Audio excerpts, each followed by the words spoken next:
Trump's surprise visit to a construction site. Hundreds of cheering union members turned out to meet the former president. He quite a scene. These are hardworking New Yorkers, okay, union members who have been working on this big construction site here in Midtown Manhattan, near Trump Tower.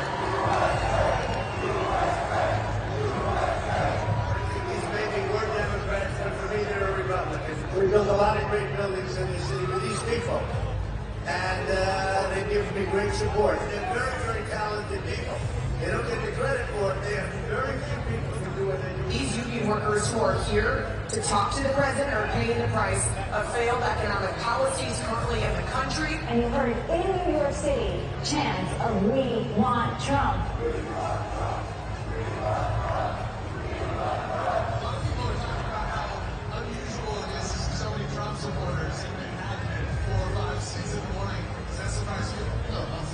President Trump is leading Joe Biden 3-1 on my presidential poll out of my 9,000 members.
day that we take back the White House from Joe Biden, the worst president in the history of our country, I believe that we're going to have four of the greatest years of the history of our country.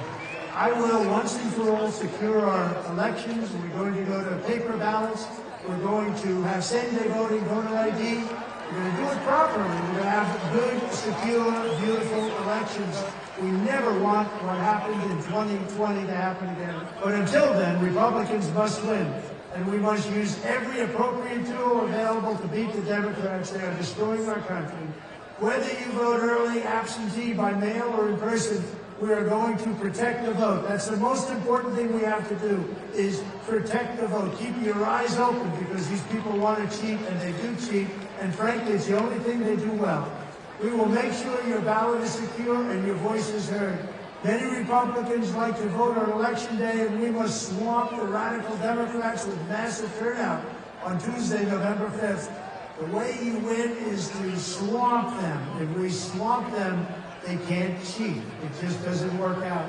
But if you can't make it, you need to make a plan, register, and vote any way possible. You've got to get your vote. So with your vote, we will win a victory the likes of which no one has ever seen before.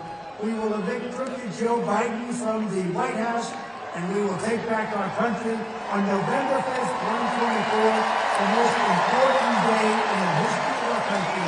That's what it's going to be done. Thank you.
Remember,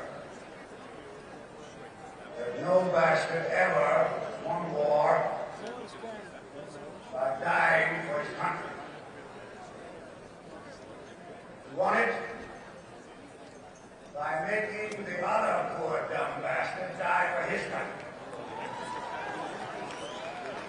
And all this stuff you've heard about America not wanting to fight, wanting to stay out of the war, is a lot of horse down. Americans traditionally love fighting. All real Americans love the sting of battle. You were a kid. You all admired the champion marble shooter, fastest runner, big league ball player, toughest boxer. Americans love a winner and will not tolerate a loser. Americans play to win all the time. Hell, for a man who lost and laughed. That's why Americans have never lost and will never lose a war. Because the very thought of losing is hateful to America. Now, an army is a team.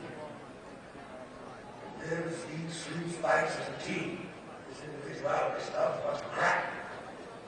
The biggest bastards who wrote that stuff about individuality for the Saturday Post don't know anything more about real battle than they do about fornicating.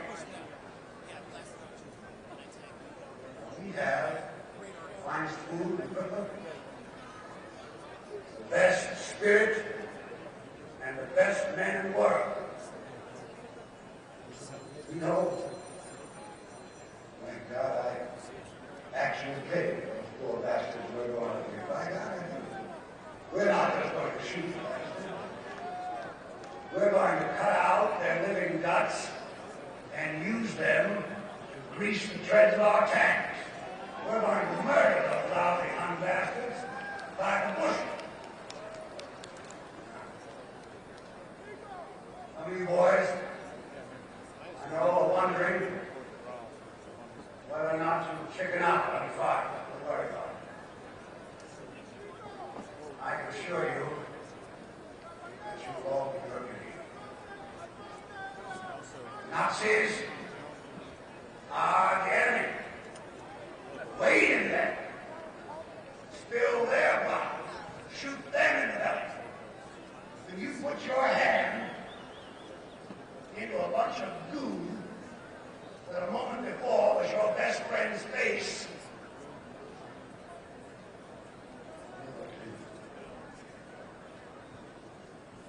now, there's another thing I want you to remember. I don't want to get any messages saying that we are holding our position. We're not holding anything. Let the Hun do that. We are advancing constantly, and we're not interested in holding on to anything except the enemy. We're going to hold on to him by the nose, and we're going to kick him in the ass. We're going to kick the hell out of him all the time, and we're going to go through him like that through a goose.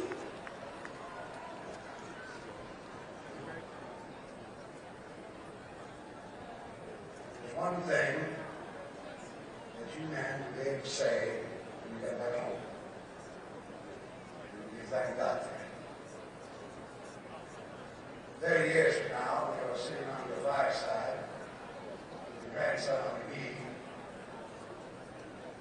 he asks you, what did you do in the Great World War II? You won't have to say,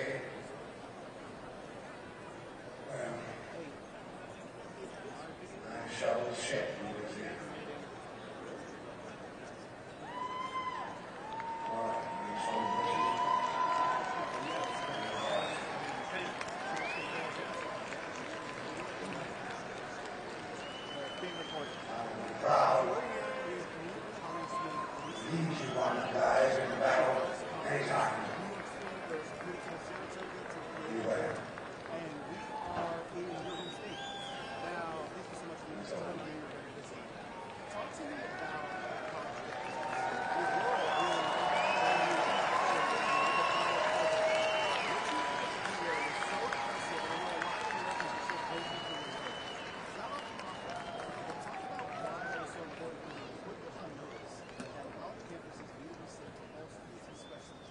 Gentlemen, please welcome the founder of Moms for Liberty, Tiffany Justice, to lead us in today's invocation.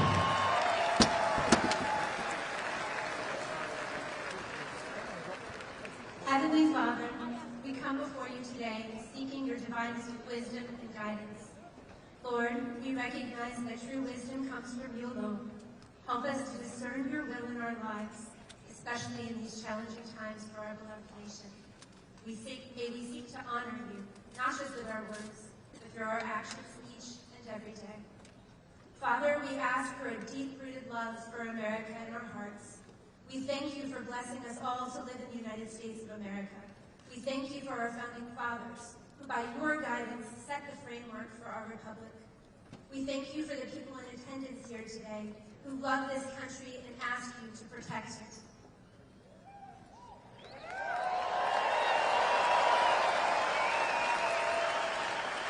We thank you, God, for our public servants and leaders who have heeded the call for a greater good and placed themselves in the service of the citizenry to protect and defend the Constitution of the United States of America. Let us remember that this great land was built on the foundations of faith, hope, and love. May we strive to embody these values, shining your light in our communities and beyond. As we face the coming days, grant us the strength to stand firm in our beliefs and to act with integrity, reflecting your grace in every choice we make. We also lift up our leaders, especially President Trump. We pray for every candidate for a school board, all the way to the Oval Office. Give them the wisdom, conviction, courage, and victory. We thank you for hope. We thank you for modern-day miracles. We all watched you spare President Trump from an assassin who will go down in history as a failure, while we give you the credit and honor for protecting this man who has promised to fight for the United States.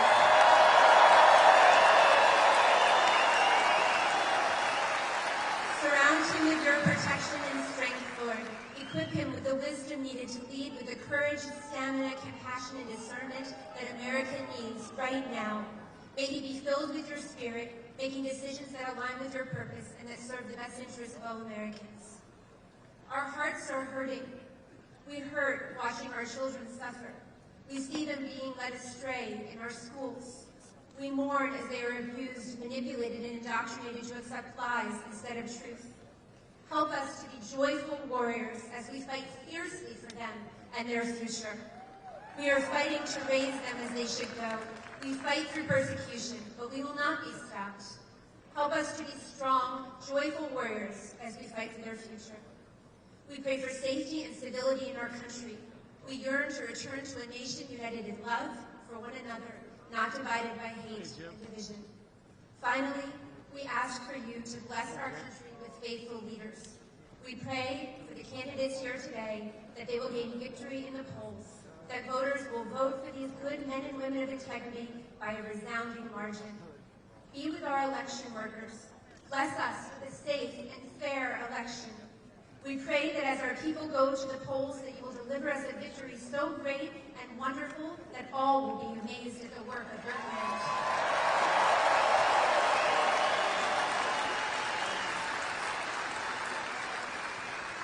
We also thank you for what you're going to do in our future as we continue to serve you.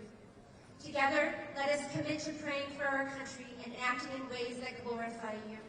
Thank you for being willing to forgive those who ask for forgiveness, and to use every single person to work for you for good. May our lives be a testimony of your love and truth, inspiring others to turn towards you. We thank you for hearing our prayers, and we trust in your perfect plan. We pray and ask for all of this in your heavenly name. Amen.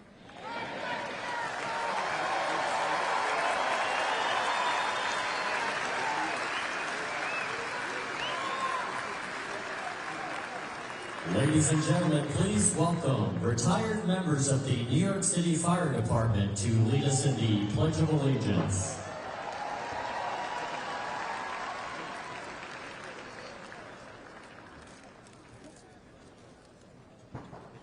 I pledge allegiance to the flag of the United States of America and to the republic for which it stands, one nation, under God, indivisible, with liberty and justice for all.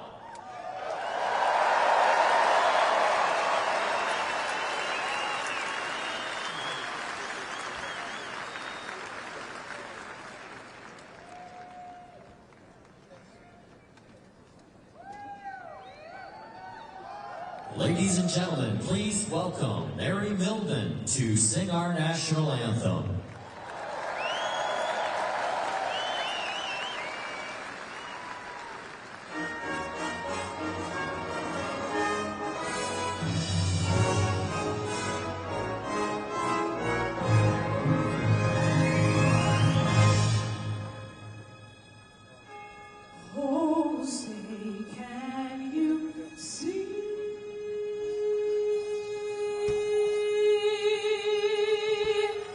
The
Would you have done something differently than President Biden during the past 4 years? There's not a thing that comes to mind. Stood there on the tarmac watching you check the watch. The chaotic and deadly U.S. evacuation from Afghanistan stunned Americans and the world and cost the lives of 13 U.S. soldiers. Would you have done something differently? There's not a thing that comes to mind. More than 13,000 illegal immigrants convicted of murder have been caught at the border and then released into the United States. An Afghan national is in custody today after being accused of plotting an election day terrorist attack. The suspect entered the U.S. on a special immigrant visa. Crunching new details in the murder of Georgia nursing student Lincoln Riley. The illegal immigrant suspect, who cops say committed the heinous murder, is a Venezuelan national who crossed the unsecured southern border back in 2022. Two men investigators say are in the country illegally from Venezuela are charged with capital murder in the death of Jocelyn Moray. A fifth illegal immigrant accused of attacking 2 New York City police officers over the weekend showed no remorse or regret. Would you have done something differently? There's not a thing that comes to mind. 18% say the economy is in excellent good condition. US inflation has hit a new 40-year high, increasing by 9.1% over the financial year. Authorities saying Train Day Aurora, which has been linked with more than 100 criminal investigations here in the U.S., has now been found operating its criminal enterprise in apartment complexes. Are you the last person in the room? Yes.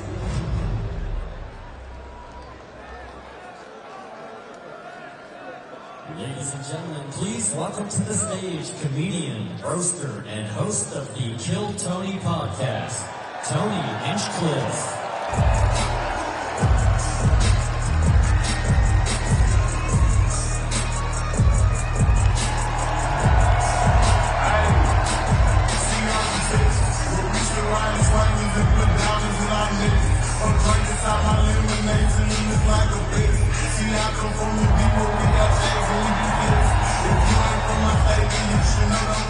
Madison Square Garden, how we feeling, huh?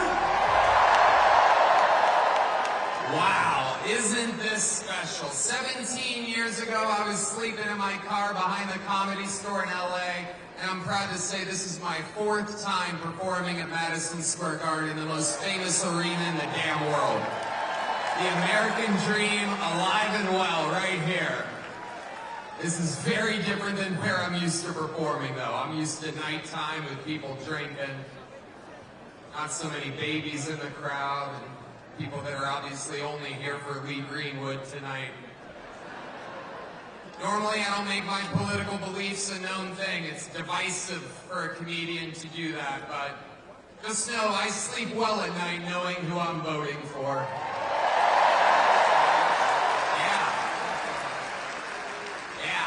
When I lay down and my head hits my pillow, it is a fantastic pillow, by the way. Was staying at the Four Seasons up by Central Park one night. I laid my head down, and it felt so good, and I thought to myself, what an amazing pillow. I have a little bit of money now. I could buy a good pillow. And I took the pillowcase off, and there it was, my pillow, my pillow, my pillow. And damn it, I bought 4 of them. And if you use the promo code KILLTONY, you can also buy 4 my pillows. There's serious stuff happening, people. I live in the great state of Texas now. 18 years in Ohio, 20 years in California, and I got to see California turn to absolute horrendous thing. And traveling the world, I got to see San Francisco turn into one of the most demented cities, one of the greatest downfalls I've ever seen. And that is where the other candidate worked for 2 decades. And it's absolutely wild to see. And in Texas, stuff is really, really crazy. We're right there by a wide open border. Where are my proud Latinos at tonight? You guys see what I mean? It's wide open. There's so many of them. It's absolutely incredible. Believe it or not, people, I welcome migrants to the United States of America with open arms. And by open arms, I mean like this.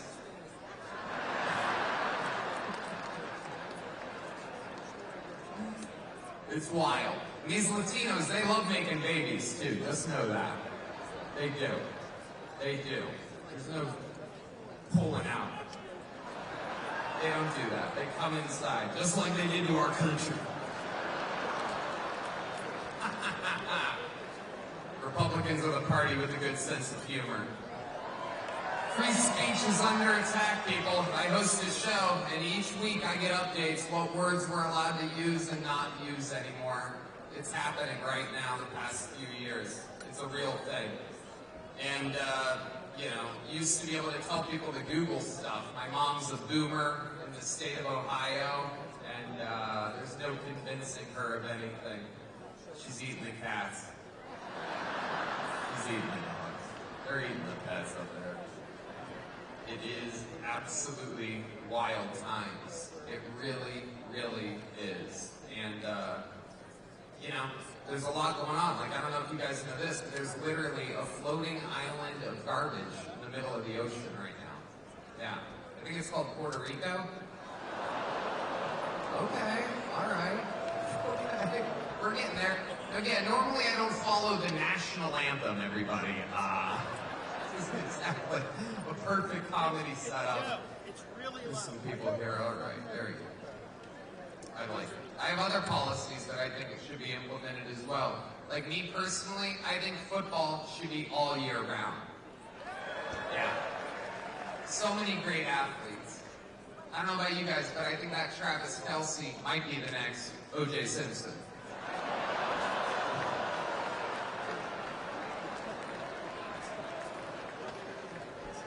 Feels good in there. The other side's got a lot of crazy endorsements. Swift, Eminem, Leo DiCaprio, Beyonce. Every day the Democratic Party looks more and more like a P. Diddy party.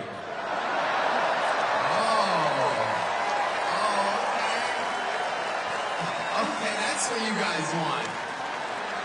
All right, heck yeah. It's a cool black guy with a thing on his head. What the hell is that, a lampshade? Look at this guy. Oh my goodness.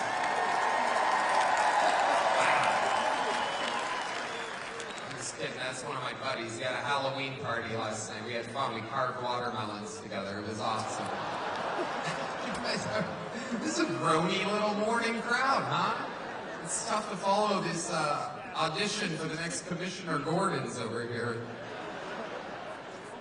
It is, though. It's crazy times we're living in. I mean, all these pointless wars. It is unbelievable what's happening right now. It is incredible. Ukraine versus Russia, Israel, it's like bad soccer games. Who even cares? What are we doing? Why is our money involved in these wars?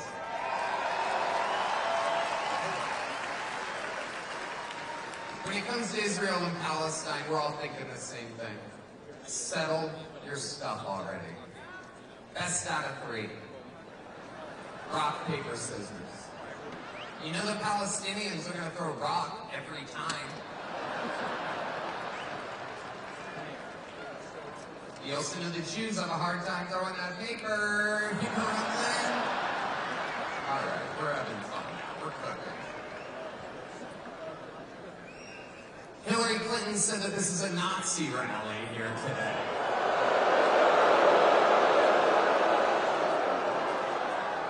Can you believe that? For the most anti-war president of my entire lifetime. And she calls him Hitler. Let me remind you, Hillary, it was your husband who shot innocent people, or as he called them, interns. Yeah, Hillary, I bet you did not see that one coming. By the way, if I commit suicide in 3 weeks, I didn't.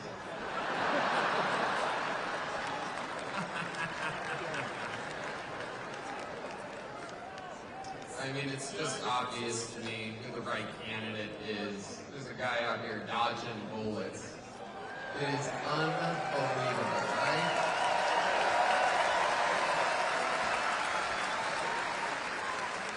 He took it right in the ear. Unbelievable. I thought about this. I don't know if you have. Coolest place to get shot. Like, if you're gonna get shot anywhere on your body, that's where you want it. Right there. Technically, he got shot in the head, depending on if you're a Democrat or Republican. right? If you're a Democrat, his ear was grazed. If you're a Republican, he survived a head shot. It is. It's the best place to get shot. It's the only part of the human body will drive a piercing through like a little girl's ear for no reason. Right? There's just no, it heals fast. Nobody cares. It's the best place to get shot. He went down, saw blood on his hands. I'd imagine he thought right then, I think I just won this shit.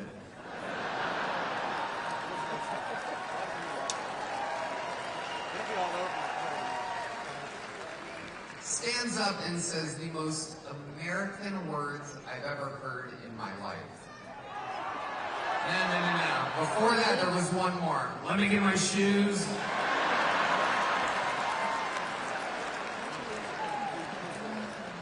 Fearless. Perhaps still with an active shooter. He's talking like a guy that just had the best one-night stand of his life. Right? Like, where's my shoes at? I gotta get the hell out of here. Let me get my shoes. And then the fight. What he did was so cool that Biden got COVID. Oh yeah. Go back. Look at the timeline of everything again. 3 days after that. That means that Biden, he didn't get that from hanging out with sick people. He was in a sterile room in the White House, watching blood running down Trump's face as he pumps his fist. Biden's like,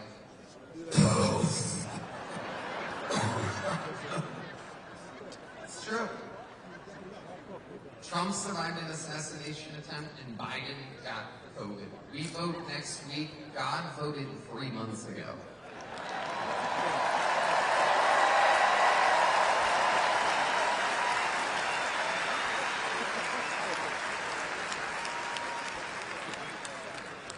Another great Austin, Texas resident, Elon Musk, will be speaking here later today.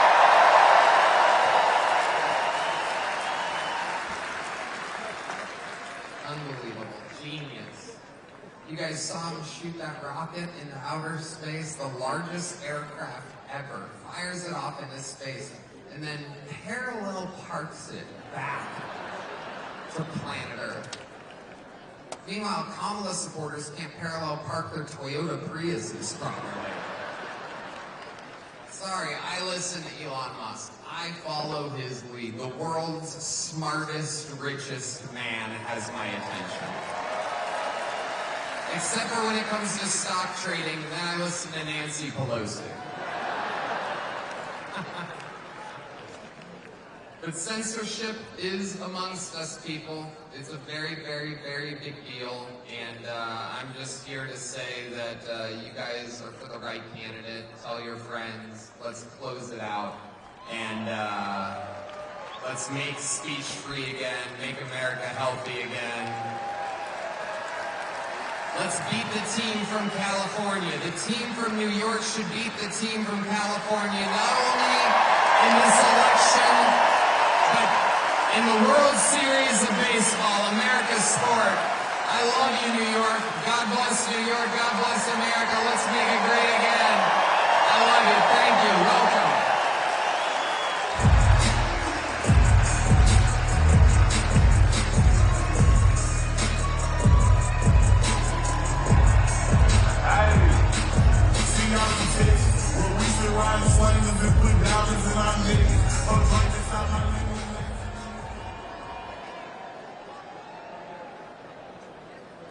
Ladies and gentlemen, before we bring up our next speaker, please bring your attention to the video screens.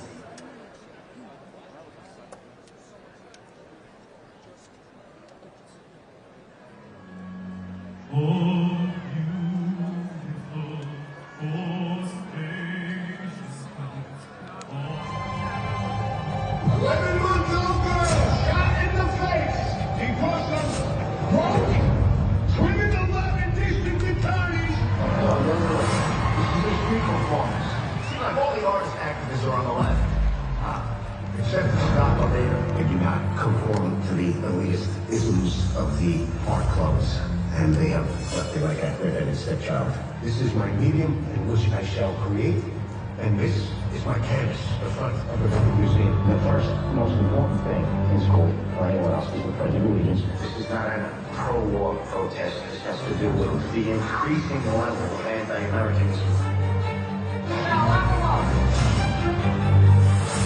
You don't keep the criminals in jail, they're gonna keep you in jail.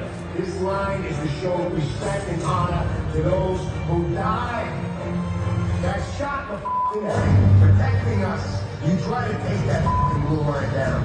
I'll take it till the day I die. When the towers came down, there was absolutely no doubt that feeling, it was going to change my life. And it did. When somebody's complaining, it's so cold out, you're not addicted to traffic. And here I am, drinking with one of these guys who's got one arm, he's got a hook for another arm, and he's drinking a fucking beer, having a laugh with me, and he's not bitching about nothing. The recipient of this year's VFW Americanism Award, Mr. Scott Lobaido. That's it. I'm gonna paint a flag on a rooftop in every state near a military base. As a veteran, we all fought for that flag in World War II. And today, we want to see it flying. They will never, as long as I am alive, they will never take the American flag down. You want to find one? Then I will find out where you work, and I will find a building across the street and paint a flag 50 by 100 so you have to see it every day.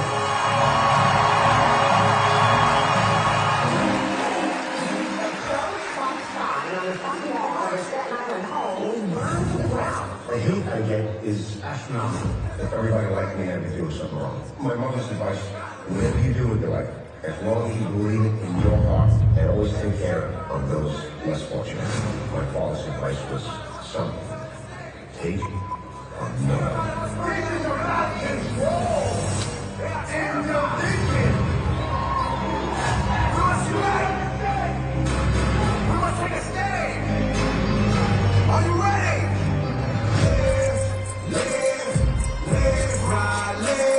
God didn't give me a gun and a bayonet. He gave me paint and brush, and I will fight in death for this country.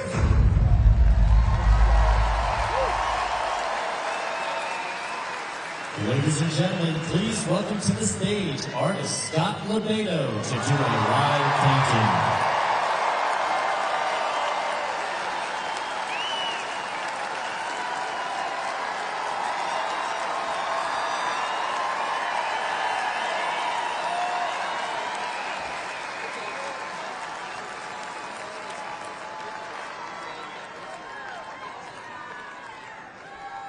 Before I create some art, I gotta say this.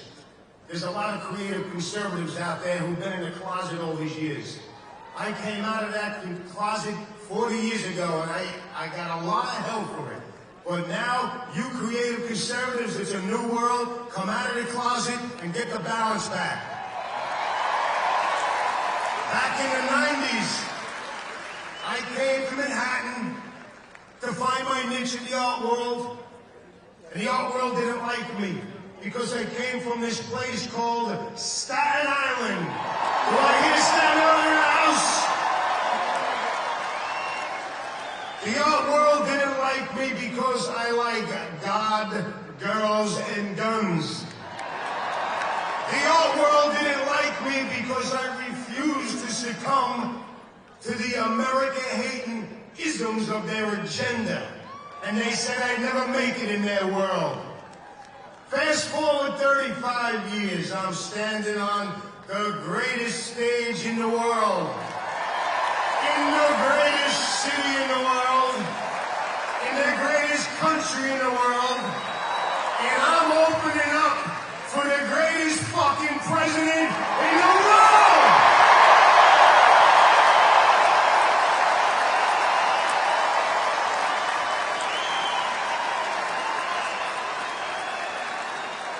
So, before I create this piece of art, I would just like to give the art world a little something.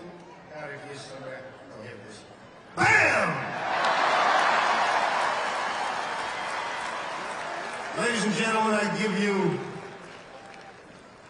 New York, New York.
This is the final battle.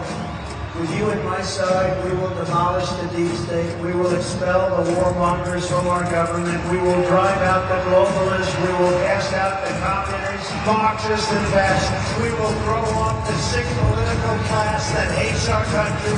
We will rout the fake news media, and we will liberate America from these villains once and for all.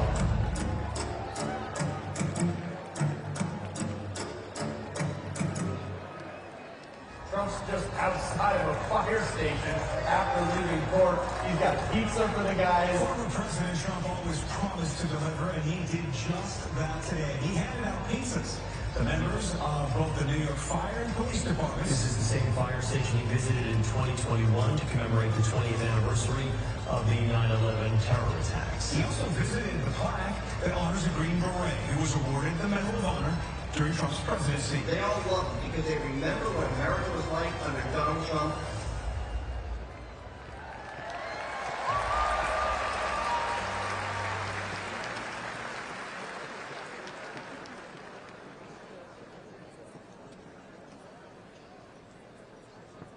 Ladies and gentlemen, please welcome to the stage radio host Sid Rosenberg.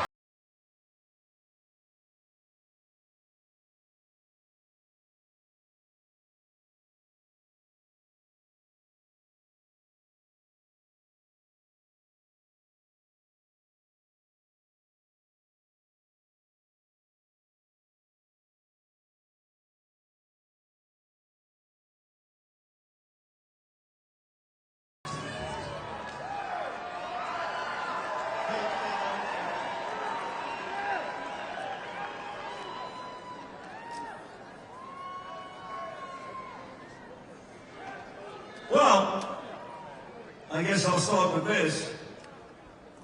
I can't fucking believe I'm Madison Square Park with all you people.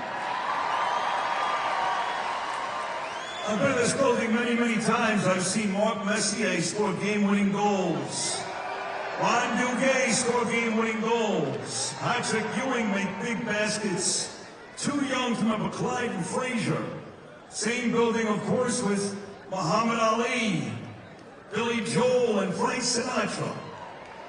A building made of champions and all-time greats. But ladies and gentlemen, don't confuse the issue.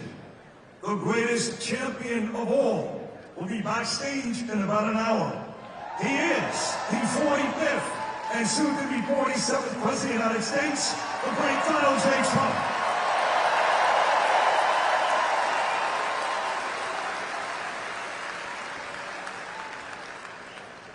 So, I just got back from Israel about 2 weeks ago.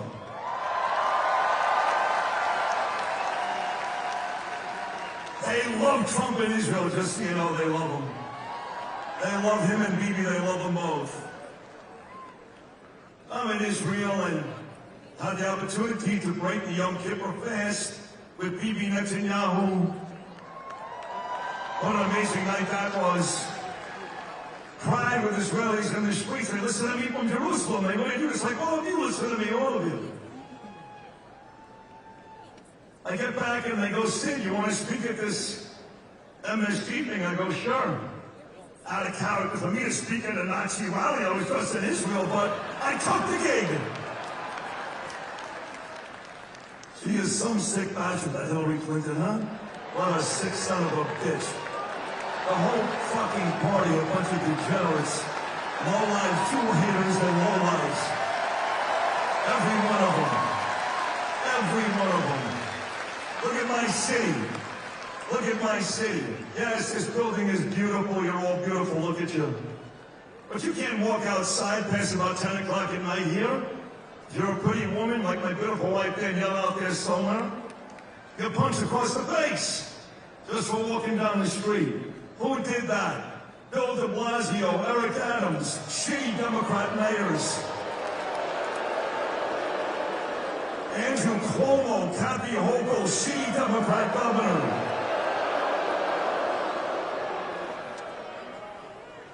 You got homeless and veterans, Americans, sleeping in their own feces on a bench in Central Park. But the fucking illegals, they get whatever they want, okay? 5-star hotels, cash, probably get Yankee Dodger tickets tomorrow night. That's all about the Democrat rule, folks. Whether it's blue cities, blue states, or a blue administration. There's only one person alive today that can fix all of it. Look at all your signs. He can fix it. You damn right he can fix it. That's President Donald J. Trump.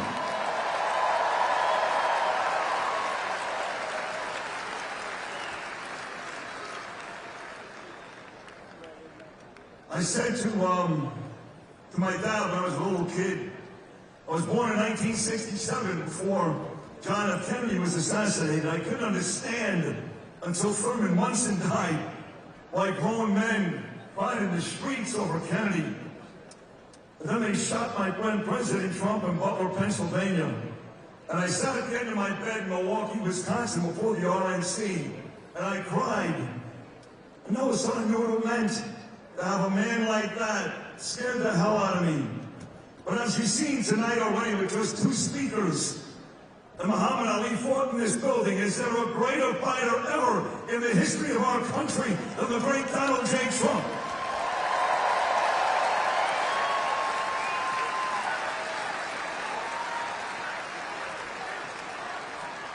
Give me some of that. Let's go.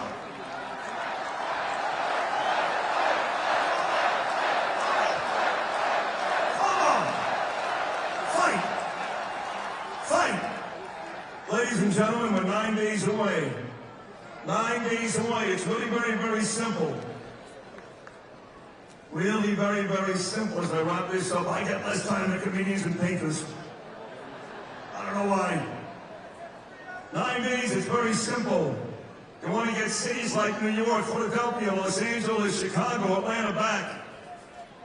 You want to get the great states like New York and California running like the United States used to run again. You want to get an administration that cares about the Jewish people, the American people, women, men, and so their armed services. There's only one choice to make. In 9 days, you fight, fight, fight, and you vote like your life depends upon it for our great president, President Donald J. Trump.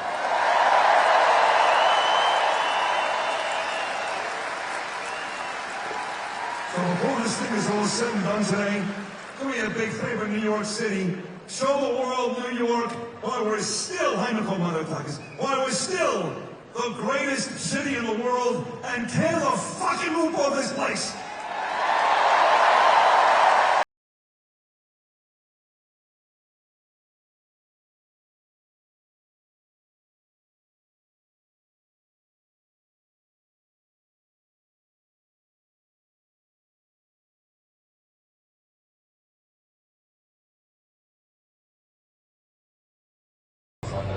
We can now project the winner of the presidential race. Donald Trump wins the presidency. What started off as unlikely, impossible, is now reality. I will fight for you with every breath in my body, and I will never, ever let you down. We have a president who actually fulfilled the promises he made to Trump, securing the borders and foreign policy. Now has a record as president. It's pretty impressive.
Ladies and gentlemen, please welcome to the stage attorney and senior advisor to President Donald J. Trump, Alina Habba.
trigger Hillary Clinton. There you go, Hill. Are you ready to make history tonight and make some liberals cry?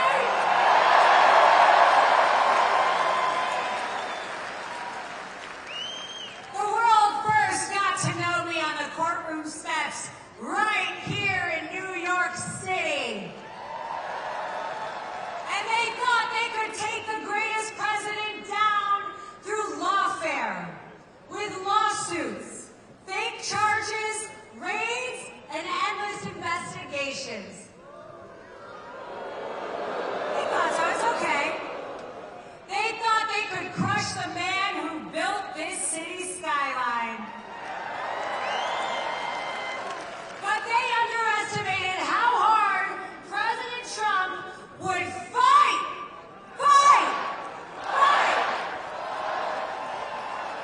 This rally has rattled some of my favorite swamp creatures.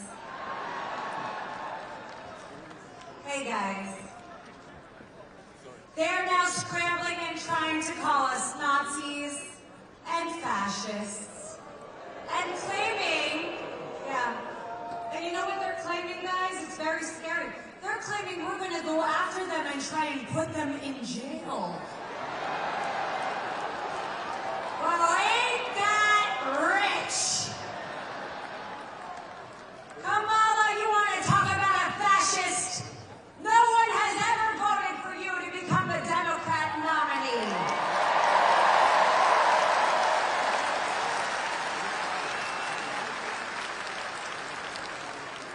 You see, I believe in something called the Constitution.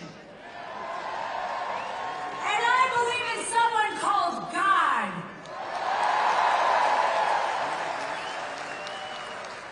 And they tried to keep President Trump and his campaign in courtrooms being persecuted.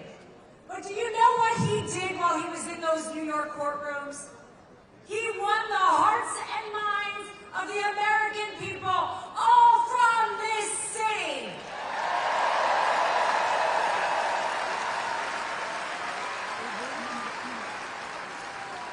You see, the deep state, they underestimate how smart we are. And they want the American people to fall in line like a bunch of sheep. You know what they don't realize, New York? We're gonna be the ones herding sheep out of the White House on November 5th. Because Kamala Harris, you are getting evicted from my president's house.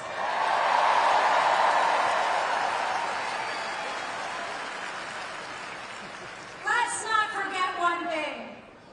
Kamala said she wouldn't change a damn thing. And look, it's okay. She must be proud of her records. She's got a lot of them. Record inflation, record crime, and record boarding crossings with over 325,000 children who are being sex trafficked, murdered, and missing. Those are the records you hold, Kamala.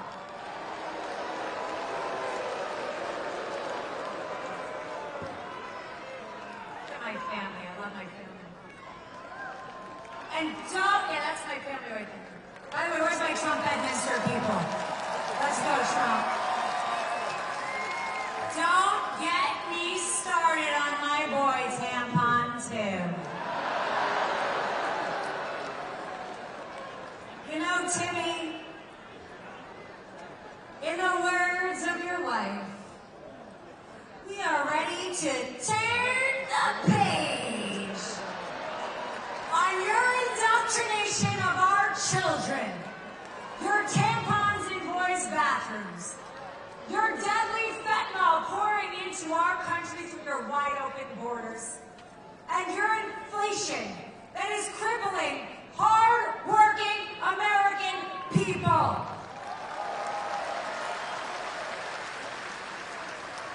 He claims to champion women, that he pushes policies that under women every single woman here. By the way, they can't even define what the hell a woman is. Get the hell out of here. They think we'll be fooled, that we'll believe their empty promises and be bribed with garbage like loan forgiveness and policies that will cost this country and my children's America trillions of dollars. But we are smarter than that, New York.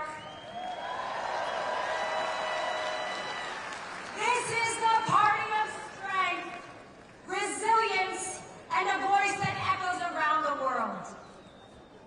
Our voices cannot be silenced, and this movement will not be stopped. So when Letitia James, Alvin Bragg, Jack Smith, and the Harris-Biden administration came for my client, President Donald J.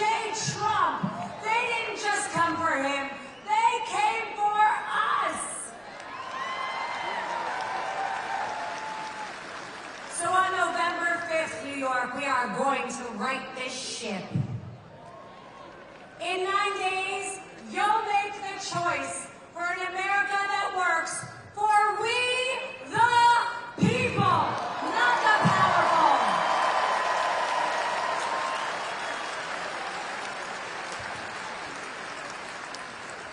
So, Nancy, it's time to sell your stocks. Take the cabal packing. The Clintons and Obamas can get out of our White House because America has had enough with you all. Bye now.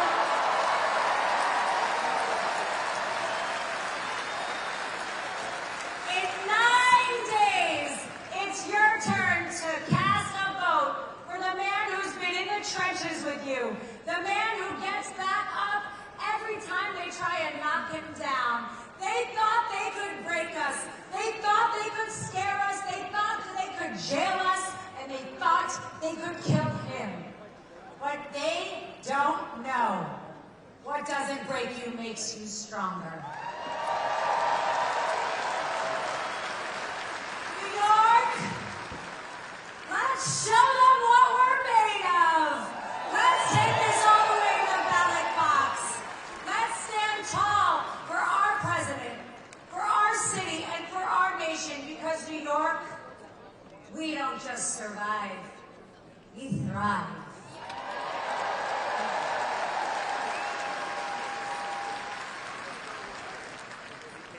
And on November 5th, Donald Trump will tell Kamala one very important thing. You are fired!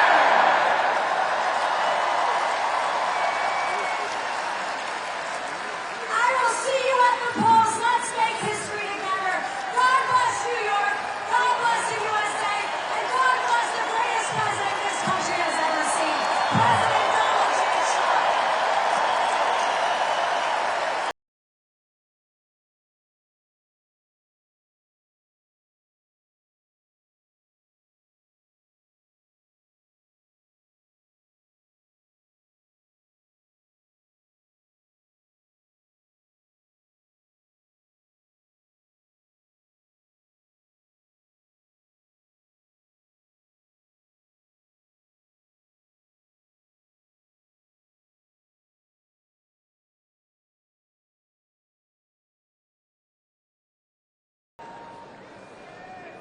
The total initiative relative to what we're going to do with more border patrol and more asylums.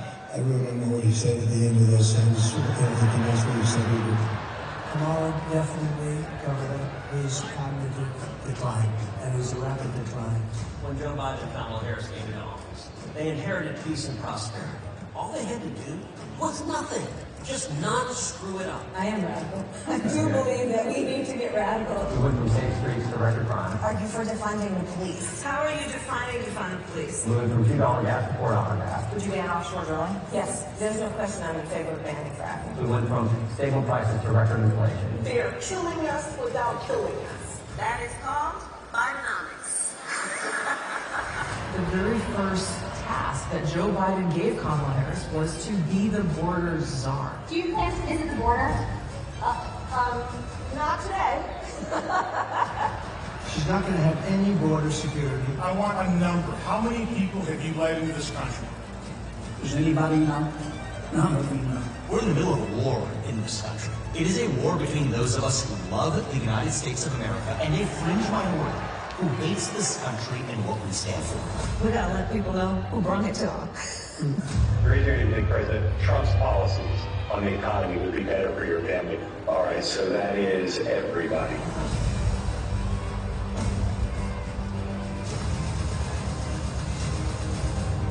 The chaotic and deadly U.S. evacuation from Afghanistan stunned Americans and the world. Afghanistan, yes. Were you the last person in the room? Yes. It was because of Kamala Harris's failed leadership while you had people hanging off the airplanes. When Putin saw how incompetent we were, he said, wow, I'm now going to go into Ukraine. This is what Russian President Vladimir Putin unleashed on Ukraine. It's almost like they intentionally tried to set the Middle East on fire. Hamas terrorists went door to door, slaughtering anyone they could find. I'll tell you what, we had a safe world. Now we have a very, very dangerous world. We're going to get rid of these people that have destroyed our country. He's doing this for one reason and one reason alone. It is a rescue mission for the American dream. Trump's rescue mission, saving America. This is a rescue mission. We'll make America great again, greater than ever before.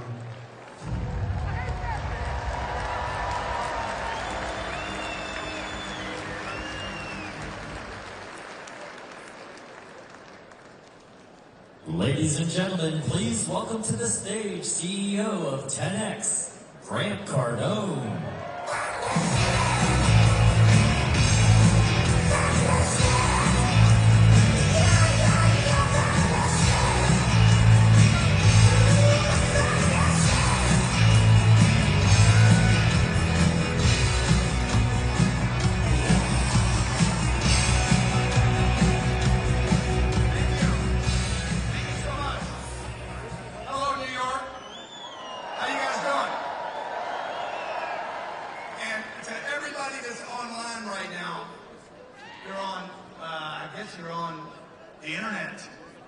Consuming content that Donald Trump has just literally taken control of the internet the last 5 days through the finish.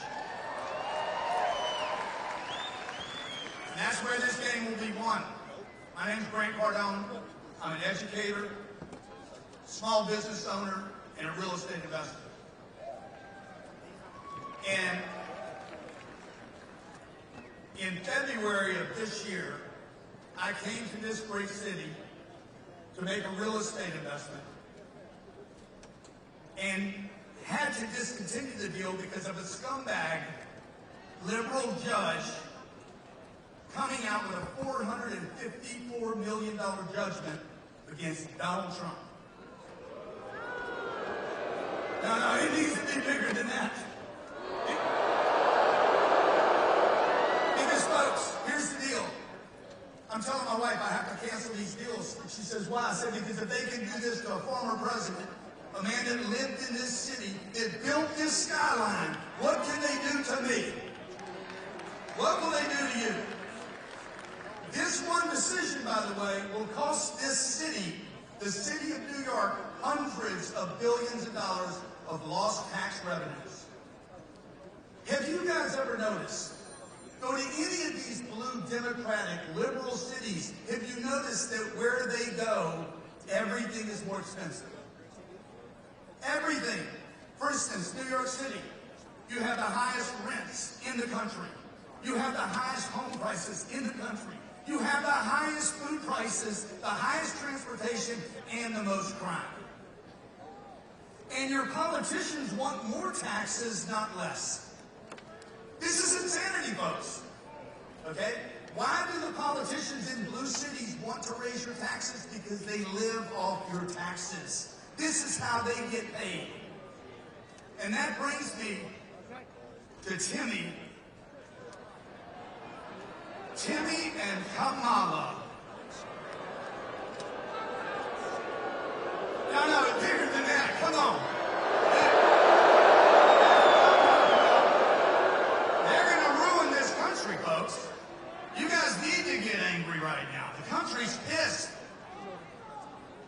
And I'm not here to invalidate them. The whole world can see their incompetence. They're complete tools of the elites. They're mere puppets. That's right, puppets. And a little common sense. Who's got a little common sense in the room? Just a little bit. And literally the math of a 5-year-old tells you that their policies don't add up. Common sense. For one, she wants to add 87,000 employees to the IRS. For what, 800 billionaires? That's 1,000 employees for every billionaire. No, she's here for your pockets, your money, your small business. She's here to audit everybody in this room. She passed a $3 trillion Inflation Reduction Act that created inflation, didn't reduce it. She promised to build 3 million homes in her first year. She's never built one house in her damn lifetime. And at the same time, led 20 million homeless people, illegal immigrants, into a country that has a housing shortage. Come on, man. It don't make sense. She proposes 20 million people to get new businesses. She's going to give tax money to fund 20 million new businesses while we have 22 million small business owners in America that are breaking even or losing money. And lastly, the most insane of the insane. She wants to tax unrealized capital gains. No. This is complete wrong. Not even her simp, Mark Cuban, can sell this. Even Marky Boy says this would destroy the global economy and take the USA down with it. Ladies and gentlemen, Kamala Harris is the least qualified candidate to ever run for any political office in American history. She makes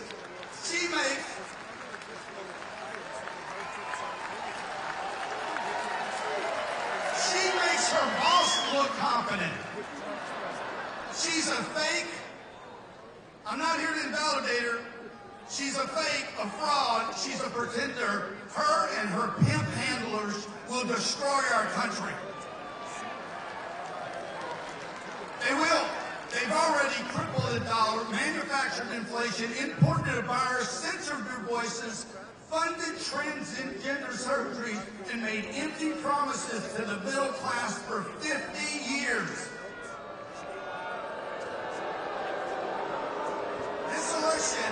This election has to be more than a victory. It needs to be a landslide. We need to slaughter this other people. We need to bring 100 million votes to Donald Trump.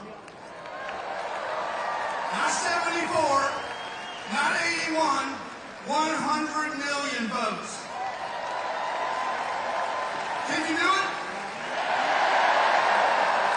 Because if you bring 100 million votes to this man, you send this finger to the elites.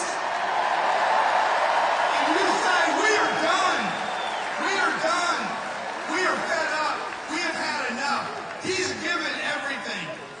He's given everything. It's us in this room now that need to give the rest. We have to give everything for 9 days. Okay? That's not just coming to rallies. It's about putting a sign in your yard, a sticker on your car. It's about donating money. You've got to give folks today while you're here, everyone, $5, $10, $25. These elections cost money. If you do that, invest in this election, you will go down as a contributor that will make history. We will be in the history books 100 years from now. They will say in 2024, something happened in America. Something happened, a phenomenon, and it was galvanized around a bunch of people called MAGA. The MAGA people! The MAGAs! That's right, I'm MAGA!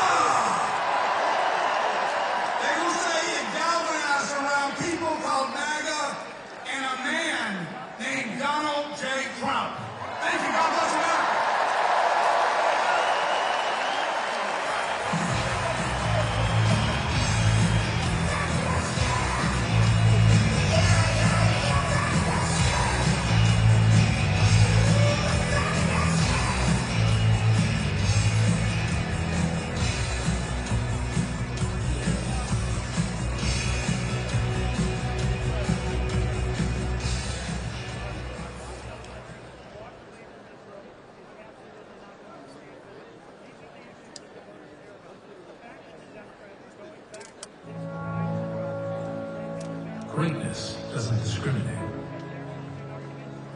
It doesn't see where you're from, what you look like, or who you know. Greatness is for those who work for it, for those who keep moving forward. Greatness is for anyone willing to fight for it.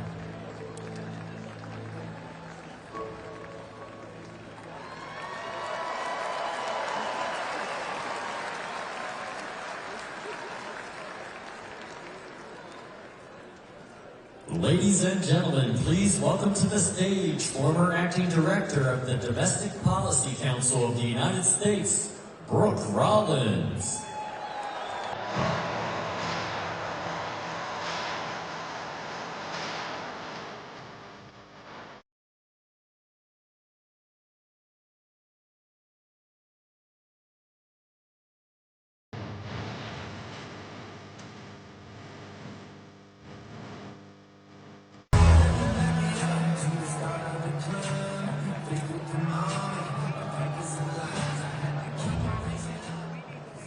Hello, New York City.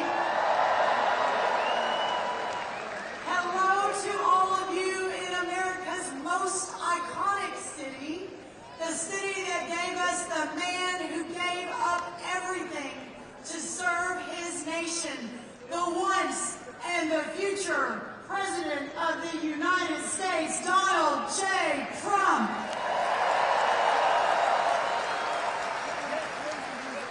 Only in America would a little girl raised by a single mom from a tiny town called Glen Rose, Texas, ascend to work in the West Wing for the most consequential president of our lifetime. And only in America would that same small town Texas girl end up here in this incredible city with all of you at the world's most famous arena. Let's go!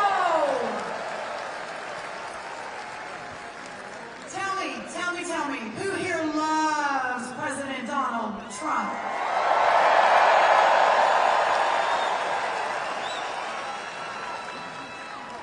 Then you are at the right rally. You know, a few days back, Kamala Harris heard someone at one of her rallies say, "Christ is Lord." Let's give it up. She said, you know what she said? You are at the wrong rally, sir.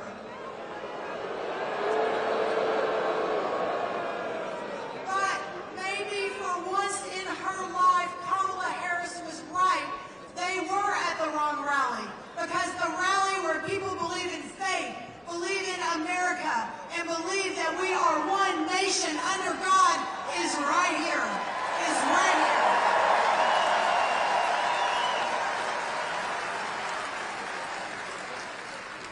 So let me ask you what you believe. New York, do you believe in America?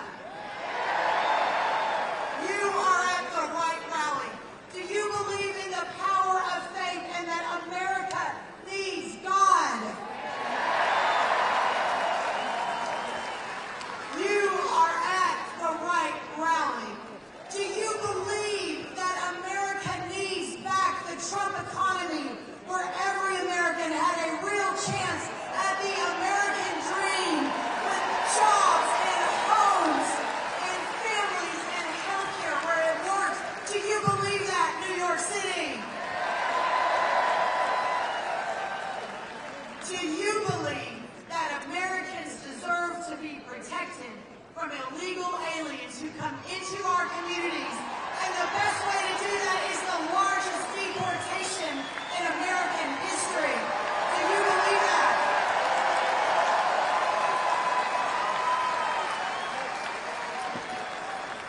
Then you are at the right rally.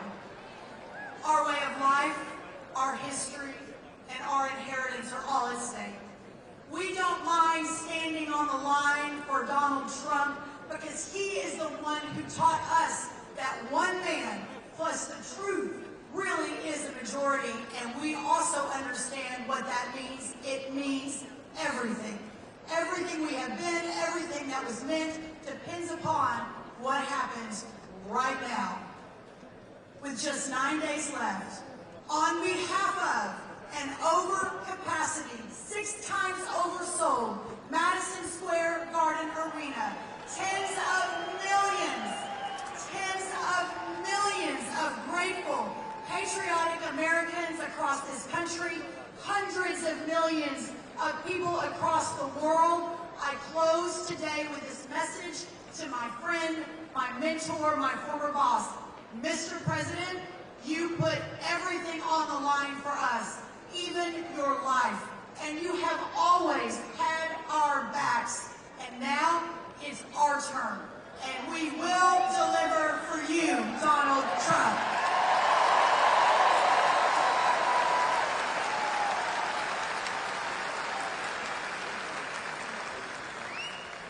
My friends, we are going to win, and when Donald J. Trump wins, America will win. Now let's go get our country back. God bless you, God bless America, and God bless Donald J. Trump. Thank you all so very much. Thank you.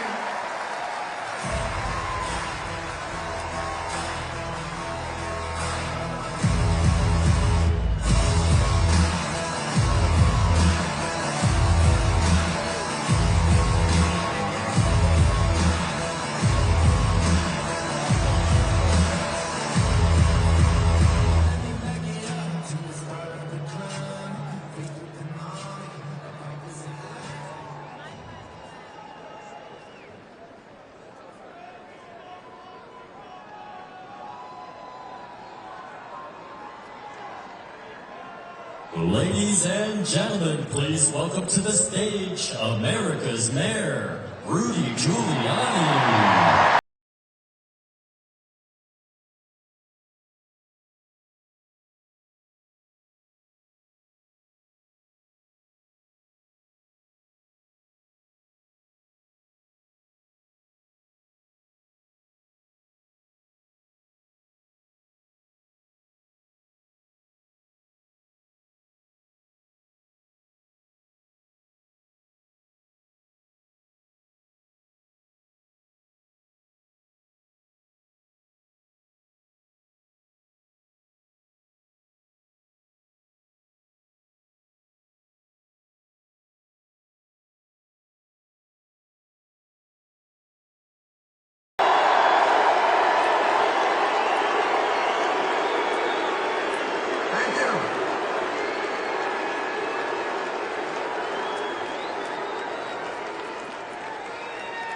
Thank you very, very much.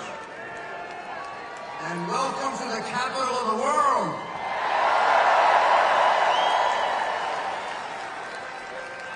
That's not me. That comes from Pope John Paul.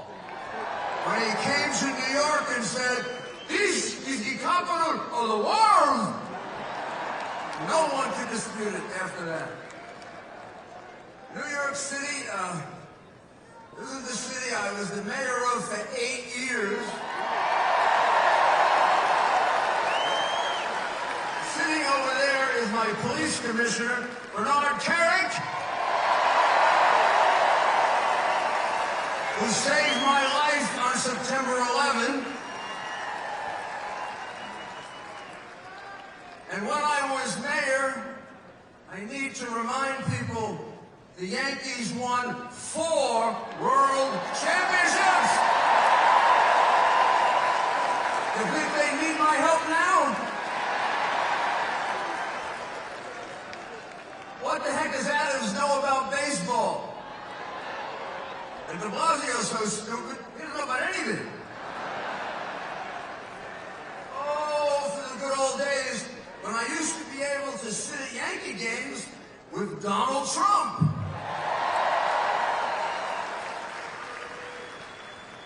And George Steinbrenner would make us pay for our peanuts. No, he was a great friend of both of us. And he shared in common with Donald Trump something that I know as the mayor that many people don't know, and they probably don't realize why I get so angry when he's attacked. and demonized. This is a very charitable, very good man. Yeah, I know he was a great president, but this is a very good man. He and George Steinbrenner would step up anonymously every time a police officer not just killed but hurt. Every time a firefighter not just killed but hurt. Every time something horrible happened in the city, they would call, they would offer services, money, help, a hotel room. And when I wanted to make it public, they would say no, because they said that you got to save that. The credit you get for that, you get from God. If you make too much of it here, it gets used up.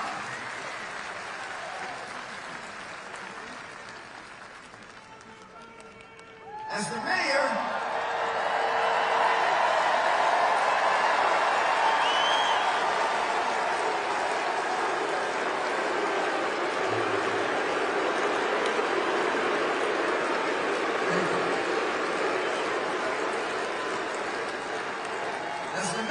you know that I reduced crime more than any mayor in history.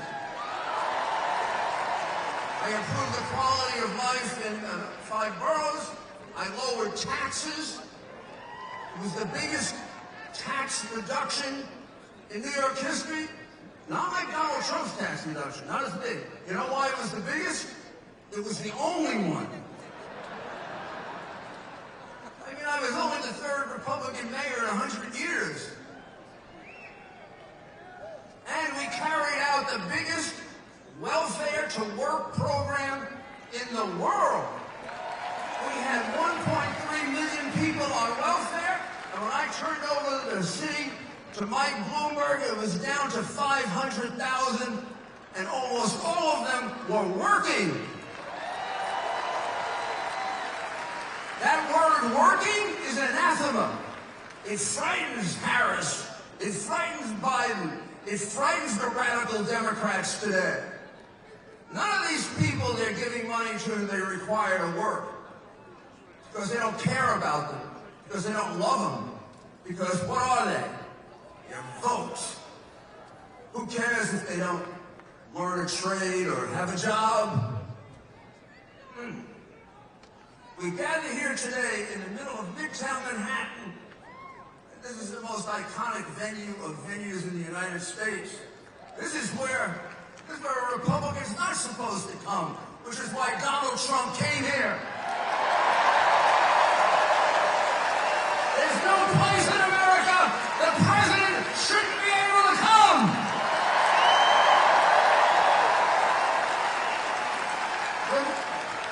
Remember New Palestine? Remember New Palestine? When they had the subway derailment?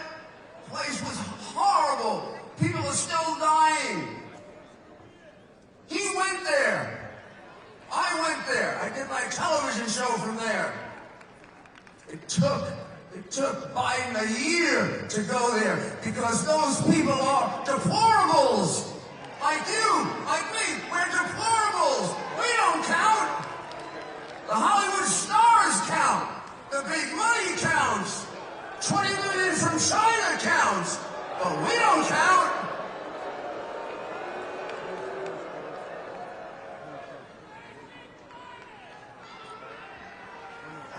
Just 4 miles from here, we had the worst terrorist attack in the history of our country. I'll never forget that through all the pain and misery, we came together. Places of worship, hundreds of funerals, praying to God. What's happened to God? We don't pray to him anymore? We're not allowed to? We don't bring God back, we don't come back.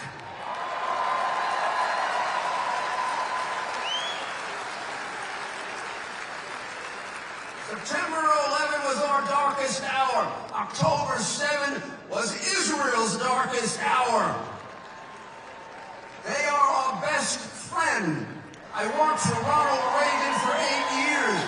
Ronald Reagan said, we have to be there for Israel always because they are always there for us. Hamas is not there for us. Iran is not there for us. They want to kill us.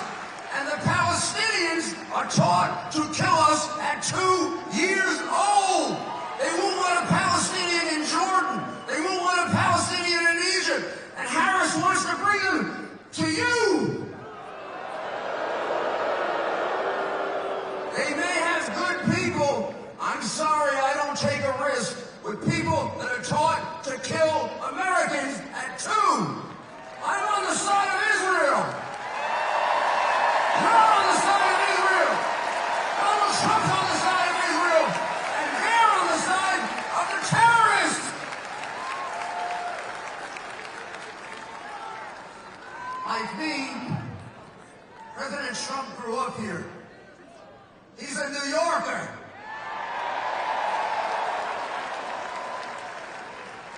That's why some people get a little annoyed at him. He speaks his mind.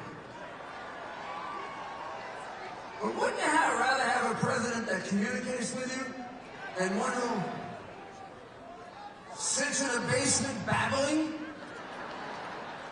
Or another one who, when asked, why do you want to be president? She says,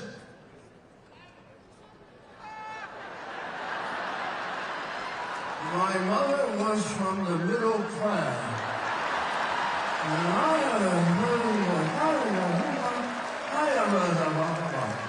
Then CBS puts in something done by a Harvard PhD. I want to be president. Even that was stupid, the one they put in, but at least it was in English. In any case, maybe you don't like what Donald Trump says sometimes. Maybe you don't agree with it. But I'll tell you what, you always know what he's thinking. And we need that from a president. He built a great empire here. He built a great real estate empire. He built some of the most iconic buildings in New York. That skyline wouldn't be as beautiful without him. That's enough for a man's lifetime. That's enough. He's built some of the greatest golf courses in the world. He's had and created for himself a privileged life. And here he is, fighting 24 hours a day, twice almost murdered. Twice! And why is he doing it? For you, for me, to save our country.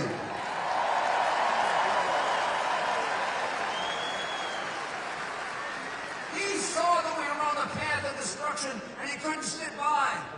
He saw that the backbone of America, the people that he grew up with, the laborers that he and his father used to build their business, are people they cared about, people they loved. People say, well, how can this billionaire relate to regular people? Because he is a regular person. His father taught him how to relate to everyone.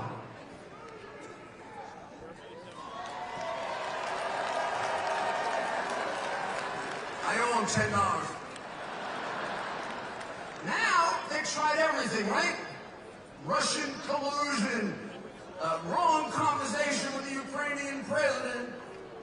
Oh my God, everything possible. Phony cases with perjury, and they committed so many crimes trying to get rid of him. Using a false story to unseat a lawfully elected president. And then they indicted him 4 times. They had to stop. If they indicted him one more time, he'd have been elected by acclamation. And now, I don't know. I'm not going to do conspiracy, and I'm not going to do conspiracy. But it's kind of funny that they tried everything else, and now they're trying to kill him. They better not. try again.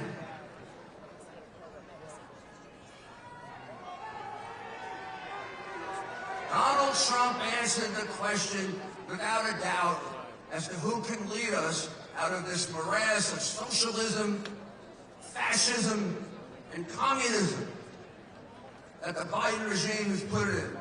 He answered it, in so many speeches and so many rallies, and in the great work that he did as president 4 years ago.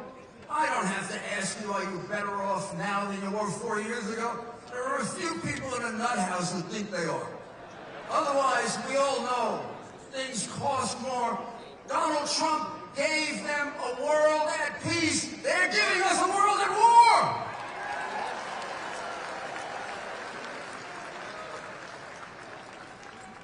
He'd have been a great president even if this didn't happen. But on July 13th of this year, after he came this close to death, when he was down on the ground, he couldn't possibly have any idea how bad it was. Within seconds, he got up. Did he run away? Did he hide? Did he crawl? Did he appease the people who might have been attacking him? He stood up, and he thought about you and me. I was really worried about him. And then when we saw him say, fight, fight, fight, fight, fight, that's the man to lead us back to the America we love.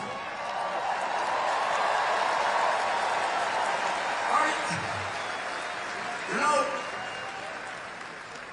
Thomas Jefferson and Abraham Lincoln believed that every American, because it isn't just Donald Trump, you got to do it. Every American should take an oath to make this country better than it was handed to him or her. If I died now, I would break that oath, because America is not better today than it was when it was handed to me, or than it was 4 years ago. But in a few weeks, we get a chance to change that. I want every one of you right now, every single one of you, to say yes. When I say this, do you swear to make America better and greater by voting for Donald Trump and J.D. Vance?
Ladies and gentlemen, please welcome to the stage founder of Death Row Records, Michael Harry O'Harris.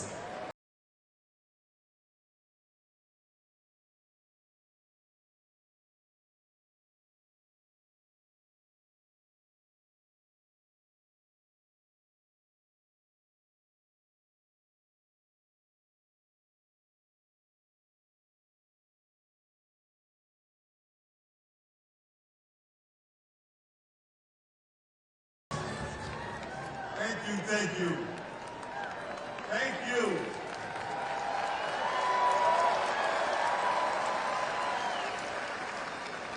Madison Square Garden. I gotta thank God for allowing me to speak in front of you today. I gotta tell you something else. God is great. Can I get a second? I gotta tell you another secret though. If it wasn't for Donald Trump, I wouldn't be standing here today. So I want to thank President Donald Trump for allowing me to stand in front of you here today. It's the biggest story. I'll let you know about it. God spoke to his heart. And Donald Trump signed with his heart my release after 33 years. God spoke to his heart. So I don't have but a few minutes, so I want to say what I got to say. First thing I want to do is speak to this elephant in the room. Our nation has had a complex history with racism and sexism. And we can all agree that we got to do a little work there. But that's not what we're here to talk about today. What we're here to talk about is our similarities that unite us.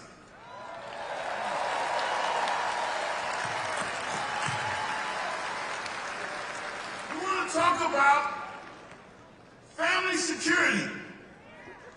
It's important. We want to talk about economic development. It's essential. We want to talk about education for our children. It matters. It matters. For example, Kamala Harris talks about an opportunity agenda for black men. But there is no opportunity unless you have the foundation that starts with a strong education. And we cannot allow our children's zip code to dictate the opportunities for our children's future.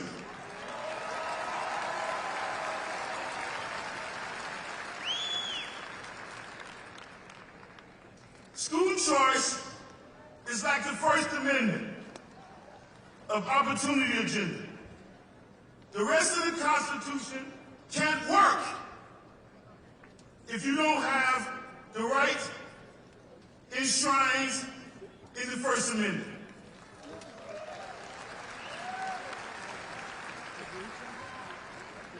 That is why we created Community First, to promote economic self-sufficiency, to increase access to capital, to expand educational opportunities.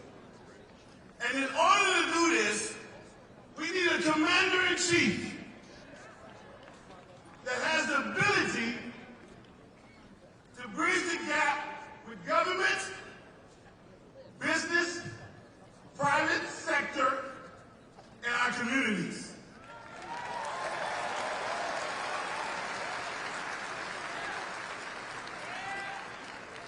Maybe I didn't mention it. I'm the founder of Community First.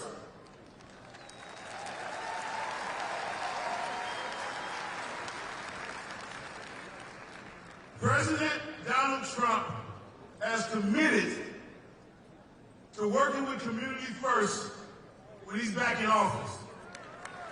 And in case you didn't know, Community First is you, and people that look like me. So Community First endorses Donald J. Trump to be the 47th president of these United States of America.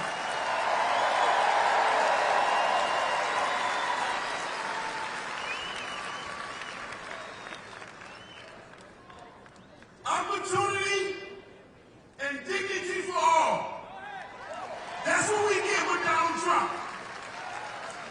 The President of the United States.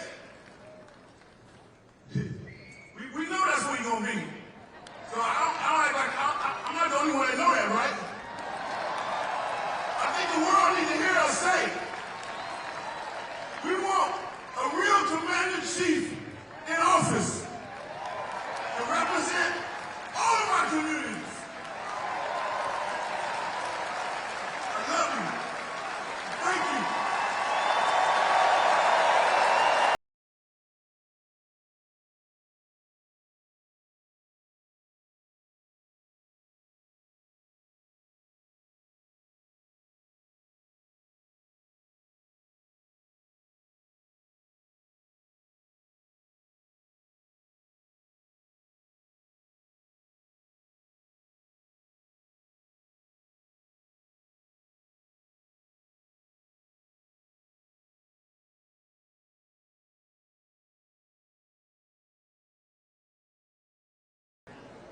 Ladies and gentlemen, please welcome to the stage CEO of the Right for America PAC, Sergio Gore.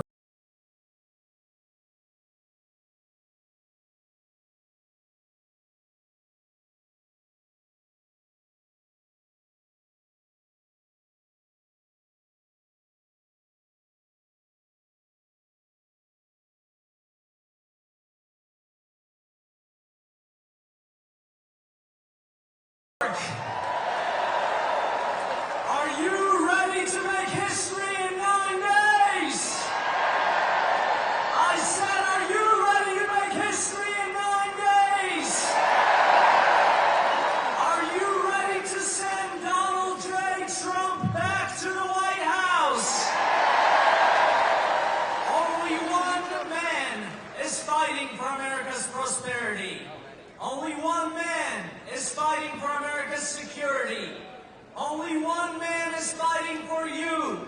Will you join the fight? Fight! Fight! With only 9 days left, it is so important for you to vote.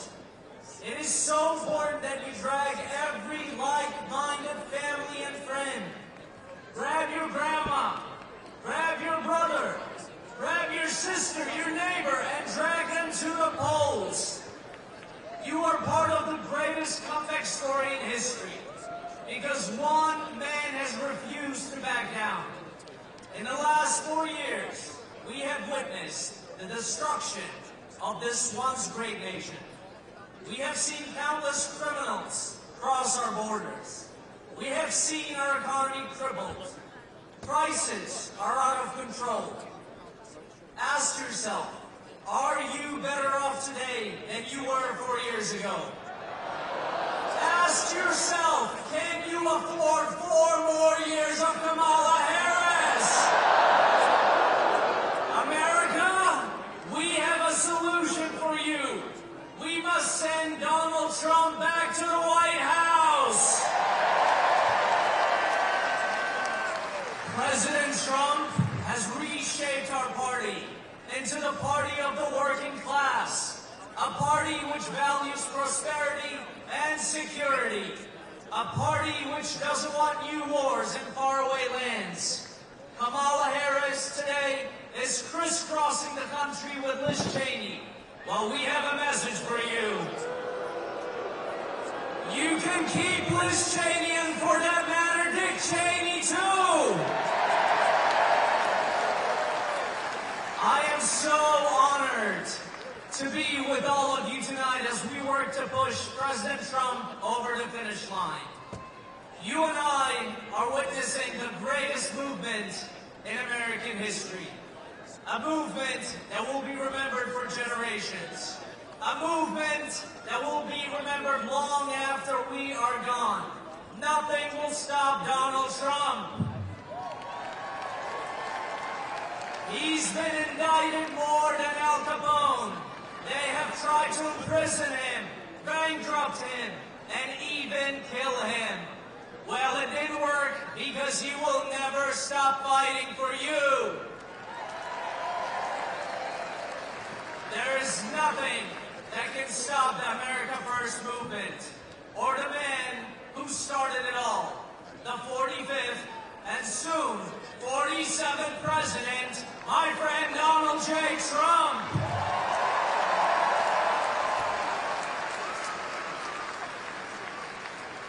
And if we do our job, we will be watching the CNN meltdown on November 5th. As Wolf Blitzer announces, Donald J. Trump has been elected the 47th president of the United States. Thank you.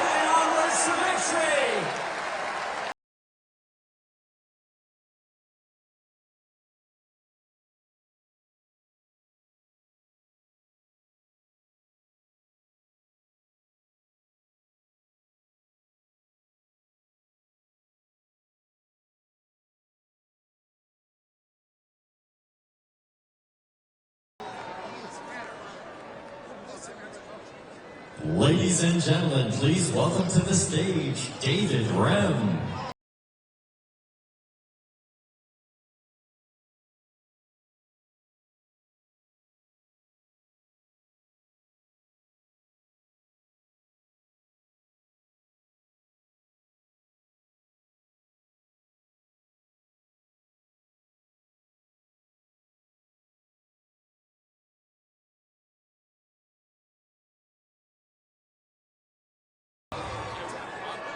Thank you. On November 20th, 1974, my father suffered a massive heart attack and died. I went to this New Forest school, the same school as our President Trump attended. 3 days after my father's burial, there was a knock on the door. One school morning, about 7 a.m. I answered the door. There was a very distinguished gentleman standing in front of me, and he said, when I opened the door, "Kid, call your mom down, please." I called upstairs to my mom. "Mom, there's some guy here, please come down." And she came down. And he said to her, "I'm very sorry to hear about Joseph Burns' death. I'm Fred Trump, Donald's father." And my mom said, "Yes, I know Donald Trump went to Q Forest School." He said, "Yes, Mrs. Rem, but what you probably don't know is that I'm still on the Board of Trustees. And this morning, I let Philip Rogers, who's the headmaster at Q Forest School, know that from this day forward, I, Fred Trump, out of my own pocket, is going to be paying for your 3 children's tuition at Q Forest. Because I don't want the kids to have to go back into the public school system." Now, who would do that except President Trump's father? And the fruit doesn't fall from the tree.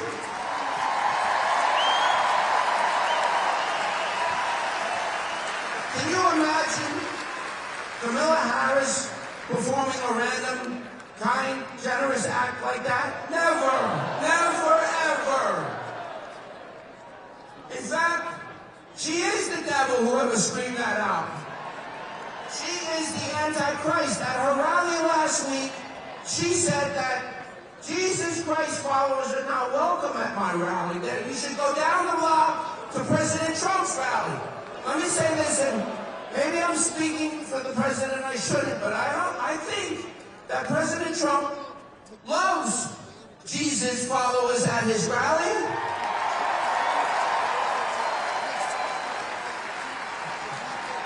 And I think that President Trump, in what he has experienced, knows that Jesus Christ is king.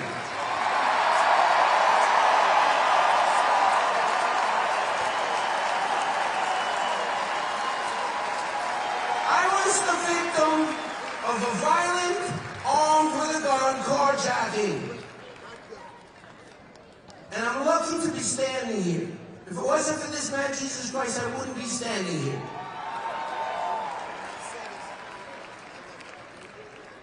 The mayor that we have here in New York, Eric Adams, is a disaster. I once called out Bill de Blasio. This mayor is worse than Bill de Blasio and David Dickens combined.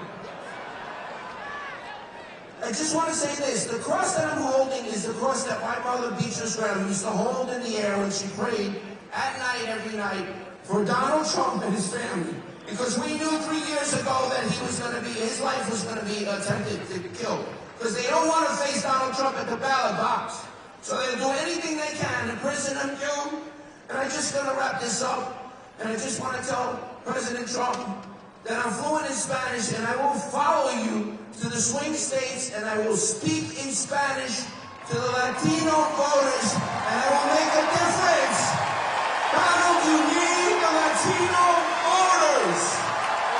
The Latino voters will switch this election for your favor. And I just want to drop an announcement here. I decided I'm going to make a run for mayor of New York City. Please go to David Rem, D-A-V-I-D just want to say that we need to make New York red. We need to make New York great again.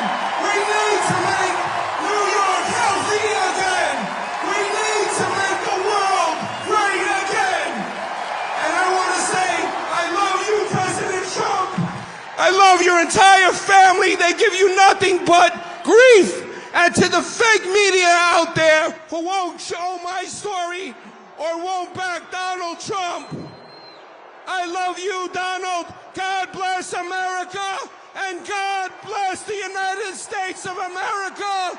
USA, USA, USA, USA.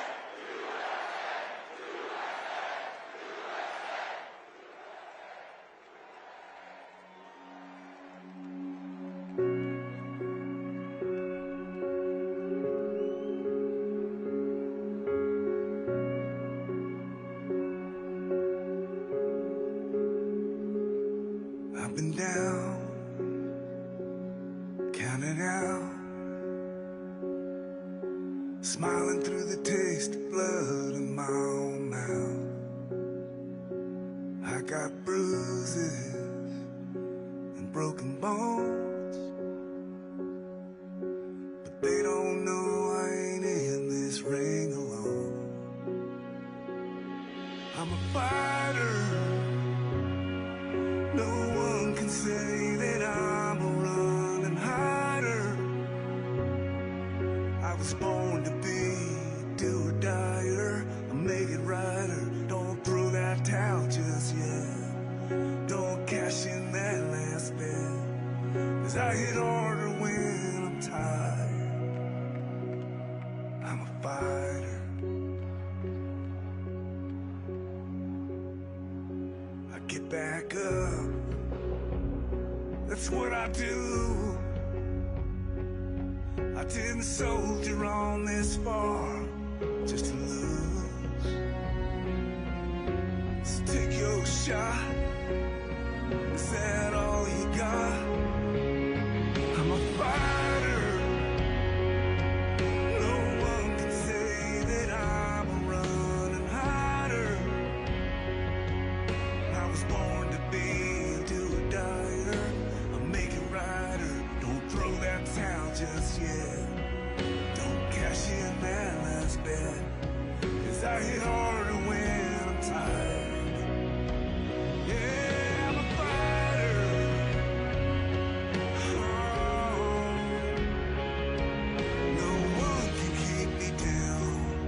They didn't know, but they know now.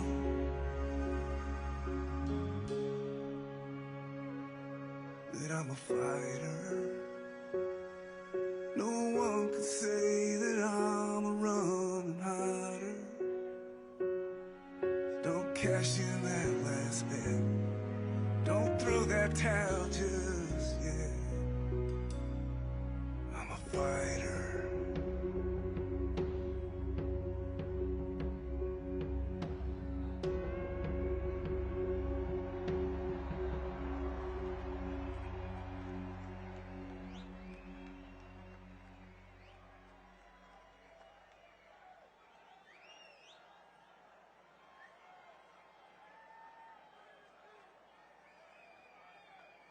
Ladies and gentlemen, please welcome to the stage former White House Deputy Chief of Staff, Dan Scavino.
Hello, New York City. How's everybody doing this evening?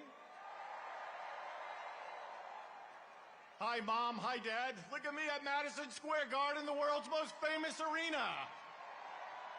Who would have ever thought? I've been with this man for 30 years. 30 years. Through it all. I joined with him in 2015 when we started running for the presidency. When nobody said we had a shot.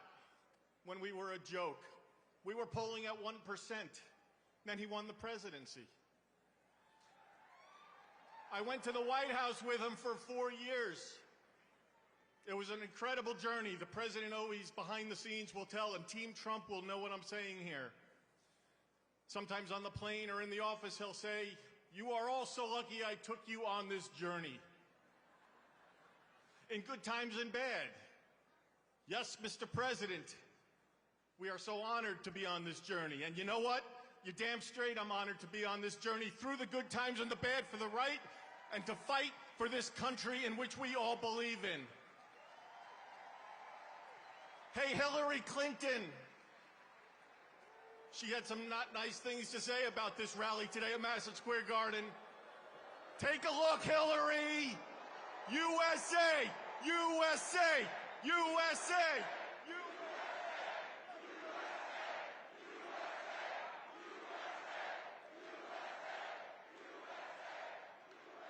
This has been the journey of a lifetime. The last 9 years have absolutely been incredible, but guess what? We've got 9 days. 9 days till we go to the polls and we vote for Donald J. Trump to be the 47th president of the United States of America. And it's going to happen, but you all need to get out and vote, vote, vote, and fight, fight, fight. Just stay strong. The president loves each and everybody in this arena. Quick story, Butler, Pennsylvania. An attempted assassination. We went to the hospital. I'm going to give you a behind the scenes with the president. We go to the hospital, shot in the air, the entire world is watching on TV. He's in his hospital room, asking how things are going.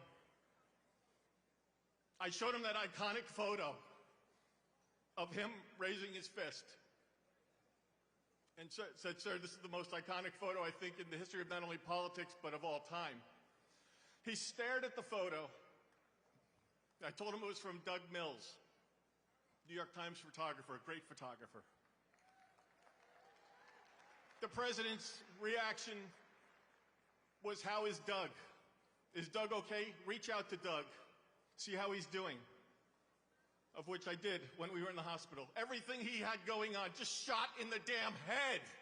And the guys cared and concerned about how Doug is doing, how his team is doing that's with him at Team Trump. The behind-the-scenes moments are things, I could go, honestly, I could go for 10 hours here and tell you stories, but I only have 31 seconds left, so I will wrap it up. You've got a fighter behind the scenes and out in public. The guy loves the United States of America. He's working 24 hours a day, 7 days a week, campaigning, running all over the country. Loves this country. He's a patriot. You're all patriots. I cannot believe looking at this Madison Square Garden and just seeing it's packed to the brim. There must be 20,000 plus people.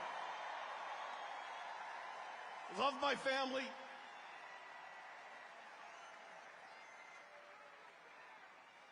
Just do me a favor, go to TrumpForce47.com, check it out, okay? Get on there.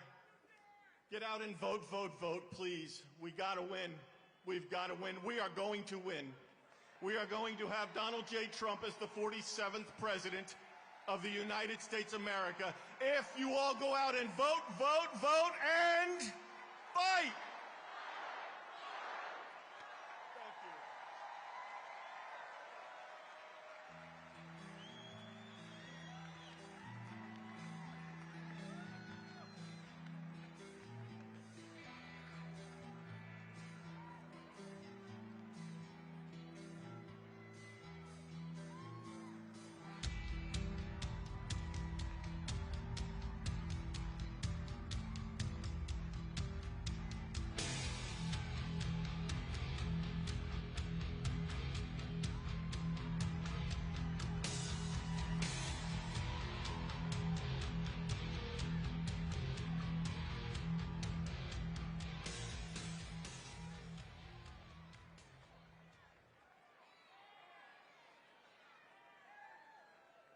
Ladies and gentlemen, please welcome to the stage Senior Advisor for President Donald J. Trump, Stephen Miller.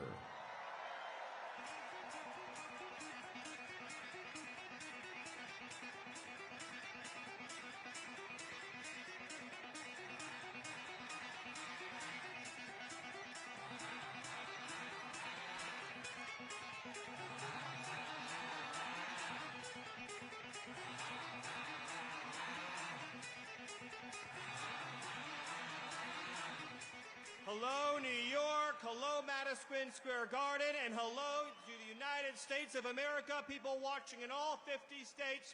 We are here tonight with a message for you. In 9 days, your rescue is coming. In 9 days, your salvation is at hand. In 9 days, Donald J. Trump is going to go back to the White House.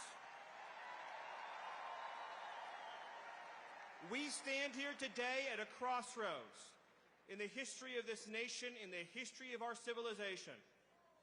This is a choice between betrayal and renewal, between self-destruction and salvation, between the failure of America or the triumph of America. I want you to think for a minute about the decades of abuse that has been heaped upon the good people of this nation. Their jobs looted and stolen from them and shipped to Mexico, Asia, and foreign countries. The lives of their loved ones ripped away from them by illegal aliens, criminal gangs, and thugs who don't belong in this country. A political system that punishes hard-working citizens, oppresses them at every turn, takes away their right to free speech, the right to political expression, the right to fundamental safety in their own country. One man dared to step forward 9 years ago and say, enough, no more, America gets its future back. And what happened next? What happened after he stepped down that escalator 9 years ago? The system he was fighting tried to do everything in its power to stop him, to take away your voice, to take away your vote, to take away your right to have your own country. They lied, they defamed, they smeared, one witch hunt after another, one hoax after another, one betrayal after another, lie after lie, slander after slander, libel after libel, lawsuit after lawsuit. They tried to jail him. They tried to bankrupt him. They tried to imprison him. And they even tried to take his life with not one, but 2 assassination attempts. And let me ask you, when his life was on the line, did he falter? Did he waver? Did he yield? Did he surrender? Did he hesitate? Did he back down? Did he give one single solitary inch? Or did he stand up, strong and proud and resilient, the warrior that he is, and raise his fist into the air and shout on behalf of all of you, fight, fight, fight. And what was he fighting for? He was fighting for your children, for your wives, your husbands, everyone that you love and know in the world. The right to live in a country where criminal gangs cannot just cross our border and rape and murder with impunity. Think about how corrupt and hateful and evil a system is that allows gangs to come into this country and rape and murder little girls. I'm not just saying that. You've read the stories. It happens every day. You read one of these heartbreaking headlines. Who's going to stand up for our daughters? Who's going to stand up for the girls of America, the women of America, the families of America? Who's going to stand up and say, the cartels are gone, the criminal migrants are gone, the gangs are gone, America is for Americans and Americans only? One man. And that man, ladies and gentlemen, that man took a bullet for you. He took a bullet for democracy. And all we are asking in return is for 9 days, for 9 short, precious days. You have to vote, vote, vote. Vote for freedom, vote for liberty, vote for sovereignty, vote for your children, vote for your families, vote for the right of free speech, the right to the Second Amendment, vote for the right to have a secure sovereign border and for the right to have a government that puts American citizens ahead of illegal aliens. With your votes, you can smash this broken establishment. With your votes, you can end the corruption and graft. And with your votes, you can deliver the future to your children that they so dearly deserve. So I'll end with this thought. Each and every one of you has been loyal to your country. You have loved your country. You followed the rules. You paid your taxes. You did everything right. And the system just keeps beating you down, beating you down, and beating you down. And I say to you, are you going to let that system win? Are you going to surrender? Or are you going to follow the example of President Donald J. Trump and fight, fight, fight to the finish and save this nation, save this country, save this civilization, and save this glorious republic? Thank you, New York. God bless you. God bless New York, and God bless America.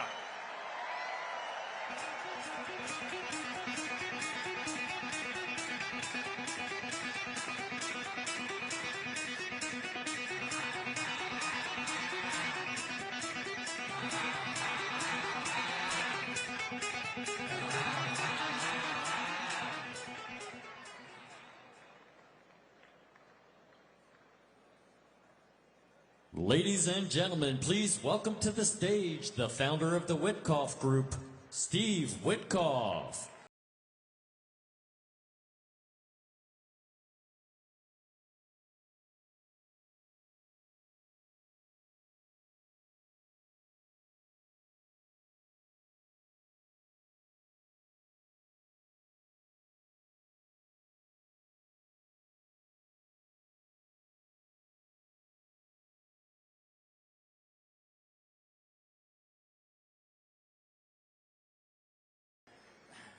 How good of a song is that? Reminds me of the president. His truth is marching on. Good evening, New York, and good evening to a special 6-year-old. Hi, Finley. It's a privilege to be here with all of you tonight, right in the heart of the city that means so much to me. This city shaped who I am, helped me to build my business, and gave me my roots. But I'll tell you, this is not the New York I grew up in. Our city has drifted away from what it once was, but if there's one man who can restore it to its greatness, it is my dear friend, President Donald J. Trump.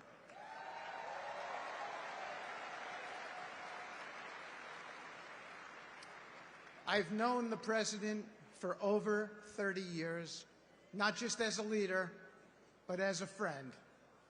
When I talk about him, I talk about someone with incredible compassion and humility. He cares deeply about people, even when the cameras are not rolling.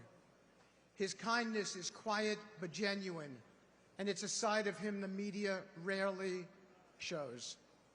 It's unfortunate that a man who has done so much for so many has been painted in such an unfair light. Accusations of extremism, they couldn't be further from the truth. President Trump is not just a man of vision and leadership, he's a man of faith. He respects all faiths and has always stood for religious freedom.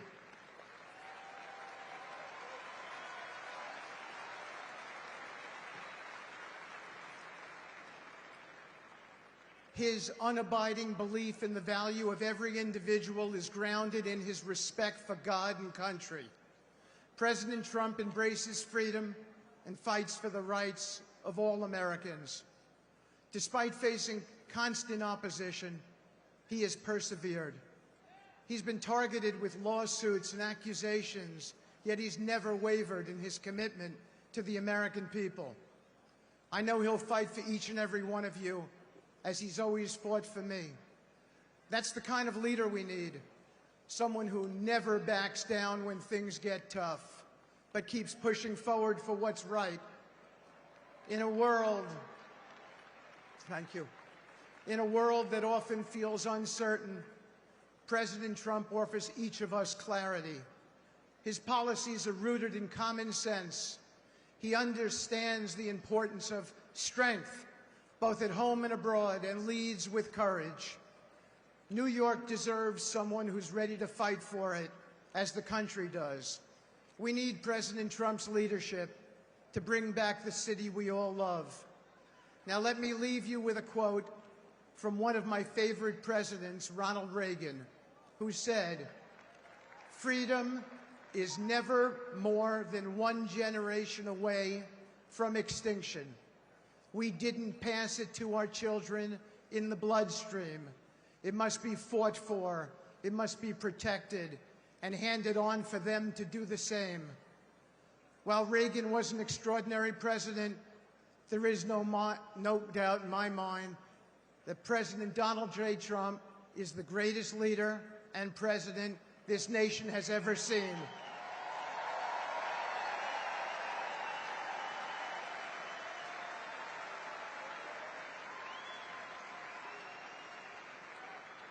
President Trump understands that the fight for freedom is never over. If we fight for him, my fellow Americans, we can restore New York, restore this country, secure the future of this great nation for generations to come. Thank you. God bless you.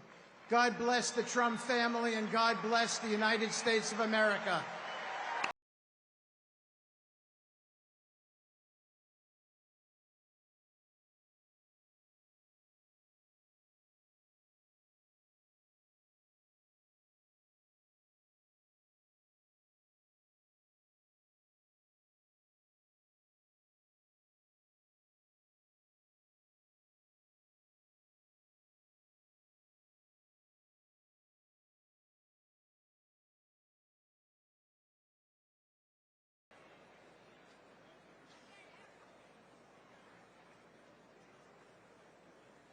Ladies and gentlemen, please welcome to the stage Congressman Byron Donalds.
Man, is it good to be home in New York City.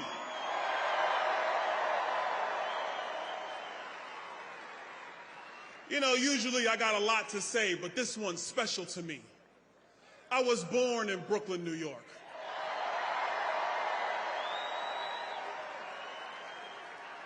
In New York, we refer to MSG as the Mecca. We refer to it as the center of entertainment.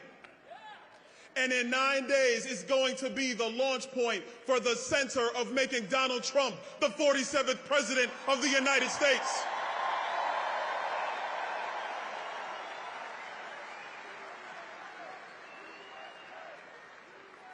I don't even want to talk about Kamala. Why? Why would we waste our time? She doesn't even want to talk about herself. She tells us she grew up in a middle-class family. But I don't care, because it's families today in New York, in Chicago, in Philadelphia, in Milwaukee, in Phoenix. They are struggling because of Kamala Harris, and they are saying the same thing we're saying. We had enough. We need Donald Trump back.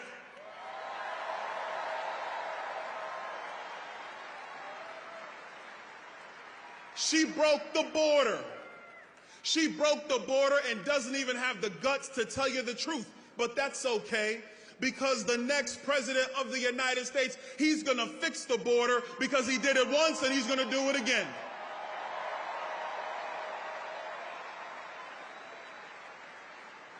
She unleashed The massive inflation that has made it harder for every working family in our country. If she was around when I was a kid, it would have devastated my mom, who still lives in Brooklyn. Hi, Mom. How you doing? And you think she has an answer for the people who are trying to find ways to get ahead? No, she doesn't. Nothing but word salad. I kind of like salad. Everybody should have some. It's healthy. It's good for you. But this word salad mess is demented. It is meant to make you think that she's smart and you're somehow dumb. The truth of the matter is, the common sense of the American people is what is needed today, and that will be brought by Donald J. Trump.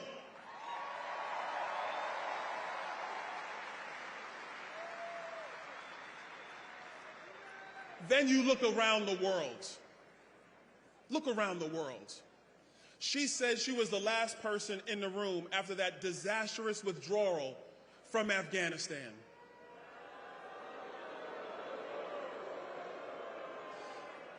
You know, that withdrawal is seared into my mind. I remember watching Afghanis hold on to the sides of airplanes to escape the Taliban.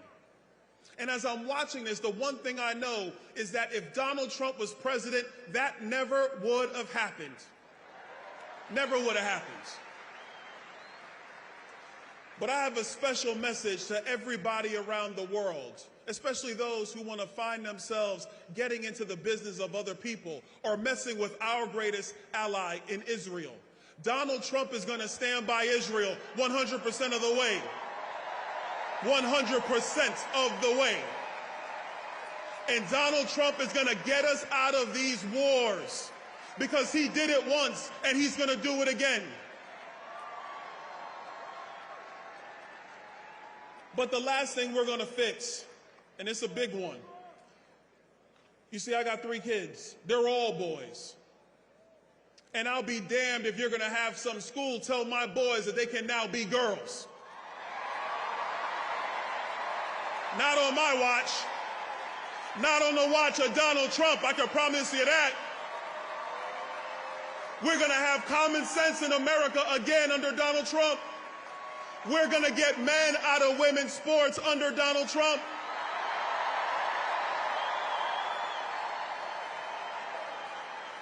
America will take its place again as the shining city on the hill, as the leader of the world, as the #1 nation, as the great experiment, because he's going to fix it once again. And together, New York and around America, we are going to make America great again. God bless you, New York. God bless America. Let's go win. Let's go win.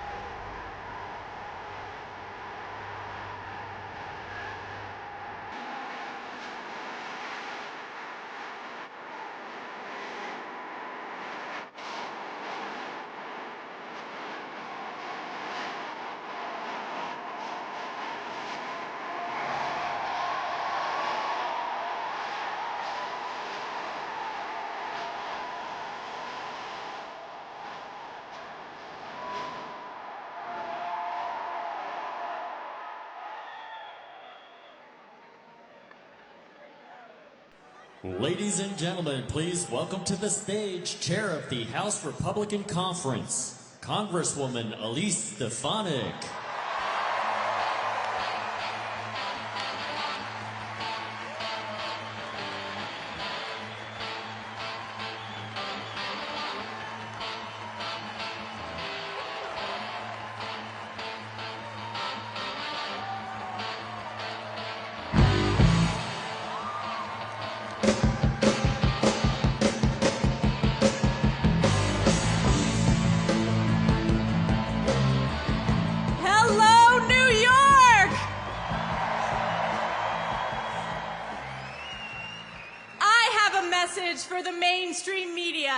can say this as a born and raised New Yorker. New York is Trump country.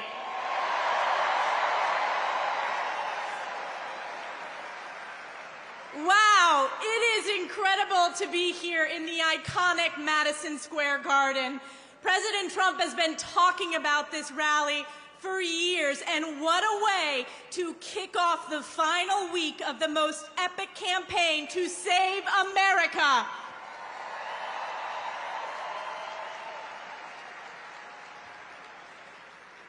Every election, we say, is the most important in our lifetime, but this one really is. No matter where you go, whether it's in New York City, upstate New York, or in any of the swing states, people understand there is so much at stake. And it is we the people, when we vote for President Donald J. Trump, we the people will save America.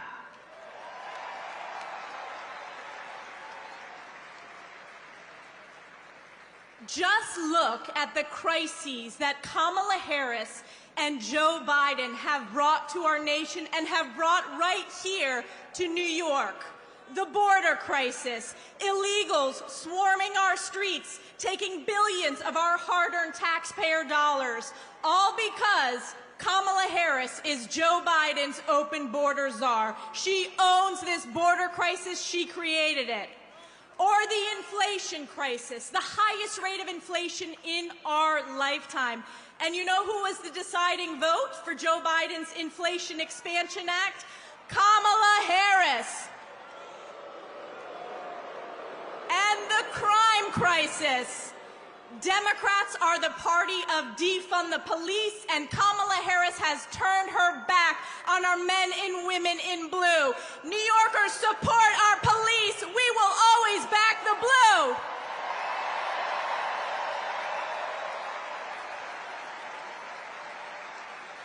And then take a look around the world, what is happening. You had the catastrophic withdrawal from Afghanistan. Kamala Harris was the last person in the room advising Joe Biden of that horrific mistake. You had Putin invading Ukraine, and then just over 1 year ago, we had our most precious ally, Israel, under attack from Iranian-backed Hamas terrorists. And Kamala Harris has turned her back on Israel. And what did we see? What did we see on our college campuses? We saw a skyrocketing of anti-Semitism. Let me ask you all, did you see that committee hearing with those college presidents, now former college presidents? That's right. I asked the presidents of Penn, MIT, and Harvard, does calling for the genocide of Jews violate your university's code of conduct? And one after the other said, it depends on the context, and the world heard. You're fired. 5 have been fired, so many to go. And you know, compare that with President Trump. He brought us the most secure border in our nation's history. He brought us the strongest economy. He proudly supports our law enforcement, and he has and always will stand with Israel.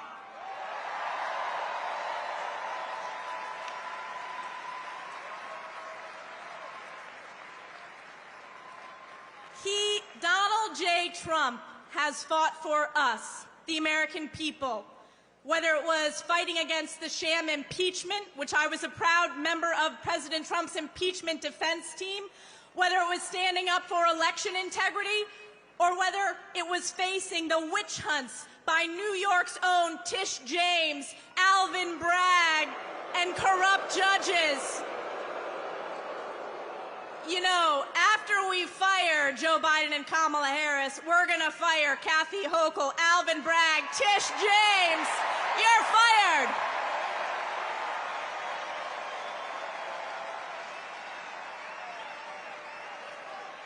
As I said, President Trump has fought for us. It is now our opportunity to fight for him. And New York, we made history when we fired Nancy Pelosi once and for all and flipped those 5 congressional seats. We need to make history again. So 9 days, flood the polls, vote for President Donald J. Trump to save New York and save America. God bless you. God bless the United States of America. Thank you very much.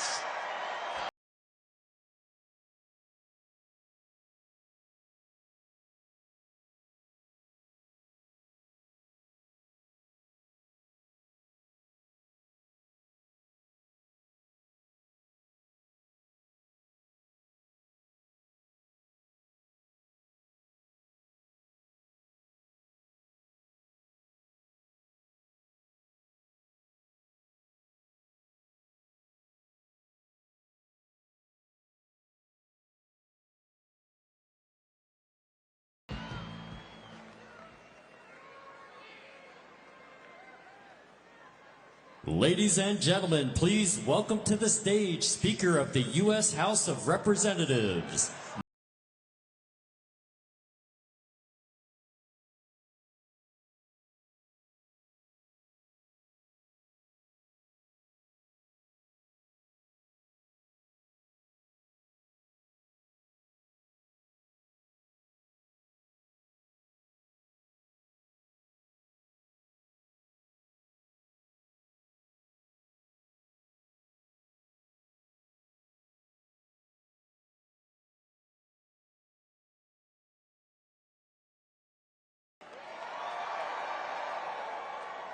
Is New York ready to make America great again? My friends, I came here tonight so excited to be with you. I came off of the field to give you a very important field report. Now, I've been traveling all around the country, nonstop. We've been to the red states and the blue states. We've been to the safe districts and the swing districts. We've been all around America. And I'm going to tell you what's happening right now. I'm here to report something. There's something very powerful happening out there among the base, okay? I'm telling you, there's an energy out there that we have not seen before. And I am convinced that in 9 days, we are going to grow the House majority, we're going to take back the Senate, and send Donald Trump back to the White House.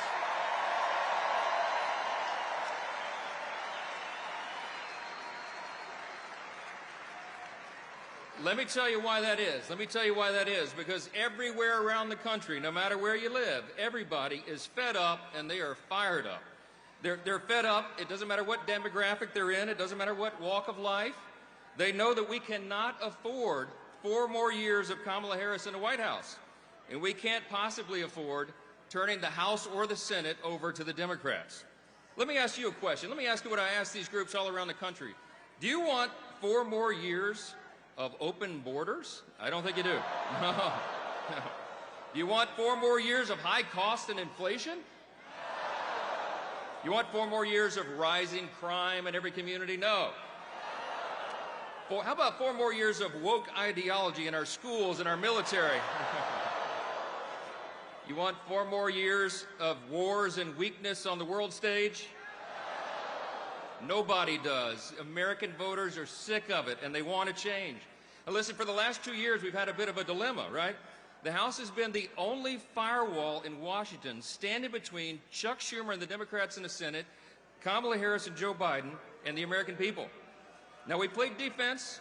We blocked their woke America Last agenda, and we passed solutions to all the great challenges facing the country. But here's the problem. They got stopped in the Senate. We also had the smallest Republican majority in U.S. history. But you know what the good news is? We're about to grow that majority. That's what's going to happen on November 5th.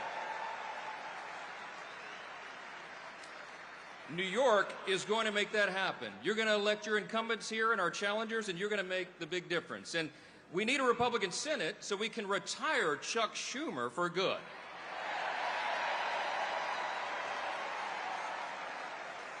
And America needs, and everybody knows, no matter where we are in the country, we know we have to get Donald J. Trump back to the White House so we can get this thing fixed. When we do that, we're going to secure the border once for all. We're going to unleash American energy dominance again.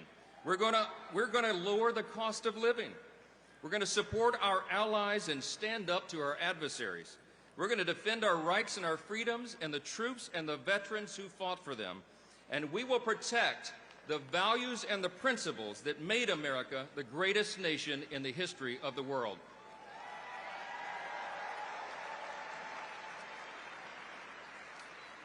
I'll just leave you with this thought. We're not in a battle this time just between two different political parties. It's much deeper than that. There's something much more fundamental going on. We're in a battle between two completely different visions for who we are as a nation and who we're going to be. We revere the founding principles. We revere our Judeo-Christian foundations. We revere individual freedom and limited government and the rule of law and peace through strength and fiscal responsibility, free markets, human dignity, secure borders. But the other team doesn't anymore, my friends. This is not your father's Democratic Party. They are now full on to Marxism and socialism. They don't envision for us to save the founding principles and the greatest nation in the history of the world. Instead, what they envision for us is that we would be some sort of European-style Marxist borderless utopia. We all know that's a dangerous fool's errand.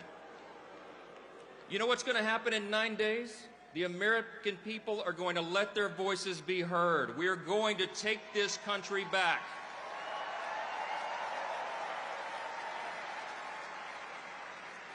We're going to restore the foundations, and we are truly going to make America great again. Thank you so much. God bless you.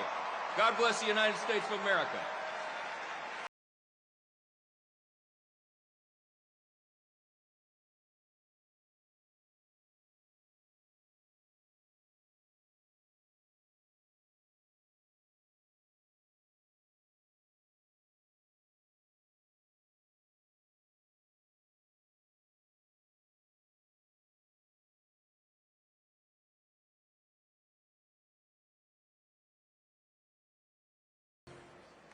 Ladies and gentlemen, please welcome to the stage Vivek Ramaswamy.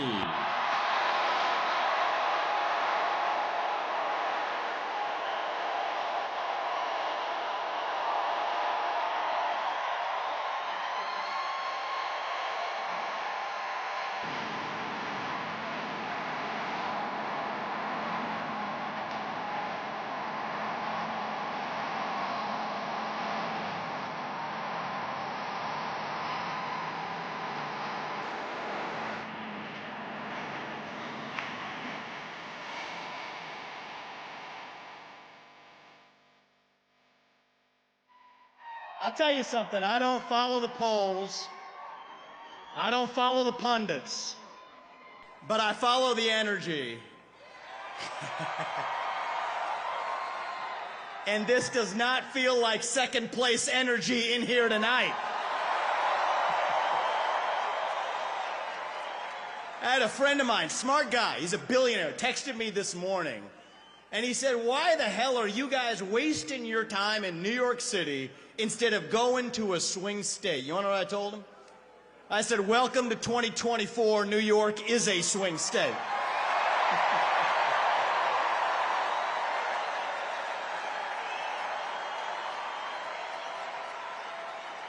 I got a message for Kamala Harris tonight. We're feeling the joy in New York City tonight, aren't we? And the only celebration bigger than this one right now is going to be on the evening of November 5th when we send Donald J. Trump back to the White House as your 47th president and commander-in-chief. And I'm looking around here, there's only one man who is going to be more happy than everybody else in this room when that happens, and that is going to be a man by the name of Joe Biden, actually. He is so pissed off about what they did to him. And you know, he's thinking it, but I'm going to say it. Identity politics never works in America. When you select somebody on the basis of their race and their gender, it always ends up being a disaster. And I'm actually talking about Tim Walz this time, by the way. It goes both ways. So listen up, guys. Last year, I became the youngest person ever to run for U.S. president as a Republican. And thank you. I appreciate that. And I'll tell you something about my generation. We are lost. We are hungry to be part of something bigger than ourselves. Yet we can't even answer what it means to be an American today. We're in the middle of a national identity crisis. Faith in God, patriotism, hard work, family. These things have disappeared only to be replaced by wokeism and transgenderism, climatism, COVIDism, depression, anxiety, fentanyl, suicide. These are symptoms of a deeper void of purpose and meaning in our country. And right now, we need to step up and fill that void with our own vision. Answer, what does it mean to be an American in the year 2024? It means we believe in the ideals of 1776. It means we believe in merit, that the best person gets the job regardless of their skin color, that you get ahead in this country, not on the color of your skin, but on the content of your character and your contributions. That's why we're done with the woke DEI agenda, bringing in meritocracy to America. It means we believe in the rule of law, and I say this as the kid of legal immigrants to this country. That means your first act of entering this country cannot break the law, and that is why if we've had the largest influx of illegals into this country in American history, we will have the largest mass deportation in American history. That is not racist or xenophobic. That is what it means to stand for the rule of law in the United States of America. It means we believe in self-governance, that the people we elect to run the government, for God's sake, ought to be the ones who actually run the government, not unelected bureaucrats in the deep state that are running the show today. So you want another mass deportation? Let's get 3 million federal bureaucrats out of the D.C. bureaucracy. That's the mass deportation that saves the country.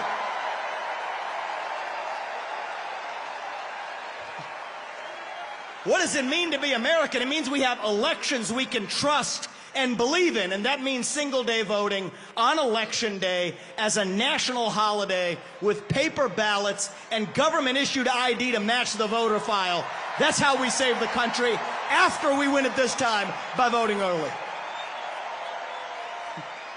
These are not black ideas or white ideas. They are American ideals that set this country into motion. We're in a war to revive them, and right now we need the commander-in-chief who will lead us to victory.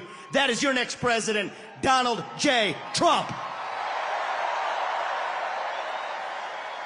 If you want to seal the border, vote Trump. If you want to restore law and order in this country, vote Trump. If you want to grow the economy in this country, vote Trump. If you want to revive national pride in this country, vote Trump. If you want to stay out of World War III in this country, vote Trump. If you want to make America great again, vote Trump. I'm going to give you one more reason to vote Trump, and it's this. It's the one the media in the back, they won't talk about this. But they know it to be true. Donald Trump is actually the president who will unite this country, actually. And we don't talk about that enough. America First includes all Americans, regardless of their race, their gender, or their sexual orientation. Our message to black Americans tonight is this. We want you, what we want for every American. Safe neighborhoods, good jobs, clean streets. A country where you are judged based on the content of your character, not the color of your skin or your political beliefs. That's the America we know. Our message to gay Americans tonight is this. You're free to marry who you want, if you want, without the government standing in your way. But that doesn't mean that boys get to compete with girls in girls' sports, or you do genital mutilation and chemical castration on our children. Our message to every legal immigrant in this country is this. You're like my parents. But our message to every illegal immigrant, if you came legally, you get the same American dream that everybody else does. Work hard, get ahead, make contributions to this country, love the nation, and that's our message to legal immigrants. But our message to every illegal immigrant is also this: we will return you to your country of origin. Not because you're all bad people, but because you broke the law, and the United States of America is founded on the rule of law. Our message to my generation, the millennials, is this: you were sold a false bill of goods. You were told you become a gender studies major in California. Somehow that gets you a head start on the American dream, when it hasn't worked out that way. Dead on your shoulders. The Iraq and Afghanistan wars. Yes, it's true you were lied to.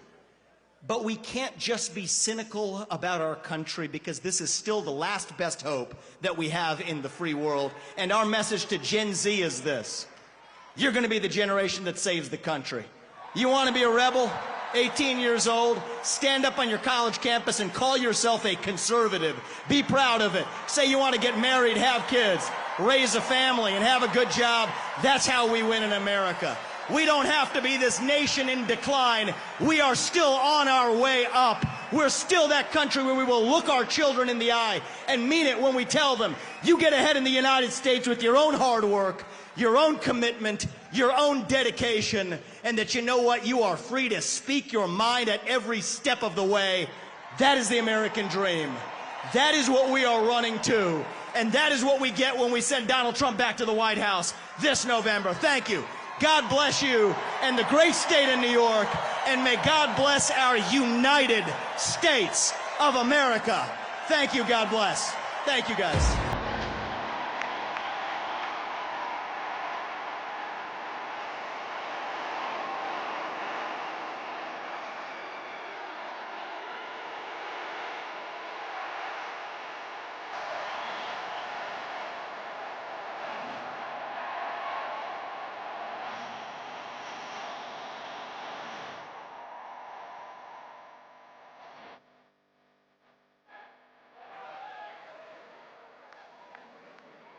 Ladies and gentlemen, please welcome to the stage former Congresswoman Tulsi Gabbard.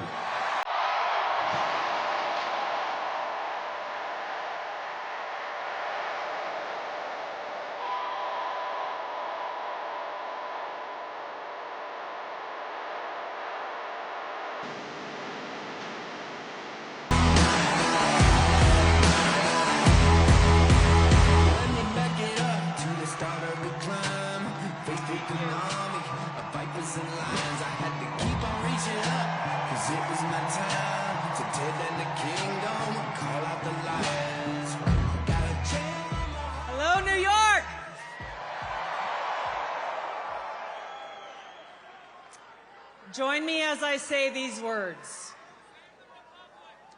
We hold these truths to be self-evident, that all men are created equal, and that we are endowed by our Creator with certain unalienable rights, and that among these are life, liberty, and the pursuit of happiness.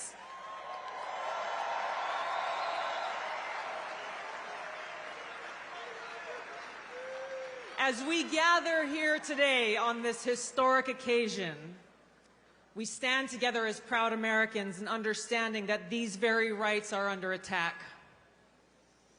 So we face this historic crossroads where our freedom and our future is in our hands. There's never been a more clear choice in any election in my life, and our ability to live in a truly peaceful and free and prosperous country is on the line. I love you too.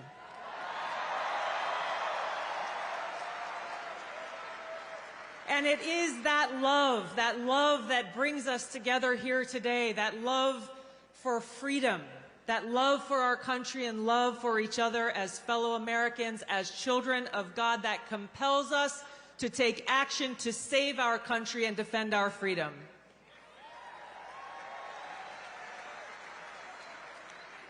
Now, this choice that we have before us is very personal to me. I'm a lieutenant colonel in the Army Reserve. I've served now for over 21 years.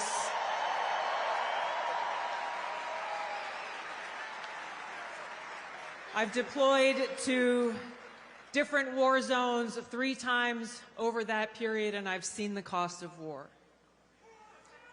For my brothers and sisters who paid the ultimate price, I carry their memories and their sacrifice in my heart every day.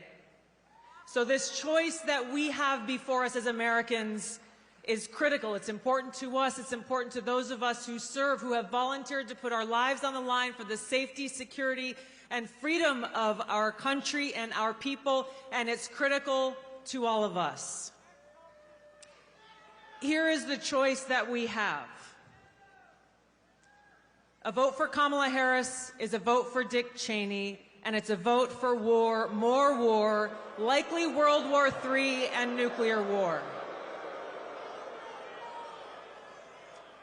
A vote for Donald Trump is a vote for a man who wants to end wars, not start them, and who has demonstrated already that he has the courage and strength to stand up and fight for peace. A vote for Kamala Harris is a vote for open borders, where known violent criminals and Islamist terrorists are streaming across our borders, placing us at risk. A vote for Donald Trump is a vote for secure borders and safe communities, and a confidence that he will seek out those who seek to do us harm and get them out. A vote for Kamala Harris is a vote for economic hardship, high cost of living, poverty, and homelessness, and a vote for Donald Trump is a vote for economic prosperity and opportunity for every single one of us as Americans. A vote for Kamala Harris is a vote for censorship and a complete erosion of our fundamental and constitutional rights and freedoms. A vote for Donald Trump is a vote for someone who will defend freedom and every one of our God-given rights that are enshrined in the Constitution and Bill of Rights.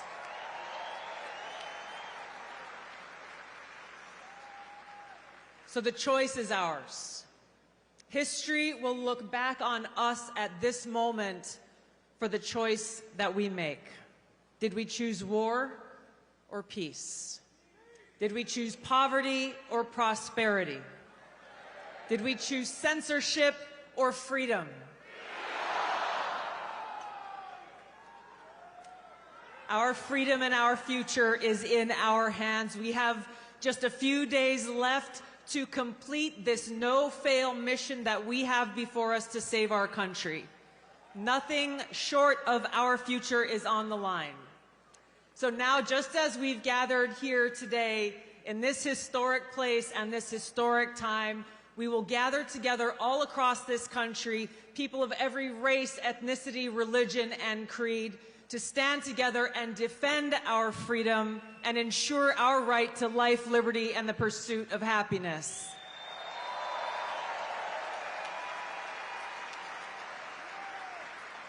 Now is the time for us to send Donald Trump back to the White House to be the 47th President of the United States, where we can stand together and make America great again.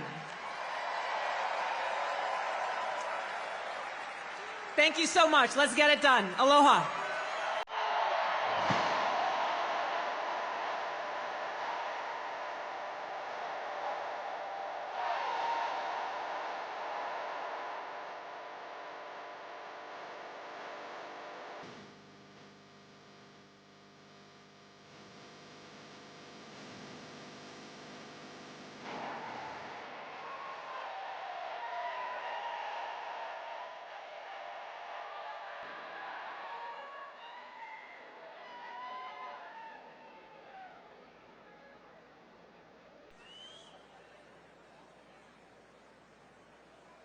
Ladies and gentlemen, please welcome to the stage former presidential candidate Robert F. Kennedy Jr. Yeah! And I set up and tore down this stage with my own two hands. We traveled this land, back tight in minivans. And all this for the fans, girls, money, and fame. I played their game and had to scream my name. I will show no shame. I live and die for this. And if I come off soft, then chew on. you, New York. Thank you.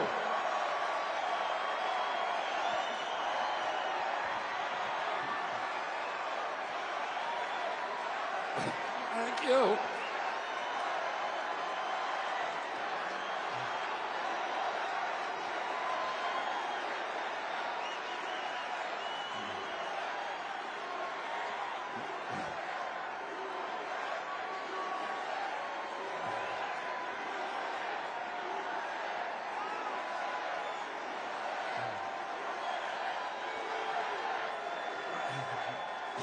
Thank you.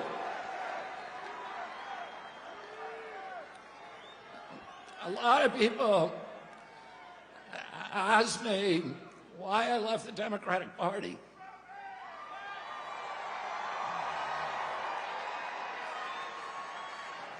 And I say, I didn't leave the Democratic Party. The Democratic Party left me. This is not the party anymore of Martin Luther King, of Robert Kennedy, of John Kennedy. That was the party of peace. It was the party of constitutional rights, of civil rights, of freedom of speech. It was the party that wanted to protect and nurture the middle class. It was the party that stood up to censorship, to surveillance, that stood up to the CIA, to the military complex, military-industrial complex. And it was the party that wanted to protect public health and women's sports. My uncle, Ted Kennedy, wrote Title IX, which protected women's sports in college.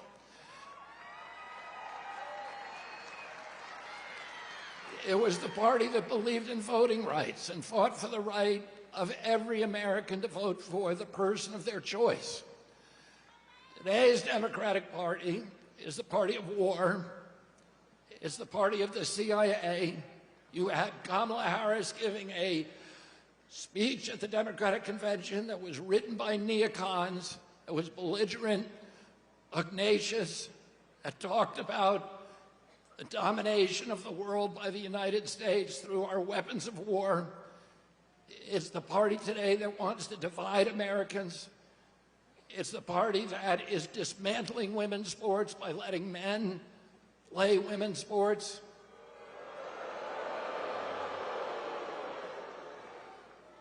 It's the party of Wall Street. It's the party of Bill Gates, who just gave $50 million to Kamala Harris. It's the party, and the Harris campaign is very proud that it received the endorsement of 50 former CIA agents and officers, and of John Bolton, and of Dick Cheney. These are the people that gave us the war in Iraq, the worst foreign policy catastrophe that's ever happened to this country. These are the people that gave us the Patriot Act, that launched the surveillance state. These are the people that are trying to undermine voting rights in this country by weaponizing the federal agencies against political candidates, including me and Donald Trump and all other political candidates that can't win an election. And instead of bringing in a candidate who wins the primaries, abolish the primaries, and then pick two candidates, anointed them without receiving votes. We don't even know how Kamala Harris received the nomination.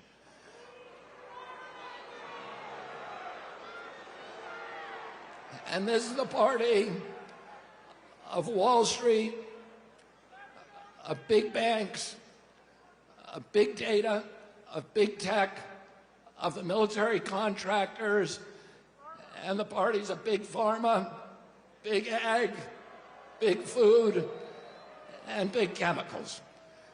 is the party that's given us the sickest children in the history of the world. When my uncle was president, 6% of Americans had chronic disease, and we spent 0 on chronic disease in this country. Today, 60% of Americans have chronic disease. This is existential for our country. We're spending $4.3 trillion a year, 5 times our military budget. 77% of American boys cannot qualify for military service because of chronic disease diagnoses. This is existential for our country. President Trump called me 3 hours after his shooting. And he said, would I come and sit down with them? And he said to me during that meeting, he said, there are some things that we can agree on and some we disagree on, but the landscapes on which we agree are so much larger. He said, I want to end the wars.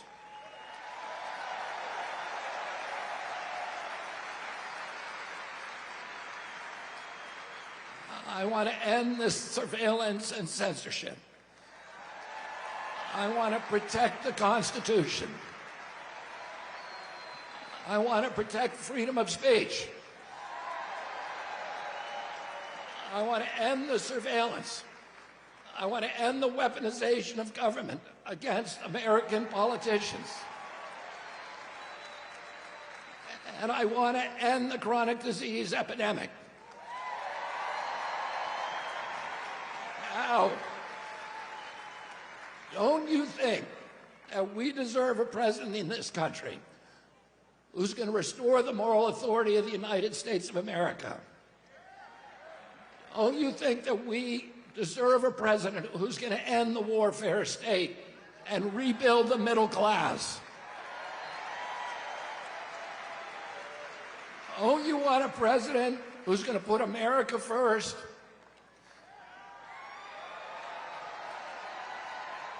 And don't you want a president who's going to protect our children?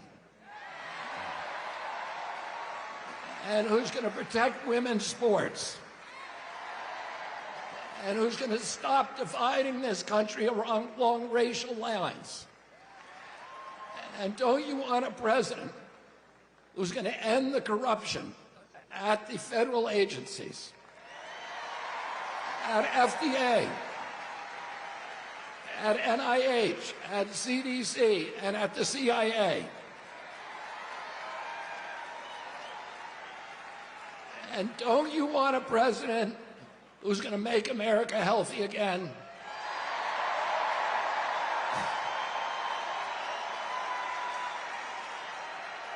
And don't you want a president who's going to make America great again? And we need to go to the polls on November 5th and vote for Donald Trump. God bless you and God bless America.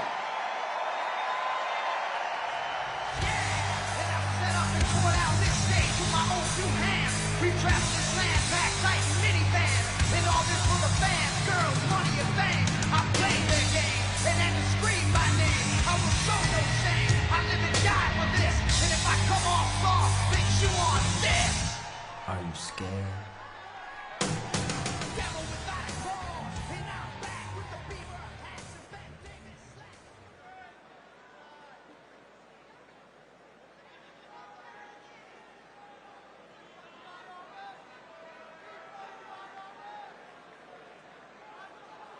Ladies and gentlemen, please welcome to the stage Tucker Carlson.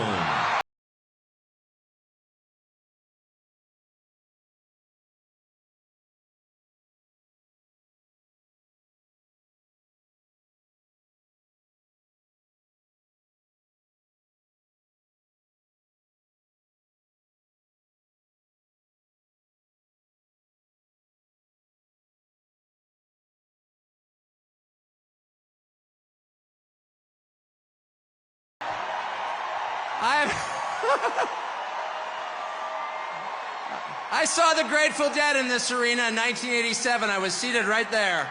How weird. It's such an honor to be here, and it's wild.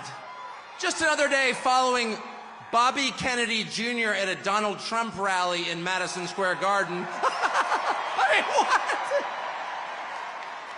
That's totally normal. Liz Cheney's out there with Kamala Harris. And there's Bobby Kennedy calling to protect women's sports at a Trump rally. It's a realignment. It's unbelievable. And the fact that it's here is even sweeter. Imagine if you're, and just pause for one moment. Imagine you're Donald Trump. You're from New York City. You become famous in New York City. You make your fortune in New York City. And all of a sudden, the leadership of New York City decides they're going to destroy you because they don't like your politics. And so they, yeah, boo. Imagine if that were you, though. And they try and take everything that you have. They try and put you in prison. They try and put your children in prison. If that happened to you, how often do you think you'd be going back to New York City? How about never? And yet he's here. It's like getting thrown out of a bar. And you think to yourself, well, you know, all my friends are in the bar. And you approach the door and there's the bouncer like, you're not allowed in here. But from behind the bouncer, you hear the cheers of your friend, come on in! And the bouncer hangs his head in shame. He's embarrassed that he's working for the man trying to keep the most popular person out of the bar. And that's Donald Trump back in the city that produced him with no embarrassment at all, in a room full of his friends. The stones that takes, the bravery that takes, is incredible. Donald Trump's gonna win. He's gonna win. I know that that's true. Why is Donald Trump gonna win? The people he's about to defeat have no idea. And they're panicked. They have no idea why people like Donald Trump. And their first theory was, well, Donald Trump is evil, so half the country's evil also.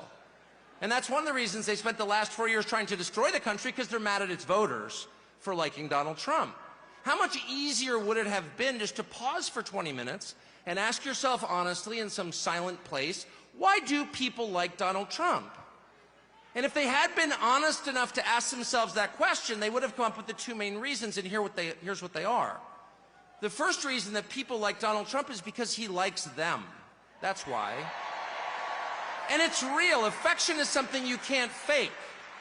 I don't care how many times Kamala Harris would tell me she loves me, I don't believe her. I saw her kiss her husband with a mask on. A mask on. That's her version of love. It's fake. It's not real. They spent 10 years telling you Trump is a hater. Do you feel that on him? No, you don't. Because it's not there. I've spent a lot of time with Trump. And there's not one moment I've ever been with him off camera where he's spending his time grousing about people he hates. Ever. He's talking about the people and the country he loves in his private time. Trust me.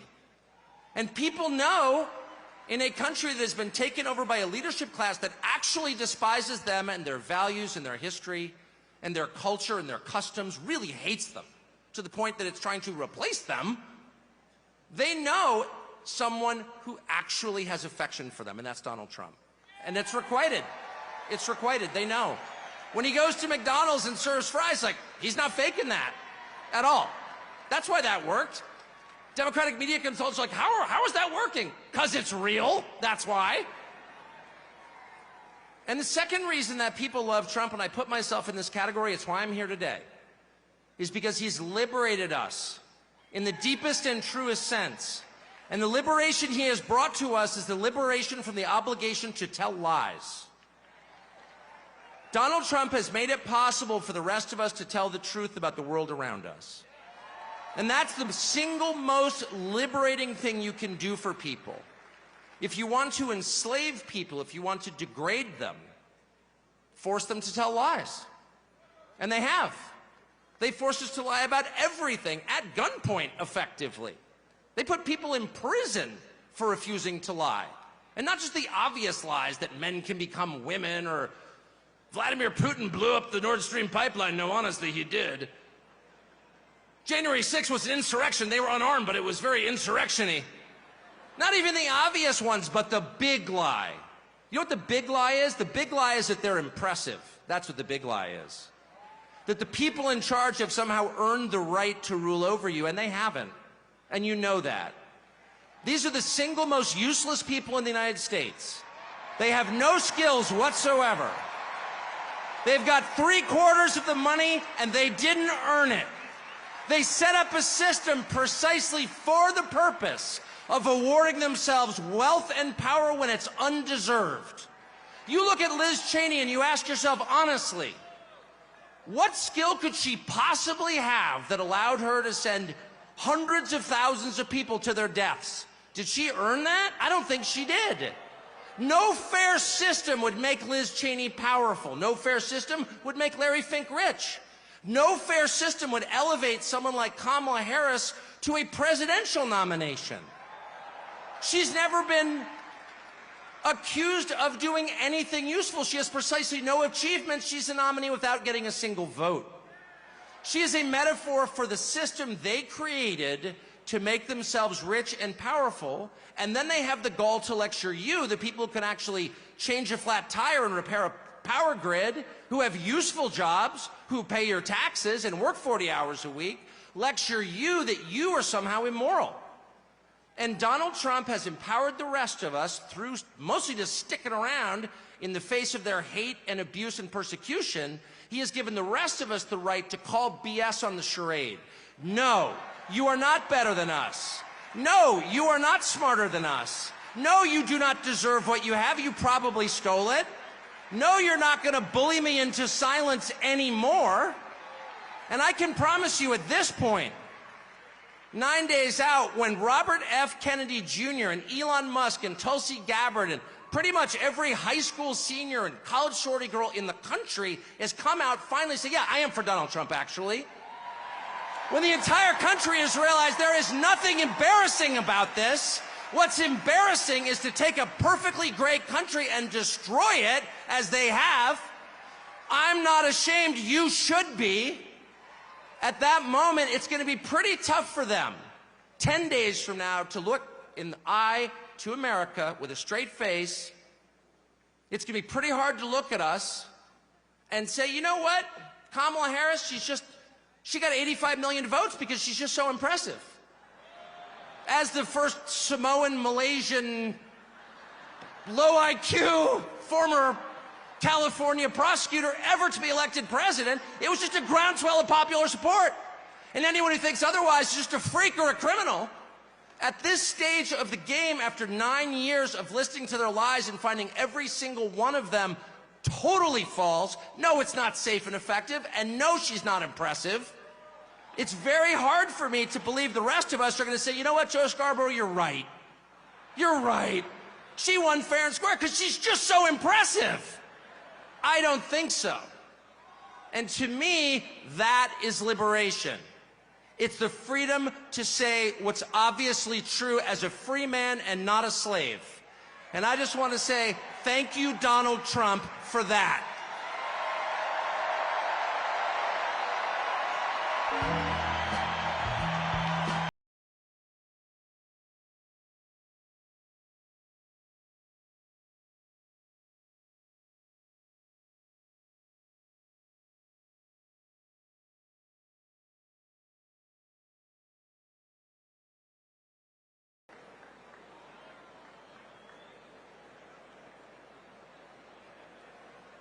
Ladies and gentlemen, please welcome to the stage professional wrestler Hulk Hogan.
Well, let me tell you something, Trumpomaniacs. Welcome to the house that Hulkamania built. You know something? Usually when I'm in Madison Square Garden, I'm body slamming giants. I'm winning world heavyweight titles, and I'm cracking people over the heads with steel chairs. And the energy in Madison Square Garden is off the Richter scale. But today, Trumpomaniacs, the energy in here is something like I've never felt. The energy of all these Trumpomaniacs is the most powerful force in the universe. And today, this is Donald Trump's house, brother.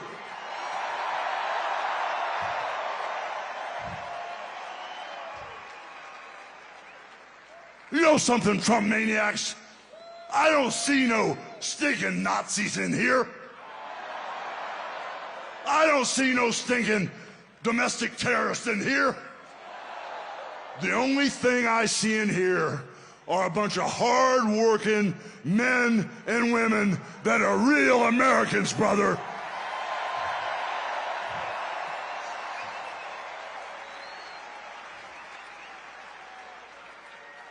You know, when I hear my president and our president, Donald Trump, speak, he sounds for real, brother. He sounds like he has a heart of gold that's all for the USA. But when I hear Kamala speak, it sounds, it sounds like a script from Hollywood with a really, really bad actress.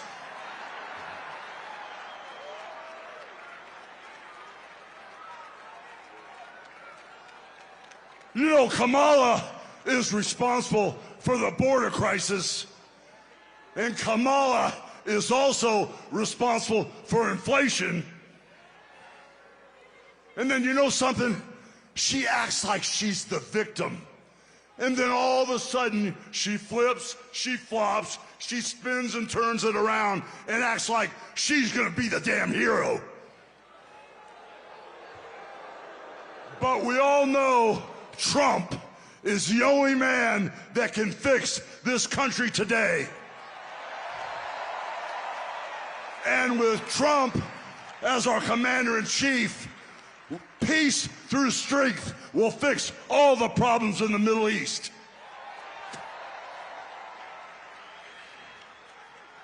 You know, I've been coming to this building month after month after month, and I've seen sold-out crowds over and over again for over 40 years.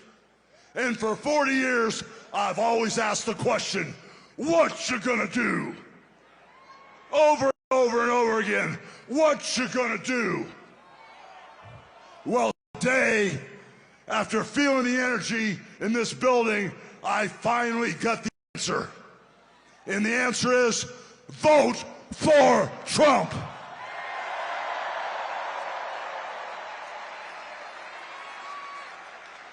So now, I got a couple questions for you. What you gonna do about the border invasion? What you gonna do about inflation? What you gonna do about keeping America safe, brother?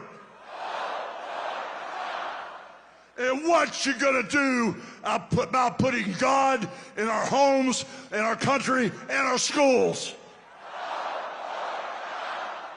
So I guess we're all on the same page. So I got one final question for you. What you gonna do, and who's gonna make America great again? God bless Donald Trump. He's our next president.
Ladies and gentlemen, please welcome to the stage founder of Merit Street Media, Dr. Phil McGraw.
Well,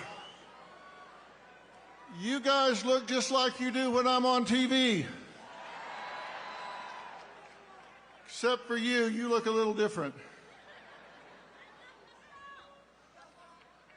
Listen, I love you guys for caring enough about the United States of America to come out here tonight. Thank you so much for caring enough to come out here tonight. I have to tell you, I love this country.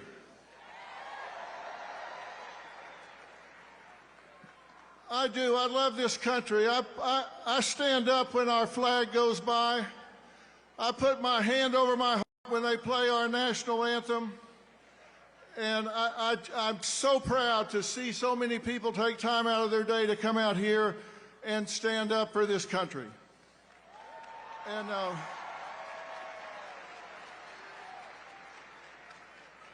And strangely enough, I'm not here just to stand up for Donald J. Trump. Lord knows he doesn't need me to stand up for him. He's tough as an old army boot.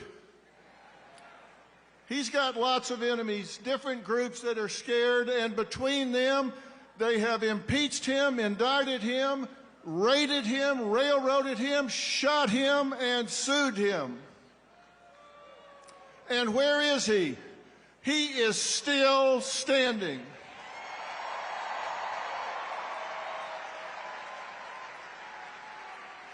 He just keeps on coming because he loves this country too. I can be honest and say, I can be honest because we have free speech in America. I can be honest and say I don't like or agree everything that Donald J. Trump does or says. I mean, come on. Nobody agrees with everything or likes everything somebody else says or does, right? No human is perfect. We don't strive for perfection, we strive for excellence. But you don't have to love everything about someone in order to love them. And the last thing he needs is some celebrity endorsement. What the hell do I know? I know I'm no celebrity to begin with. And celebrities don't know anything about policies or politics. So,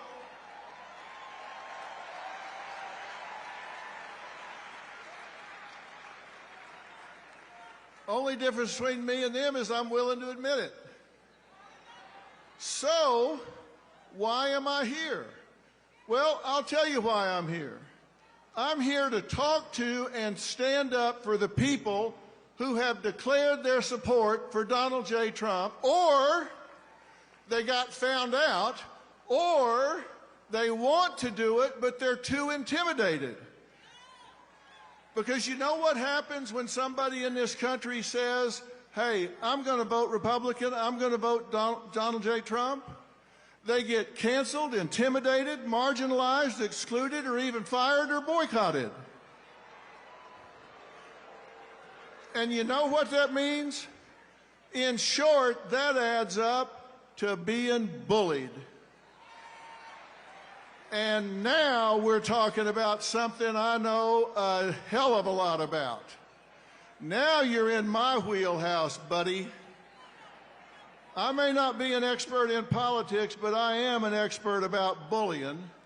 And bullying is when you seek to harm somebody, you seek to intimidate, coerce, cause distress, fear, risk to their well-being. And it can be physical, verbal, relational, or cyberbullying. And it's always wrong. You said it, my friend. It is always wrong when you bully somebody.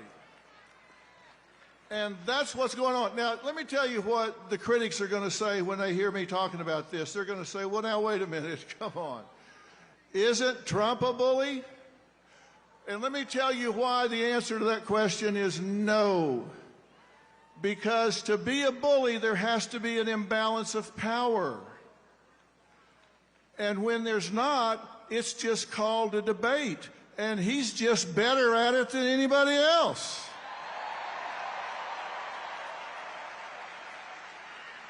It's called debating. It's called arguing.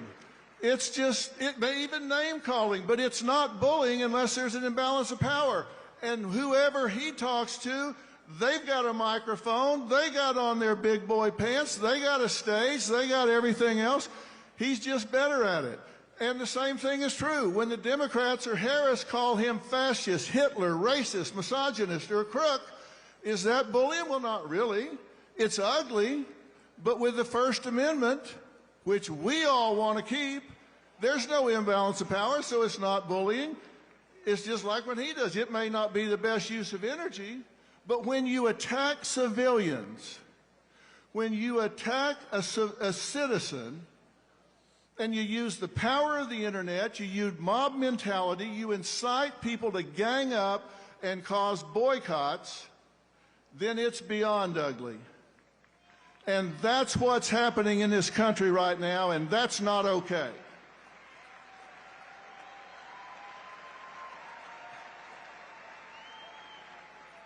There is an imbalance of power there, and it's time that every one of us close ranks. We have to stop this now. It's time that we push back against cancel culture. It's time that we push back against intimidation tactics. And that is exactly the reason that I launched Merit Street Media, which, by the way, we didn't choose the name for that by random. Merit Street Media. This country was built on hard work, added value, and talent, not on equal outcome, not on DEI. This country was built on hard work, and it needs to continue to be built on hard work. And the legacy media has sold out. The legacy media has sold out. And I'll tell you, one night I was sitting at dinner with my wife, Robin, and I was complaining as we were flipping around and listening to the spin on what's supposedly news. And I said, damn, I'm tired of listening to all this media spin and everything. And without even looking up, she said, well, you are the media. Why don't you do something about it? She said, you got bigger ratings than the four of them combined. Why don't you do something about it? Well, as usual, she was right. And that's why I launched the new network, because we want people to think for themselves. You guys aren't dumb. You don't need to be told what to think. You just need the facts. And you're here because you have the facts, right? You're here because you recognize when legacy media edits answers and gives you what they want you to hear instead of the truth. And when they start editing their candidates' answers, they've lost their moral compass. They've lost their way. And I would love to say it's equal on both sides, but I'll guarantee you, when Beyonce, George Clooney, De Niro, and Lizzo come out and say they're for Kamala Harris,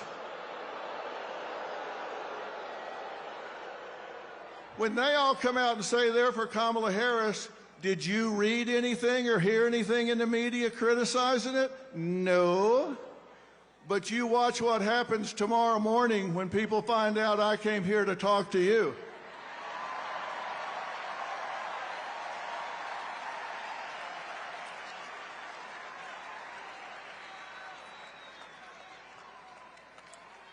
You say this in Hollywood and all of a sudden you ain't got a job. The problem is I don't need one.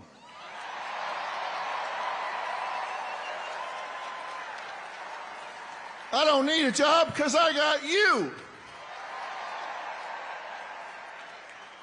And I've got a question for all of us. Have we lost our minds? We have the First Amendment in America where our government has said we will pass no laws to infringe on our freedoms for religion and speech. So that's the law, but we're muzzling each other. What is going on? We have a law that protects free speech, so we start taking it away from each other? Are you kidding me? We can't allow that to happen. We cannot encourage it. And let me tell you something about bullying. Bullies are bad, right? Let me tell you what else is bad. Bystanders. If you are a bystander, if you are watching somebody get picked on, if you're watching somebody get bullied, and you don't do anything about it, you're just as guilty as the bully that's doing the bullying. Am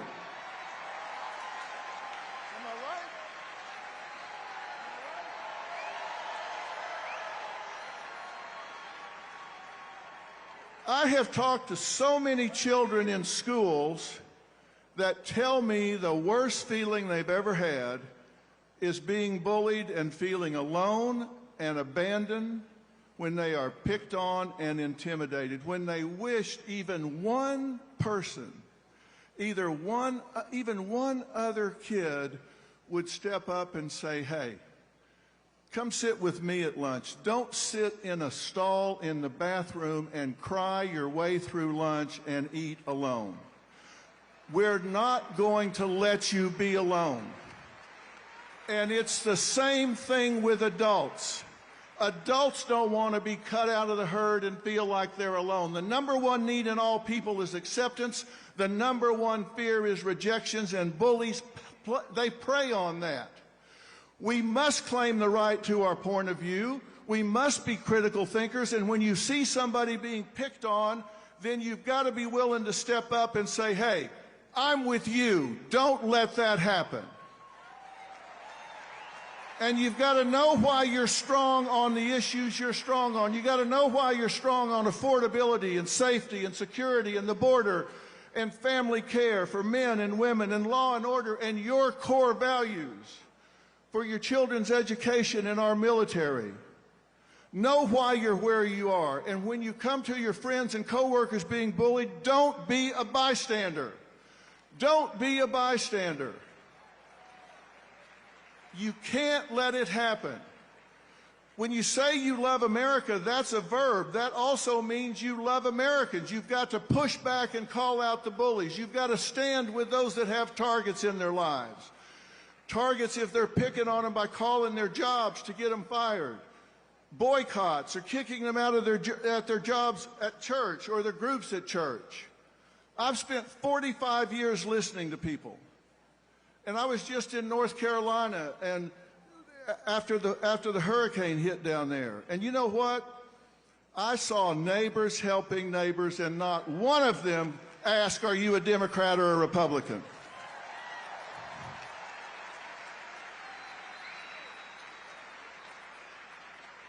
I saw neighbors helping neighbors, and we need to unify this country.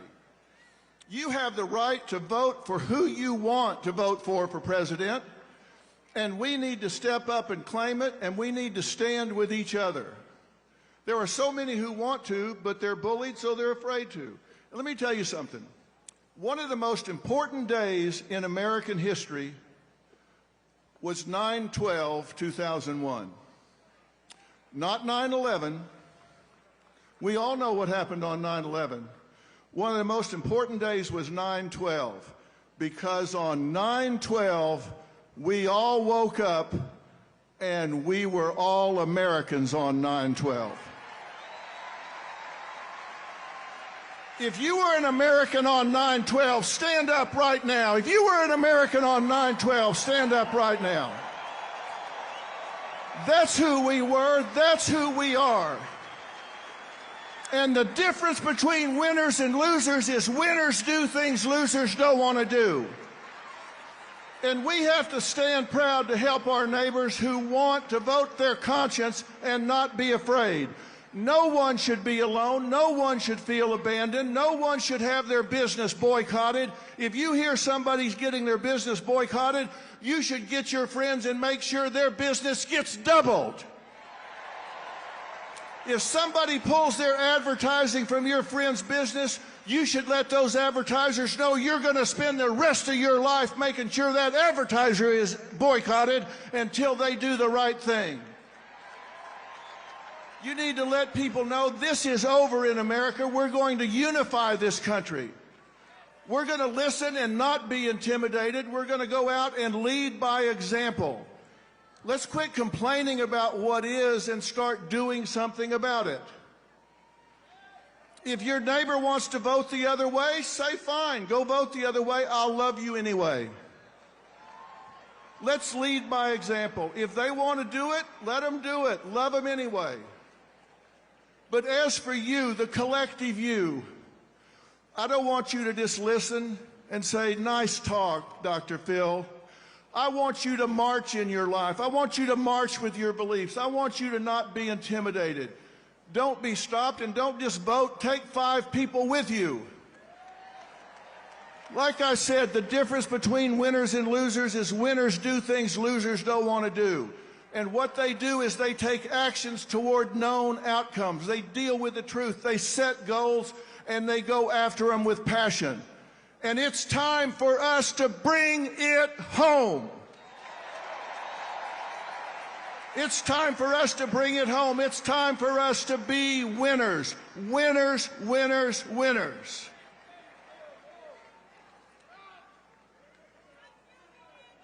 I started by telling you I love this country. I'll finish by telling you I love this country, and I love you for loving this country.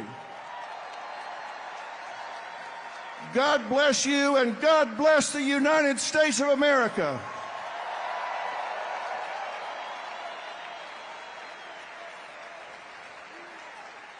And before I leave, ladies and gentlemen, please welcome the next Vice President of the United States, Senator J.D. Vance.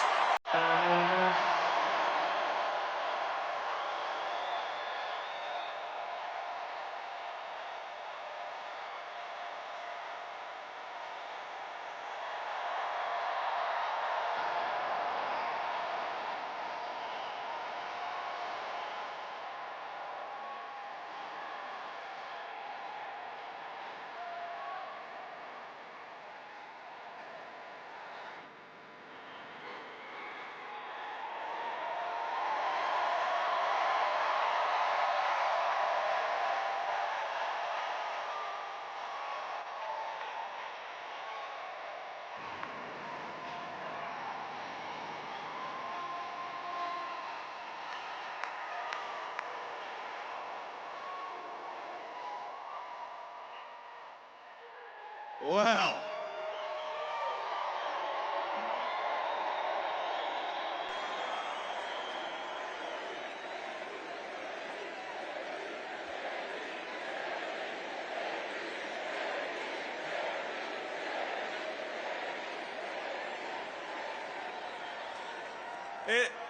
It is an honor to be here with all of you at Madison Square Garden.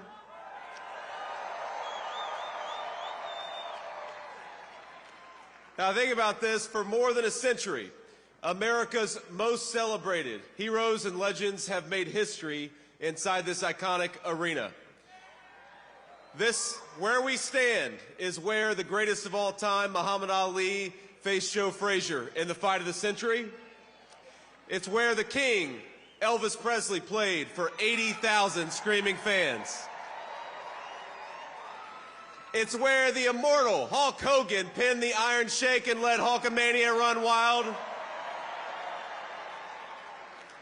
And now, on the eve of the most important election in our history, the greatest champion of them all, Donald J. Trump, has come to Madison Square Garden.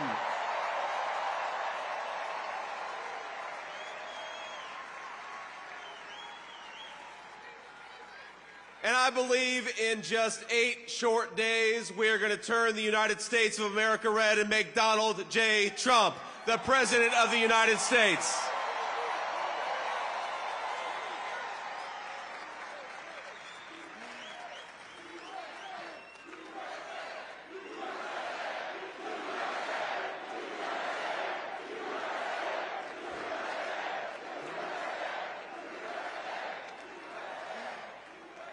Now, my friends, I've got the easiest job in American politics. Think about this. All I've got to do is remind people what life was like when Donald J. Trump was President of the United States. We had peace. We had prosperity. Take-home pay was rising the fastest that it had in 40 years. Inflation was at 1.5%, the lowest that it had been in a generation. Gas and groceries were affordable. And when Donald Trump was president, we had the most secure border in the history of this country.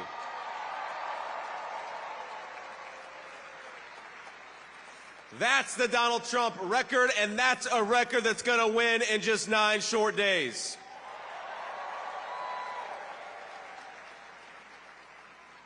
Now, I'm going to maybe surprise a little bit of the folks in this arena because I'm going to be a little bipartisan here. I'm going to talk about Governor Tim Walz, and I got to be honest with you, I feel bad for him.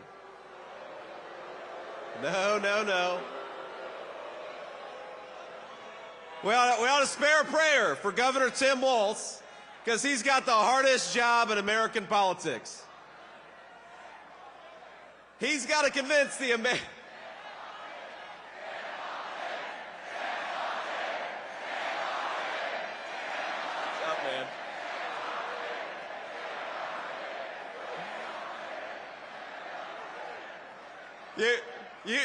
You all can say that. I probably shouldn't say that. But think about our friend Tim Walz has got to convince the American people that Kamala Harris is going to somehow fix the very problems she's been creating over the last 3.5 years. He's got to pretend that Kamala Harris didn't open up the southern border and let millions of illegal aliens in, even though we know she did.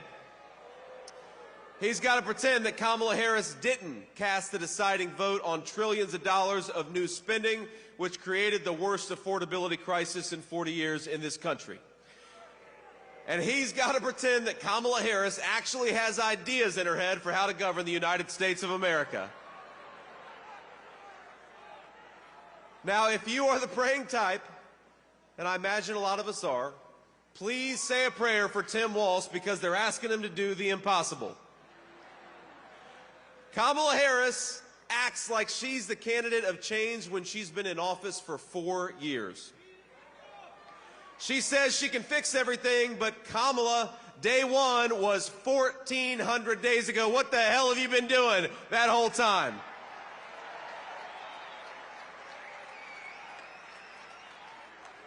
Now, my favorite Kamala Harris moment is that when somebody asks her for specifics on how she'll make life more affordable or groceries cheaper, she'll say, well, I grew up in a middle-class family. You say, Kamala Harris, how are you going to close down the southern border? Because for 4 years you've left it wide open. And she'll say, well, I made the hash browns when I worked at McDonald's, and I was pretty good at it. And anybody with a lick of common sense is saying, Kamala Harris, you didn't answer the question. You didn't actually tell the American people how you're going to fix what you broke. And I got to be honest with you, even on that McDonald's answer, I'm not sure that she ever worked at McDonald's. In fact, I think our president, Donald J. Trump, has probably worked at McDonald's for longer than Kamala Harris has.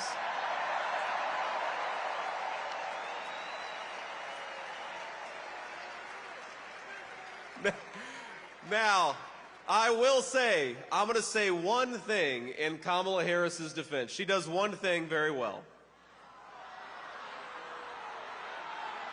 Look at this. You guys, you weren't expecting me to be so bipartisan, but I will say this for Kamala, that every time she does an interview, I think Donald Trump picks up about 100,000 votes.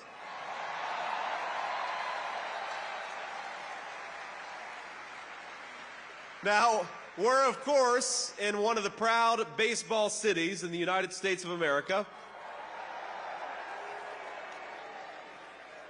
So you know the problem with a softball interview is that you've got to be able to hit a softball still. And that's the problem with Kamala Harris, is I don't think that she could hit a T-ball based on what we've seen over the last couple of weeks. When she was asked what she would do differently compared to Joe Biden, she said, nothing comes to mind. She's running on how she's going to be different, but she couldn't name a single thing that she would do differently than Joe Biden. Now, I will say that could be the Kamala Harris official campaign slogan. Kamala Harris, nothing comes to mind.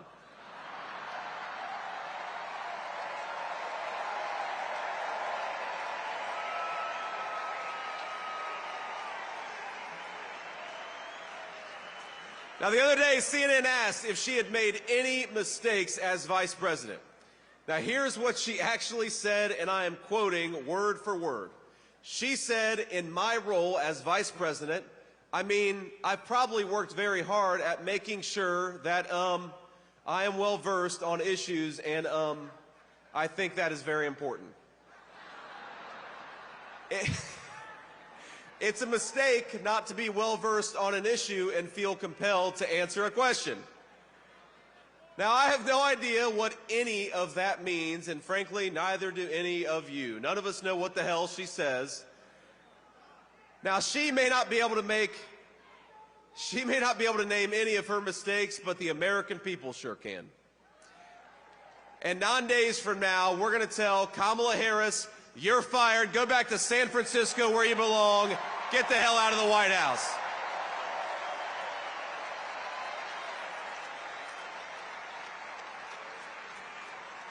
Now, together,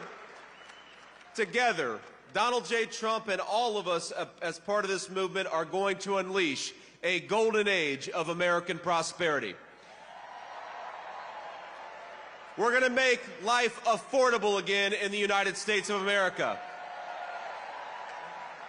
We're going to put the American dream of homeownership within reach for millions of American young people.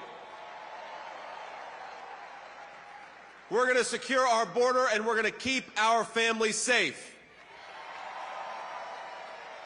We're going to protect your right to free speech and religious liberty.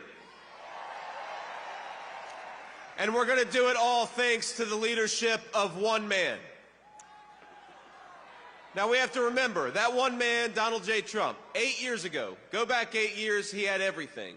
He had fame, he had fortune, he had family, he had friends. But he gave up the easy life to save the United States of America.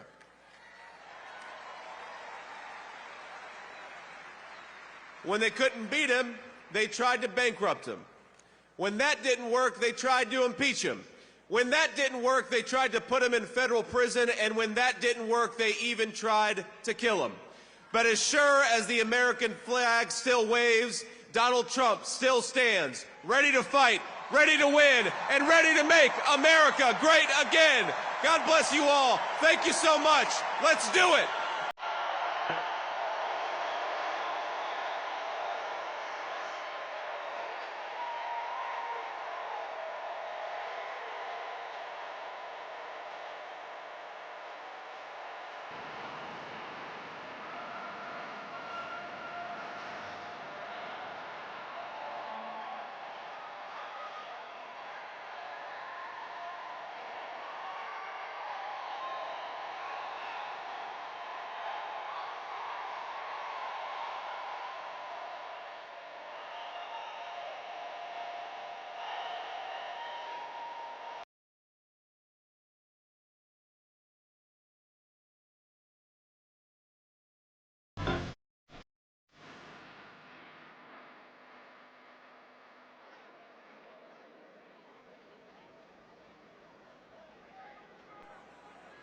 Please welcome Executive Vice President of the Trump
The greatest president we have ever had is right behind us. Let's make some noise for him.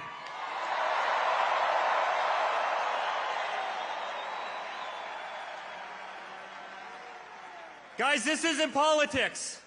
This isn't politics. This is a family. It's hard. We love you too. We love you too.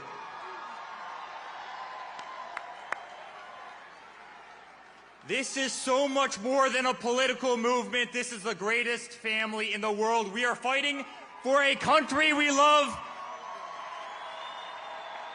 We are fighting for the American flag. We are fighting for the Constitution. We are fighting for our liberty. And as a family, we've been out there every single day over the last 10 years. They've tried everything they could to destroy my father, to destroy us. Dirty dossiers, Russian hoaxes. They tried to impeach him twice. They went after his Supreme Court nominees. They threw him off of Facebook. They threw him off of Twitter. They threw him off of Instagram. They tried to take away his First Amendment right. Guys, they tried absolutely everything. They weaponized every DA and every AG in this country to try and take down my father. Here in New York, they did exactly that. Alvin Bragg, Letitia James.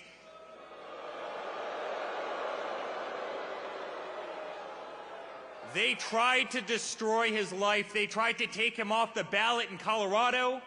They tried to take him off the ballot in Maine. They tried to subdue the vote of literally hundreds of millions of Americans who absolutely adore the guy. Guys, it's been political lawfare every single day. And then somebody tried to kill him. And despite that, every single time he stands up and he says, fight, fight, fight. And how do you think it feels for them as we're back at Madison Square Garden, the greatest arena anywhere in the world?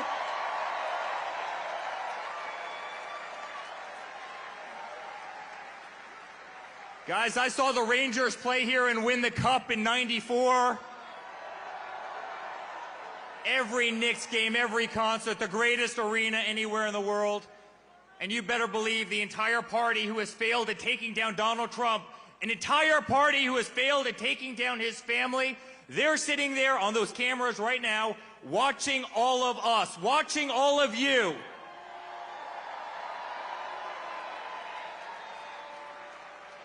Almost 200,000 people tried to get into this event tonight.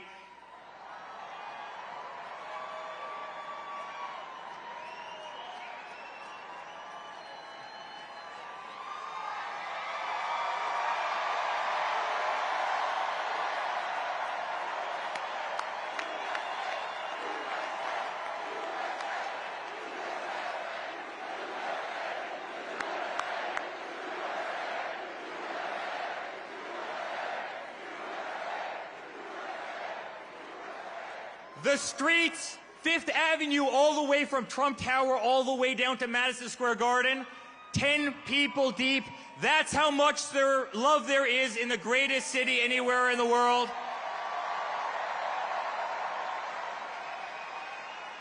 Guys, in 9 days, we're going to win. We're going to win.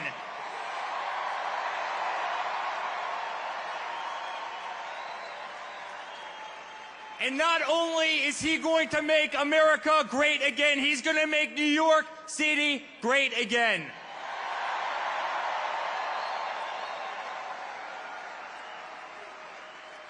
So on behalf of our entire family, thank you. Thank you for being on the greatest ride I could have ever possibly been a part of.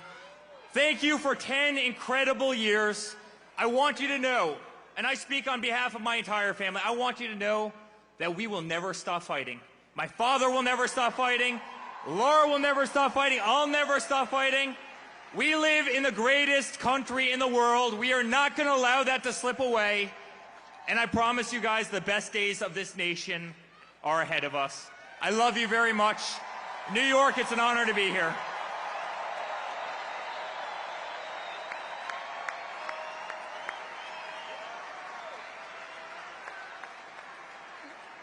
All right, y'all aren't done with us just yet. I'll say a few things if that's okay with everybody here.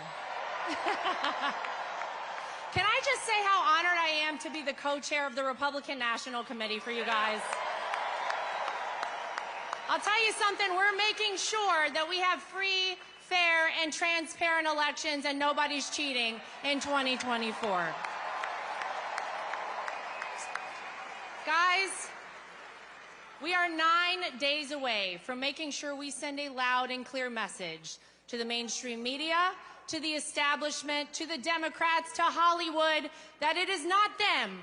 It is we, the people, who choose our president, and we're choosing Donald J. Trump.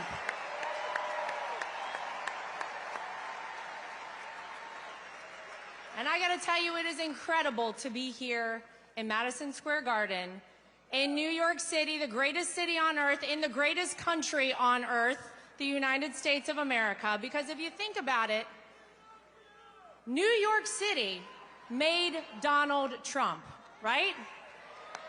But Donald Trump also made New York City. Yeah. He changed the skyline of this city, rebuilt it. Remember whenever they couldn't get an ice skating rink, Woolman Rink in Central Park? Donald Trump rebuilt the ice skating rink for New York City.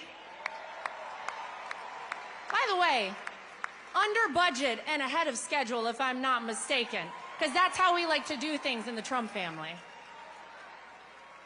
And when nobody else was doing it, Donald Trump put his heart and soul right here in New York City. It's true, and this is the city that made him a household name. This is the city that put Donald Trump in so many rap songs, by the way, right? And truly made him the American dream. But I'll tell you something, being a New Yorker teaches you something else, doesn't it? It teaches you how to be tough.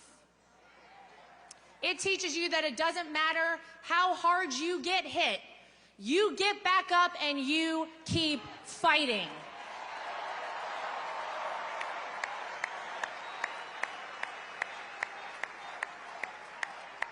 When they impeach you, you keep fighting. When they indict you, you keep fighting. When they take a mugshot of you, the greatest mugshot in the history of the world,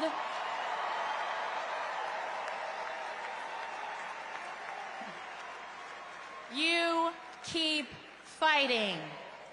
And when an assassin's bullet strikes you, you don't lay down. You get up, you stand strong, and you keep fighting, right? Now, in case you guys don't know, Donald Trump likes to go places nobody expects him. Anybody hear about a little rally up the street in the Bronx? Yeah. Does anybody know the last time a Republican president campaigned in the Bronx? It was Ronald Reagan, and ladies and gentlemen, he turned New York red. I'm just saying.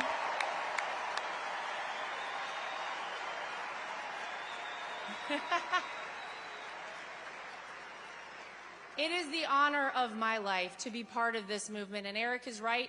This is not just about politics. We are all a big family, and we're a family who loves this country. And I can tell you something, 9 days from now, it is going to be the sweetest comeback, because we know the art of the deal. We also know the art of the comeback from Donald Trump that this country has ever seen. Everybody get out, vote early, take a friend to vote. Let's make America great again. We love you, New York.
Ladies and gentlemen, please welcome to the stage Donald Trump Jr.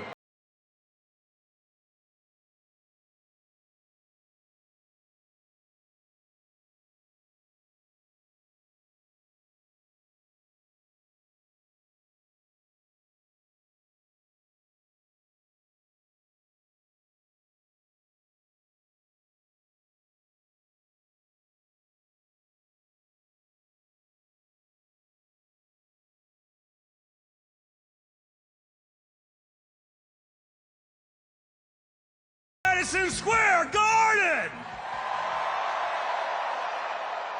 Are you guys ready to take your country back? Are you sick of the insanity? Guys, this is not my first rodeo. It's the third go-around, but you think this could have ever happened 4 or 8 years ago in the heart of New York City? The King of New York is back to reclaim the city that he built.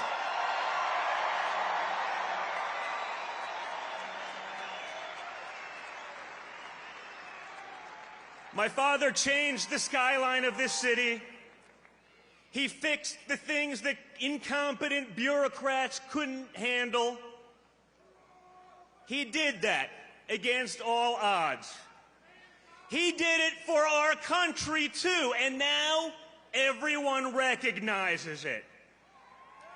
What's unique about this election, folks, you've had 4 years under both leaders. The media would like to pretend that Kamala Harris started her political career about a month ago in a coup, the most democratic process to ever not have a single vote. She's going to be a moderate, folks. She's going to be a moderate. A radical San Francisco liberal. The daughter of a Marxist professor is now magically going to be a moderate.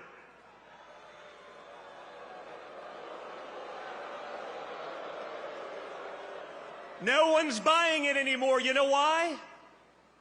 Because they've been lying to you for the last 9 years, and you're not buying their crap anymore. You've had enough.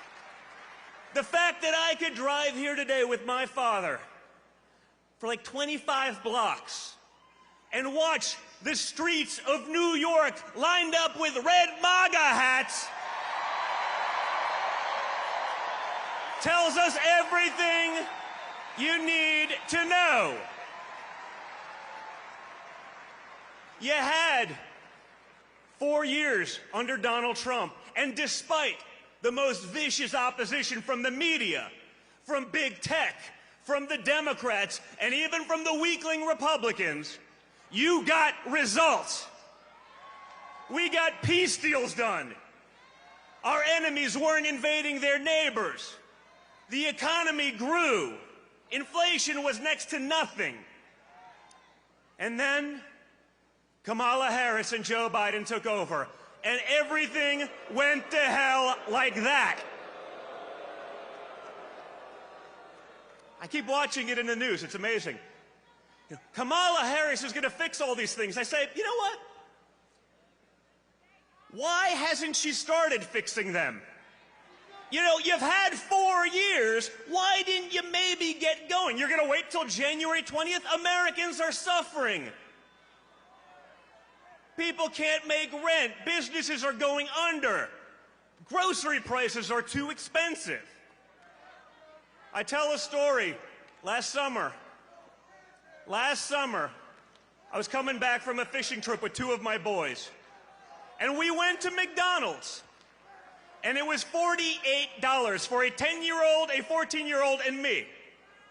And guys, let me tell you, if Donald Trump Jr. has sticker shock at McDonald's, we have a serious problem.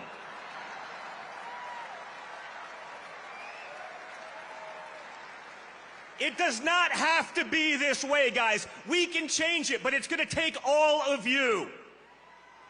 You know, these days, you know, everyone's a tough guy. Everyone's a tough guy on the keyboard, on the internet. You know, everyone's a badass. But when you get shot in the face and you come back defiant, ready to fight, that's a badass. That's the guy. That's the guy that can fix the problems that we have. That's the guy that's going to keep our enemies in check. That's a guy that's going to fight for each and every one of you.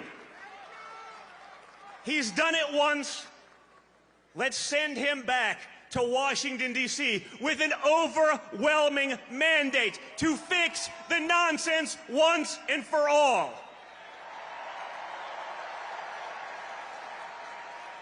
Guys, look at the people who have spoken here tonight, and look at some of the people who are still coming. When did you think you'd be able to get RFK Jr., Tulsi Gabbard, Elon Musk, people from all different walks of life, incredible skill sets, whether it be health, whether it be technology, everything. You have them on one unified ticket. Think about that. Compare that to Kamala Harris and Tampon Tim. It ain't the same, folks. Timmy ain't fixing anything, and neither is Kamala. We have a once-in-a-lifetime opportunity to change Washington, to put in common sense practices, to put Americans first, because they're not first right now. The Democrat Party has forgotten about Americans. Rather than cater to Americans, they decided, you know what? It would just be easier to replace them with people who will be reliable voters. The insanity has to stop, and the fact that we can pack Madison Square Garden in the heart of New York City shows me that the spirit of the American people is there. That same spirit my father showed on July 13th, that's the spirit of America. That's the spirit we need going into Election Day. So for the next 9 days, each and every one of you, you line up like you're the third monkey on line for the Ark and it's starting to rain. You vote early, and then you bring your friends so that we can take back our country once and for all. And when we do that, guys, we're not just going to make America great again. We're going to make the world great. We're going to make the world safe. We're going to fix it all. Get out there, guys, and just like you're going to fight, get out there and vote, vote, vote. Thank you, New York City. Love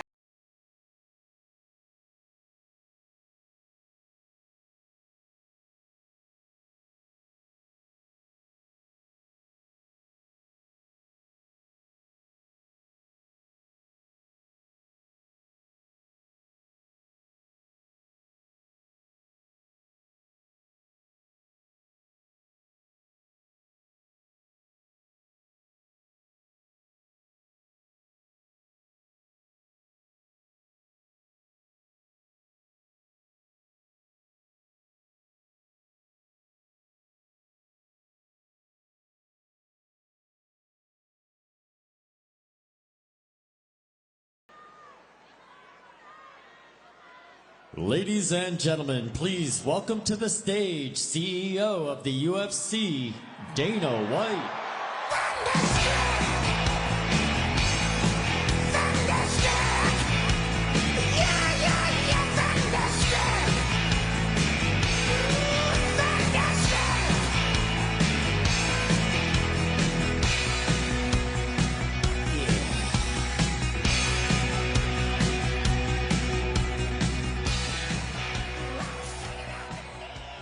Ladies and gentlemen, we are 9 days away from the most important election of my lifetime.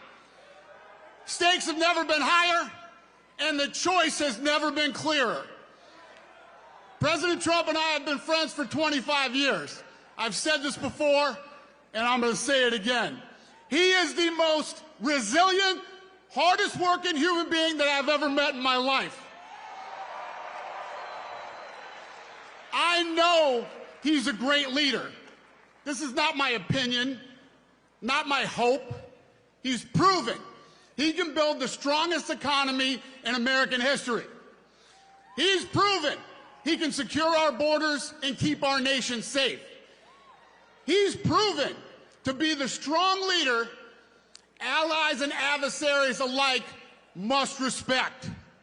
He's proven he loves this country so much he's literally put his life on the line for it. What has the other candidate proven? She can get your party's nomination without even facing voters. What else? What else can she offer the American people other than vague promises and no plan? She talks a lot about the need for change and her hope for the future. Hope and change. Does that sound familiar? She can use the old Obama playbook, but she's not Obama, and she is no agent of change. She is the sitting vice president of the United States right now. What she hopes is voters will focus on the future because she doesn't want us looking at the last 4 years to see what we really need to change. We need change from sky-high inflation. According to Yahoo Finance, the cost of groceries is up over 25% during the Biden-Harris administration. Food is unaffordable for most Americans. That has to change. We need change from wide-open borders. BBC News reports illegal immigration reached record levels since they took office, with an estimated 10 million border crossings. That's a 300% increase compared to the Trump administration, and that's not including the unknown millions who cross undetected. That is the record of the other candidate, the border czar of the Biden administration. We need change from weak foreign policy. According to the Institute for Economics and Peace, a nonpartisan think tank, think about this, there are more active armed conflicts now than any time since World War II. Weakness from the Biden-Harris administration has invited aggression and conflicts around the globe. When President Trump was our commander-in-chief, the world was a much more peaceful place. J.D. Vance touched on this, but I want to hit it again. Vice President Harris was asked recently by the objective journalists of The View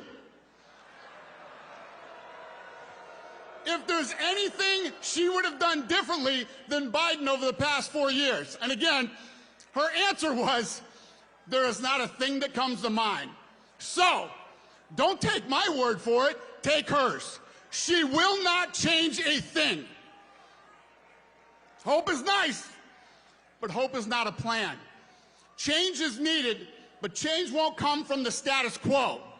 And she is the status quo. If you want real change, you'll vote for proven leadership. If you want to return to economic prosperity, border security, and global stability, you'll vote for the one candidate who's proven he can deliver all of that. My fellow Americans, if you want what's best for your family and this country, you're going to vote Donald J. Trump as the 47th President of the United States. Thank you, New York. Have a good night.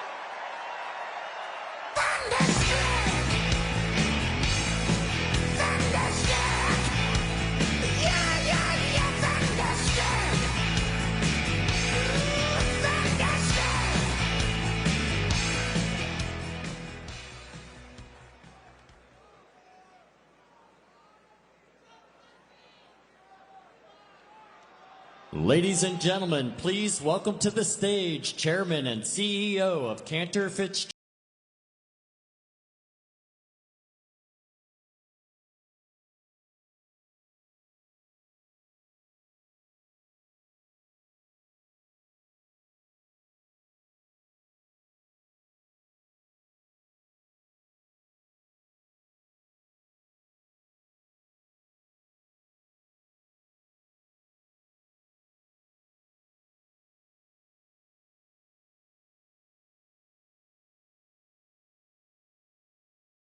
Hello, New York!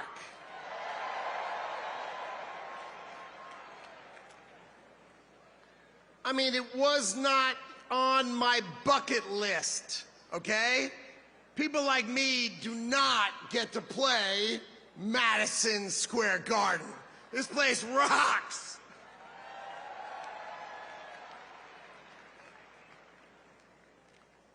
All right, most of you in New York, maybe you know my story.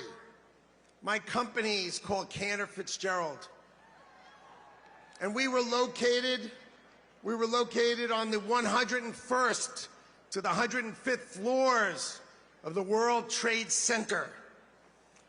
I get to be here today because I was taking my son Kyle to his first day of kindergarten that morning, 23 years ago. I lost 658 of my friends and colleagues. I had 960 who worked in New York that day, and we lost 658 people.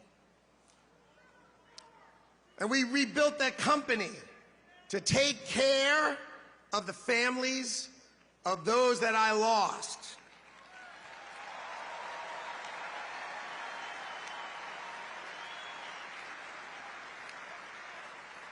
So we took care of those families. Each of my employees, they took 25% of their salaries and they gave it to the families of the people we lost, because that's what New Yorkers do. And we gave those families $180 million.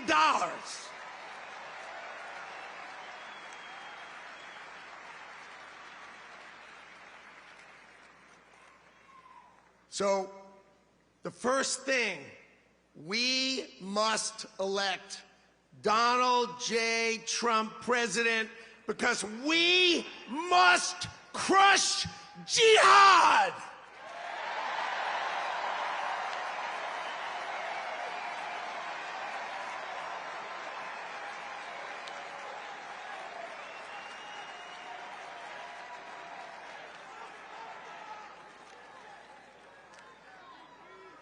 I love this city. I love this city. And Donald Trump loves this city no matter how crappy they treat him.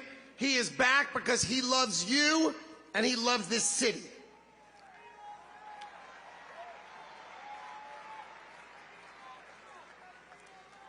We all say, make America great again. But let's just go over for a minute what that means, because we all say it as a slogan. When was America great? At the turn of the century, our economy was rocking. This is 1900, 125 years ago. We had no income tax. And all we had was tariffs. All we had was tariffs. And we had so much money that we had the greatest businessmen of America get together to try to figure out how to spend it That's who we were then. But then we had World War I and we had World War II. And we felt we had a duty to rebuild the rest of the world. So here's what we did. We took down our protection. We took down our tariffs. And we turned instead and we taxed Americans so that we could export the power of our economy and save the rest of the world, which we did. Now let me ask you a question. What decade should that have ended? Should it have ended in the 80s? The 90s? 2000? What in the world are we doing? We're letting the rest of the world eat our lunch. And it is time to make America great again.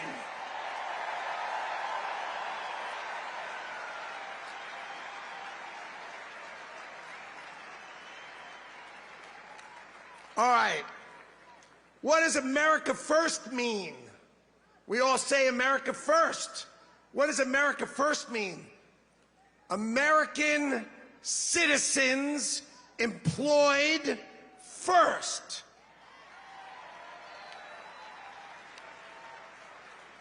NAFTA. NAFTA. Bill Clinton's favorite I hate Michigan move. Open the border, take all car manufacturing and move it to Mexico, and screw over everyone in America who works in the auto industry. We don't make cars here. I mean, they make our cars in China and ship them here. It's got to end. So when he says America first, let's be crystal clear. He is saying employ American citizens first.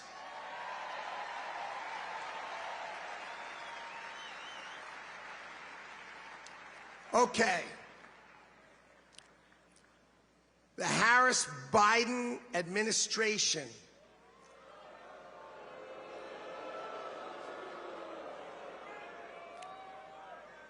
has set us up with a $6.5 trillion spending budget on our taxes of $4.5 trillion as they screw our children's future to the wall. We lose $2 trillion this year, $2 trillion.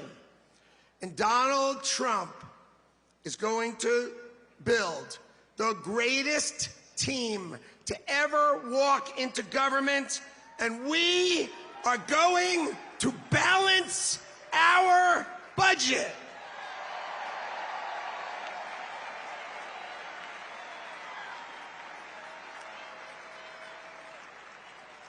And when we balance our budget, the world is going to feel what it feels like to unleash the full power of the United States economy and its amazing workforce.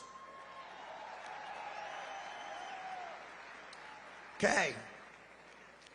So, ladies and gentlemen, I have the honor to introduce the co-founder with me of the Department of Government Efficiency, Doge, Madison Square Garden. Ladies and gentlemen, give it up for the greatest capitalist in the history of the United States of America, Elon Musk.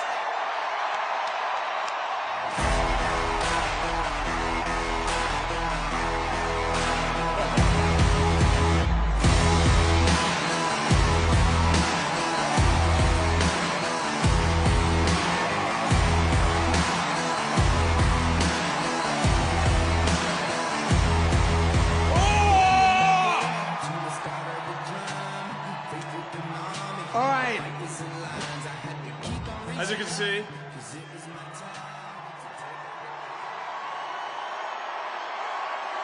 I'm not just MAGA, I'm dark, gothic MAGA. Well, the energy in this room is incredible.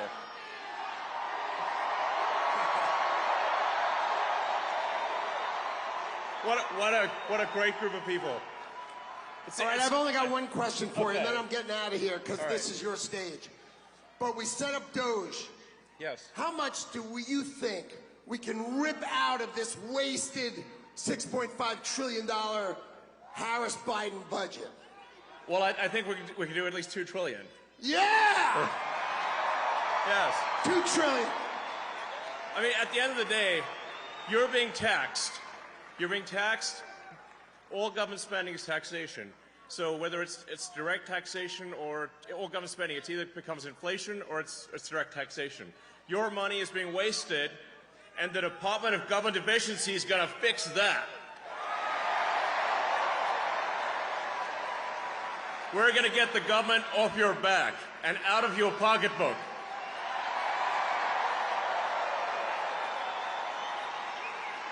And America's just not just going to be great. America is going to reach heights that it has never seen before. The future is going to be amazing.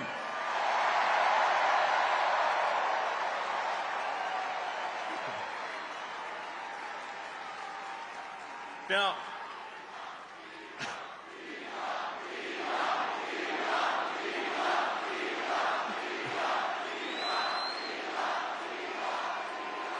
you guys are awesome. Honestly, this is like...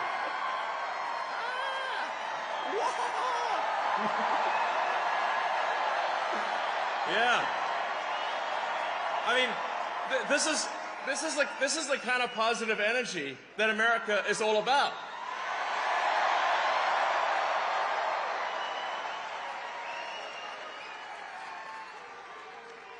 Yeah.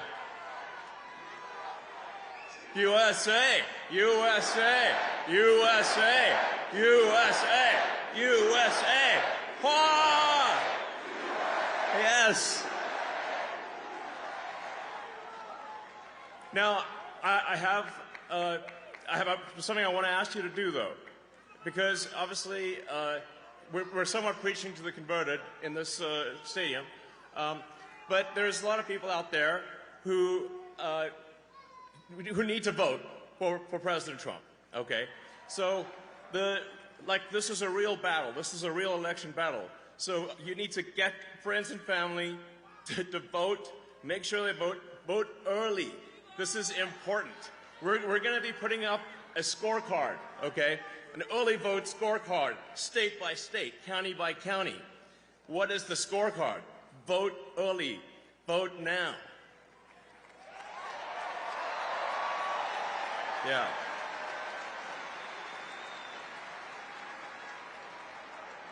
Make the margin of victory so big that you know what can happen.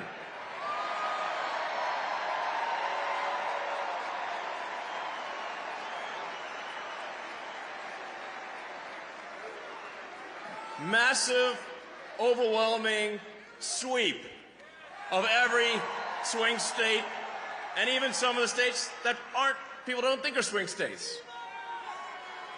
Massive, crushing victory. Get everyone, friends, family, people on the street. Put the signs up, put the hat on. Let's go.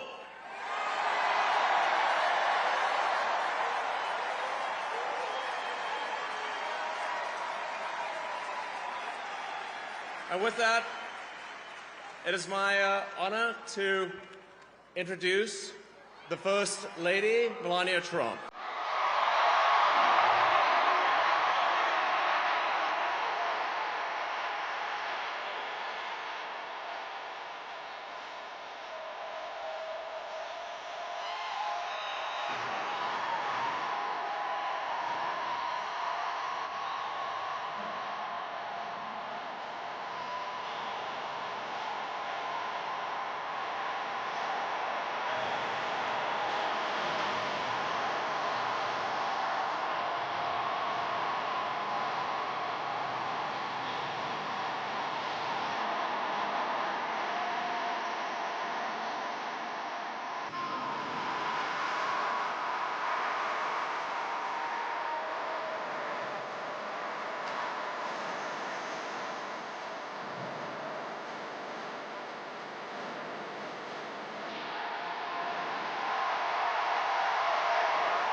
Good evening, New York City.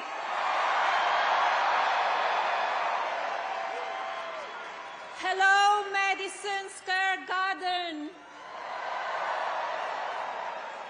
Our hometown, where architectural symbols of strength, courage, and unity create a canvas for the world's undisputed capital of industry. Where titans of finance, fashion, and entertainment convene among an iconic range of superior design, structures, and artistic accomplishments.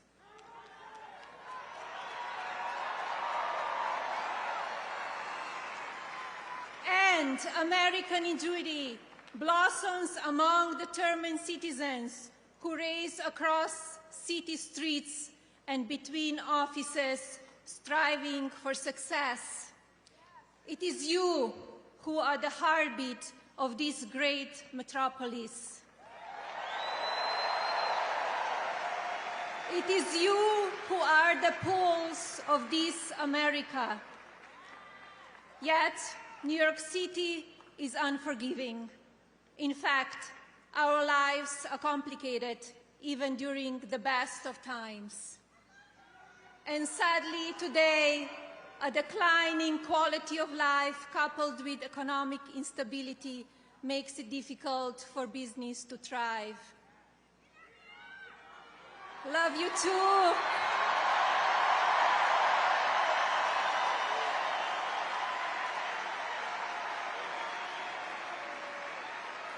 Crime is on the rise, while public safety diminishes, creating an environment where families with young children choose to relocate.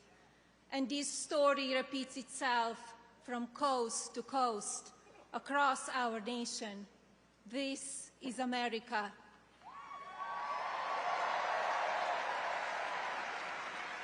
For generations, this town has produced America's most fearless leaders, whose mark changed the course of the world. New York City and America needs their magic back.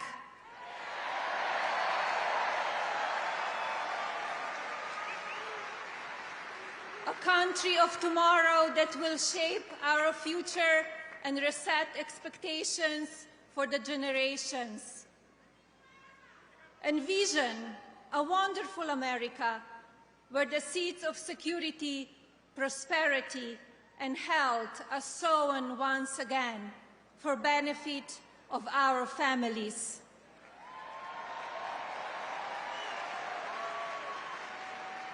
Let us charge together with a shared vision that builds on American greatness.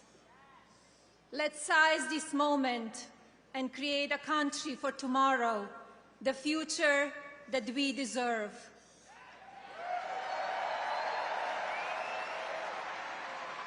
And now,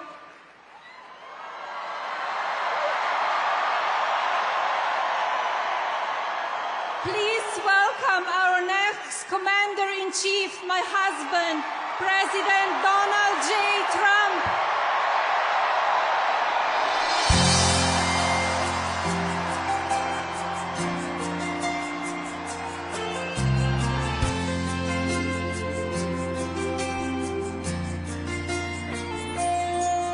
If tomorrow all the things were gone, I'd work for all my life. And I had to start again with just my children and my wife.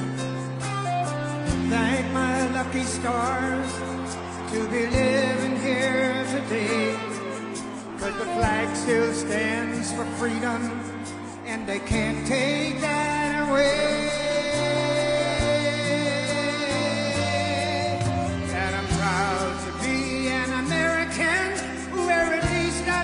I'm free, and I won't forget the men who died, who gave that right to me, and I gladly stand up next to you and defend her still today, 'cause there ain't no doubt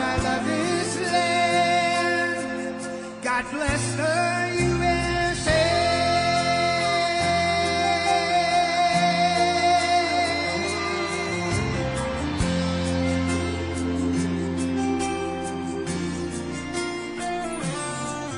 From the lakes of Minnesota to the hills of Tennessee, across the plains of Texas, from sea to shining sea, from Detroit down to Houston and New York to LA, there's pride in every American heart, and it's time we stand and say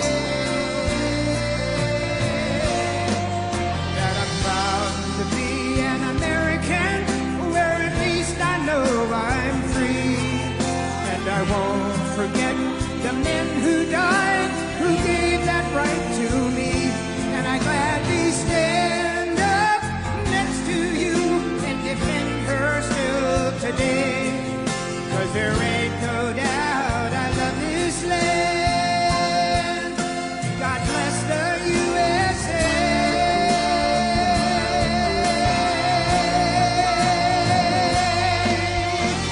And I'm proud to be an American, where at least I know I'm free, and I won't forget the men who died, who gave that right to me, and I gladly stand up next to you and defend her still today, 'cause there ain't no doubt I love this land. God bless the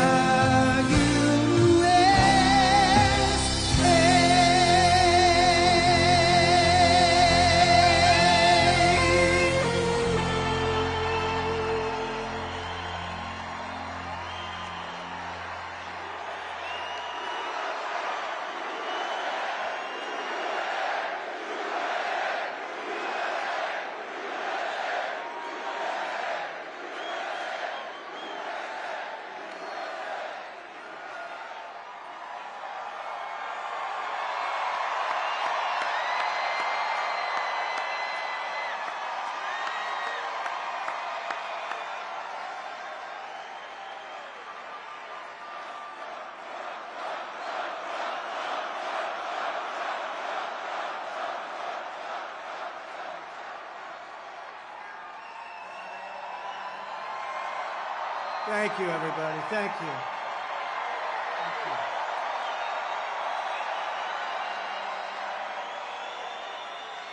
Thank you very much, everybody.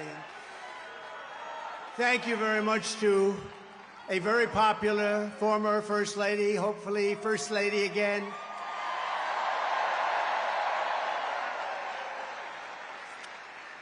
And I just want to say a very big hello to a special place, New York, and to an incredible arena, Madison Square Garden. Incredible.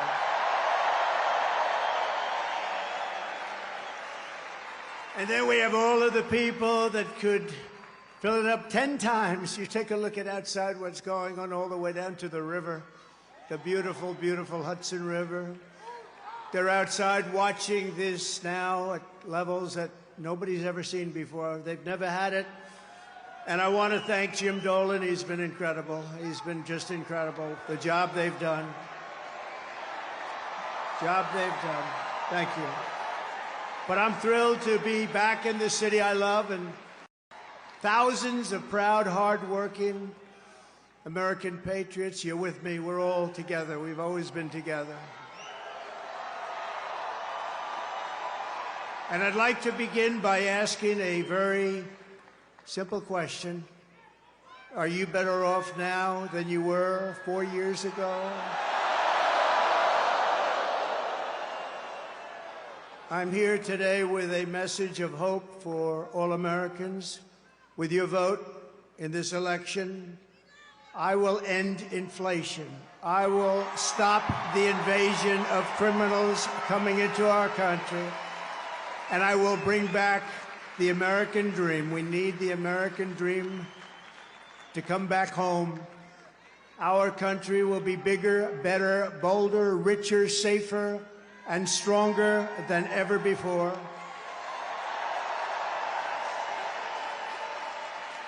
This election is a choice between whether we will have 4 more years of gross incompetence and failure, or whether we will begin the 4 greatest years in the history of our country.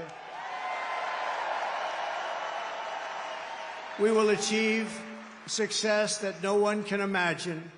We will have the strongest economy, the most secure borders, the safest cities, the most powerful military, the best trade deals, and we will dominate the frontiers of science, medicine, business, technology, and space. And I'm asking you to be excited about the future of our country again. I'm asking you to dream big again. We're going to dream big again. We haven't been dreaming big at all. This will be America's new golden age. It's going to happen quickly, too, very quickly. Every problem facing us can be solved, but now the fate of our nation is in your hands. Next Tuesday, you have to stand up and you have to tell Kamala Harris that you've done a terrible job, that crooked Joe Biden has done a terrible job. You've destroyed our country. We're not going to take it anymore. Kamala, you're fired. Get out. Get out. You're fired.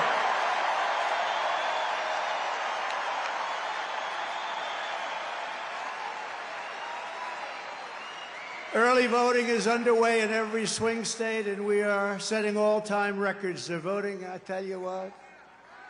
I don't want to talk about it. But we have to keep it going. You got to get out and vote. We just have to get out. And who would have thought this was going to happen? We're leading in every swing state.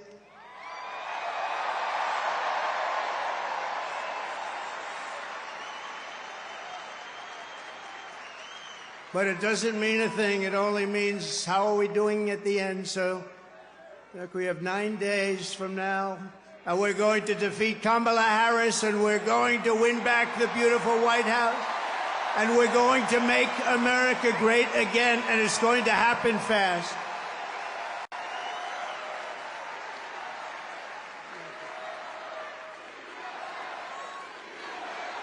Thank you.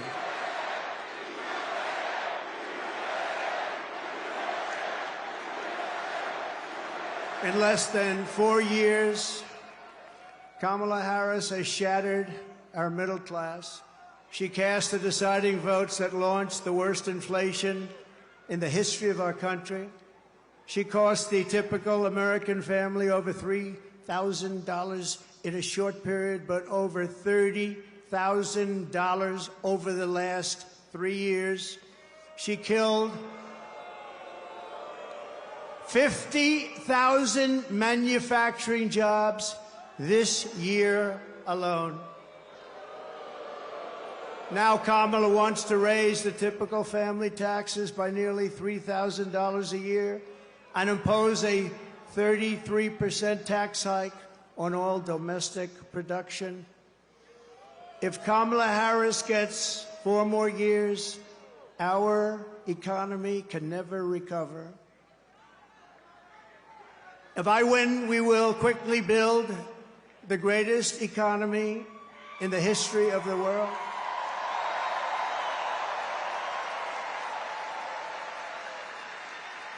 Which is what we had in our last term. We will rapidly defeat inflation, and we will very simply make America affordable again. We're going to make it affordable.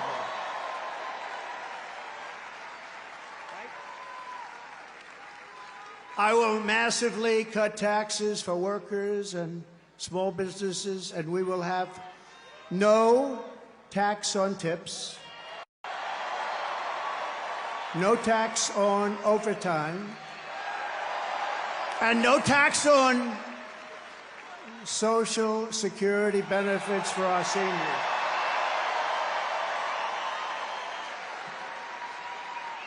And I'm announcing a new policy today that I will support a tax credit for family caregivers who take care of a parent or a loved one. It's about time that they were recognized, right? They add so much to our country and are never spoken of, ever, ever, ever, but they're going to be spoken of now. Thank you all very much. I'll also make interest on car loans fully tax deductible, but only for cars made in America.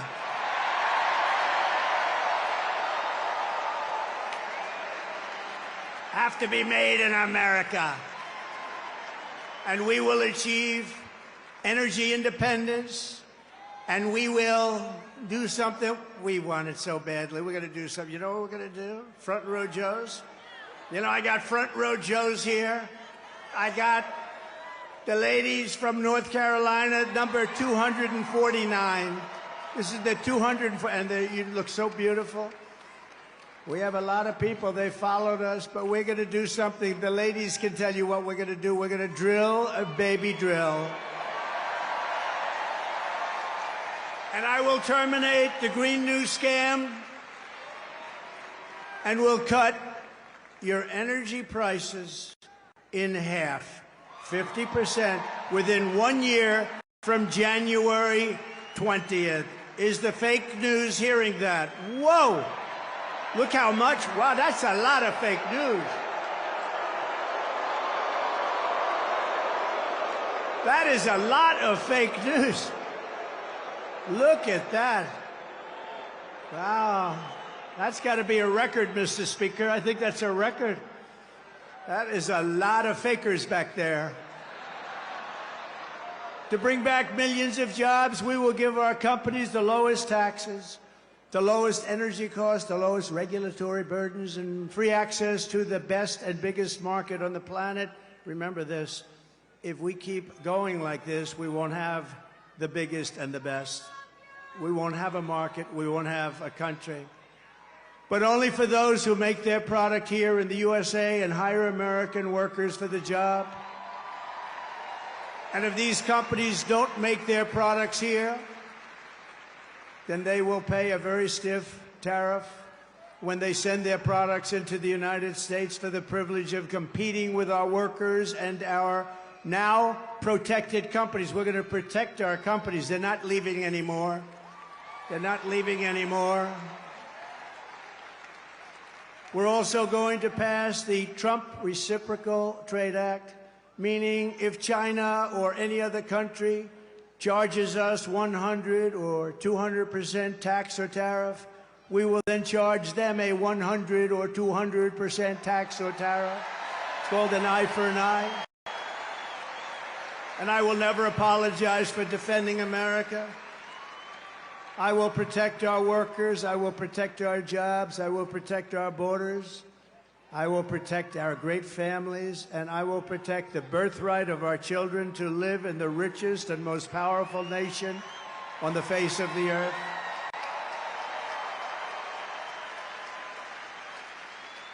As we rescue our economy, I will also restore our borders. There's never been anything like it. It's bigger than inflation. It's bigger than the economy. What they're doing to our country, they're allowing criminals from all over the world to enter our country. Over the past 4 years, Kamala Harris has orchestrated the most egregious betrayal that any leader in American history has ever inflicted upon our people. She has violated her oath, eradicated our sovereign border, and unleashed an army of migrant gangs who are waging a campaign of violence and terror against our citizens. There has never been anything like it anywhere in the world for any country. Kamala has imported criminal migrants from prisons and jails, insane asylums and mental institutions from all around the world, from Venezuela to the Congo. A lot of people are coming from the Congo prisons. They're coming from all over the world. Over the last month, 181 countries violated our laws. And she has resettled them into your communities to prey upon innocent American citizens. But the day I take the oath of office, the migrant invasion of our country ends and the restoration of our country begins.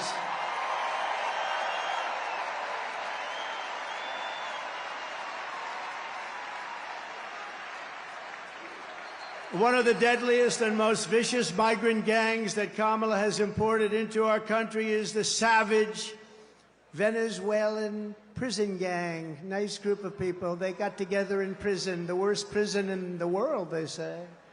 It's called Tren de Aragua. And that is taking over apartment complexes and unleashing a violent killing spree all over America, especially in Aurora, Colorado, where we have a governor who's petrified of them, and maybe he should be. But now they've even taken over Times Square. Take a look. Border's deadly consequences. Border crisis. Record high crossings are putting a strain on cities across America. It is a full-blown invasion. Armed Venezuelan gang members storming an apartment complex in Aurora, Colorado. When people talk about migrant crime, this is what they're talking about. San Antonio, Texas, just one of the latest cities to have apartment complexes taken over by members of the Venezuelan gang. Biden and Harris had created a program to bring in under humanitarian parole. I am in favor of saying that we're not going to treat people who are undocumented across the border as criminals. More than 13,000 illegal immigrants convicted of murder have been released into the United States. My 20-year-old daughter, Kayla Hamilton, was murdered in her own room. Kayla's murderer was apprehended by Border Patrol crossing illegally into the U.S. Kayla's murderer had been improperly released into the United States. Abolish ICE.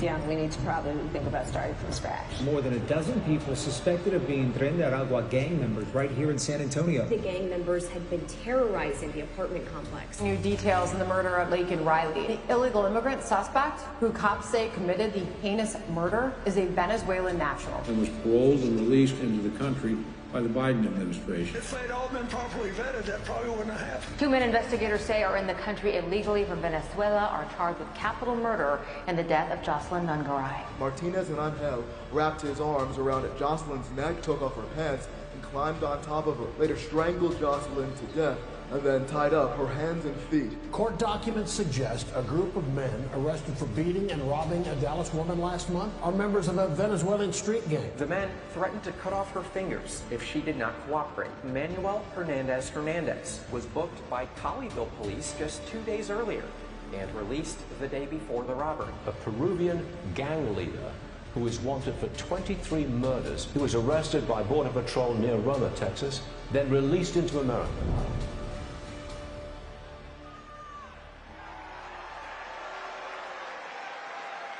That's who we're allowing into our country. We're not going to have a country any longer. That's who we're allowing in.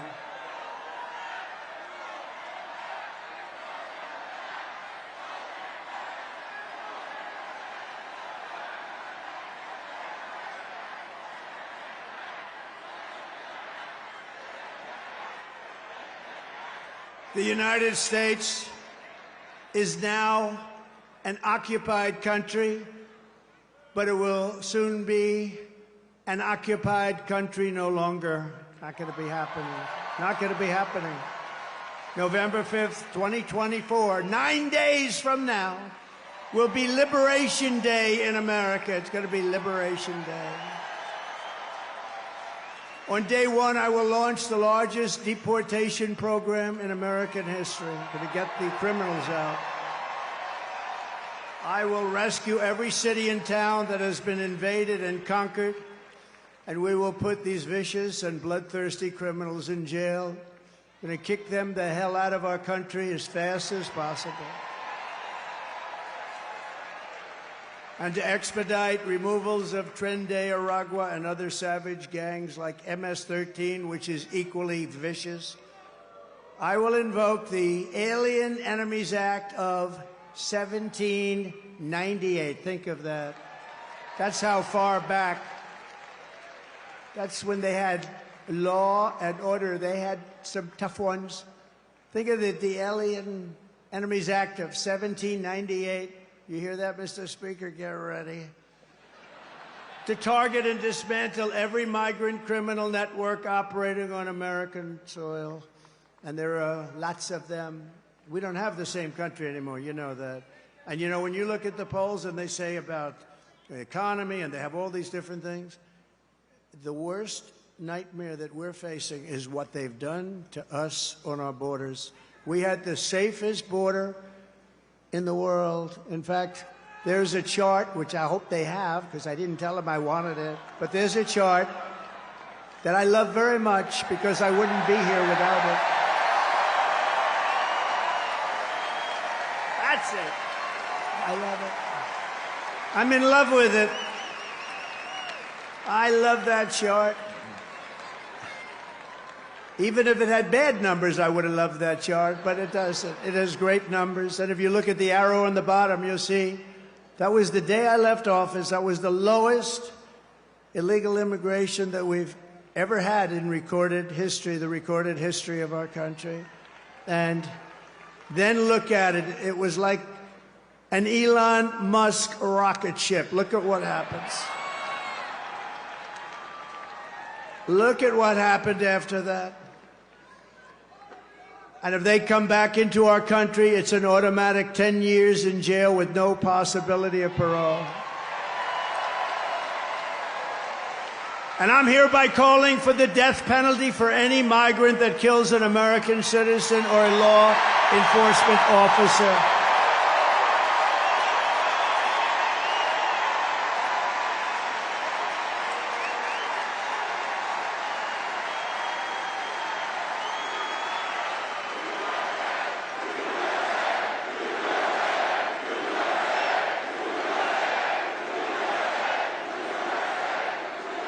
Under Kamala, America is a sanctuary for criminals and for illegal aliens that are in our country illegally. I will immediately ban all sanctuary cities in the United States.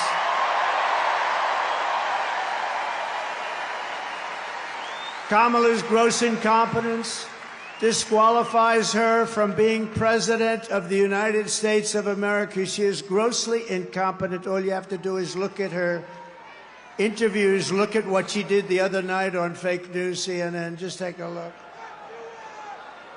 She couldn't answer a question. She's unfit for office. Everyone knows it. No one respects her. No one trusts her. No one takes her seriously. Everyone knows she is a very low IQ individual.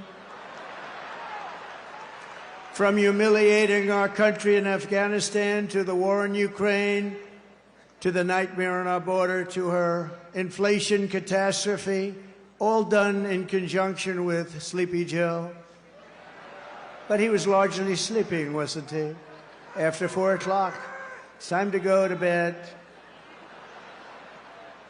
To his and her egregious hurricane response, the worst response in North Carolina and other states since Katrina, but I think it was even worse than Katrina. They haven't even responded in North Carolina. They haven't even responded. There's nobody. They don't see any FEMA. You know why? They spent their money on bringing in illegal migrants, so they didn't have money for Georgia and North Carolina and Alabama and Tennessee and Florida and South Carolina. They didn't have any money for them. They spent all of their money on bringing in illegal immigrants and flying them in by beautiful jet planes. They flew in. We just found out about a year and a half ago. Remember, we said, what's going on? Those planes, there are a lot of planes going over there. What are they? They would fly them into the middle of our country, our beautiful, beautiful country. And you know what happened? You take a look at Springfield, Ohio. Think of this. Where 30,000 illegal migrants were put into a town of 50,000 people. No place can withstand that.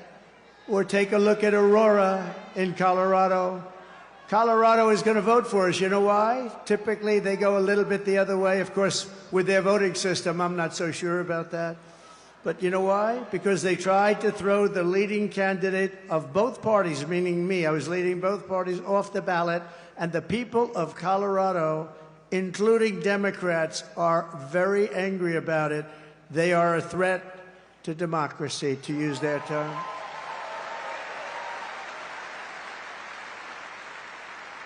Isn't it nice to have somebody that's your president that doesn't need a teleprompter? We haven't been on teleprompter for a long time. I haven't been on this teleprompter. No, it is nice. You saw the other day where Kamala got a little stuck on the teleprompter, went a little bad. It stopped on her. You have to be, you know, if you're a politician, you have to be able to handle that. Remember? You have to do the weave, he says. Got to do the... You got to do more than the weave. But it happens a lot as a politician. It happens. I mean, we have so many politicians here, great ones. Really great. Some are not so good, but great ones. And when Newt, or when the Speaker, or when Tommy Tuberville, who's here someplace, the great senator from Alabama, or when any one of our literally 75... By the way, should I introduce all of them by name? I should. Should I? No? Yes? I don't know. It's a lot. Speaker, should I? I don't know. Will they be angry? Yeah, they will. It's a lot of introducing, right? Let's keep going with the speech, right? But, you know, when you have when you're in this profession, I have a friend who wanted to come in. I said, do you like speaking? Well, I do, but I have a great fear of speaking. I said, don't be a politician. If you have a fear of speaking, don't be a politician. But one thing you have to know is that no matter how good your people are that operate this machinery, it's going to break.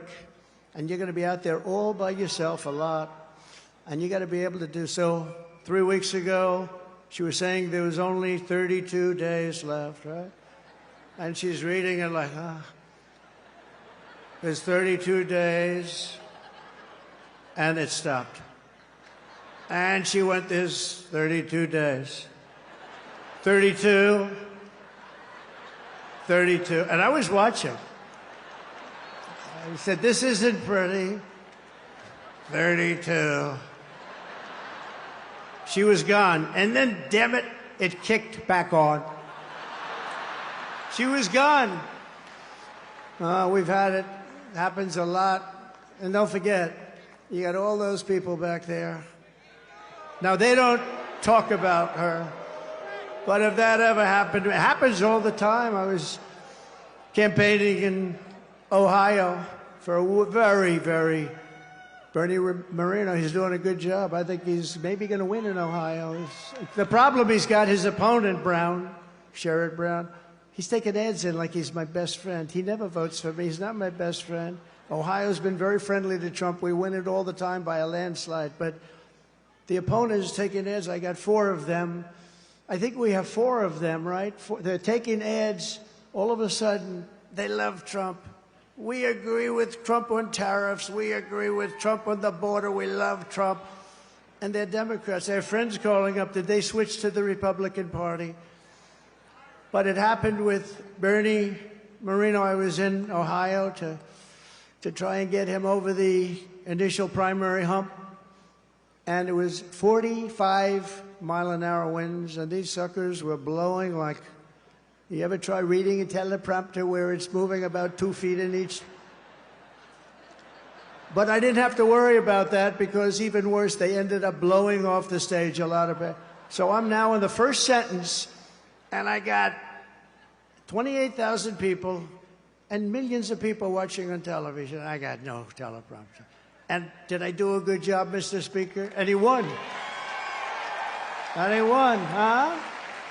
Thank you, Matt. And he won.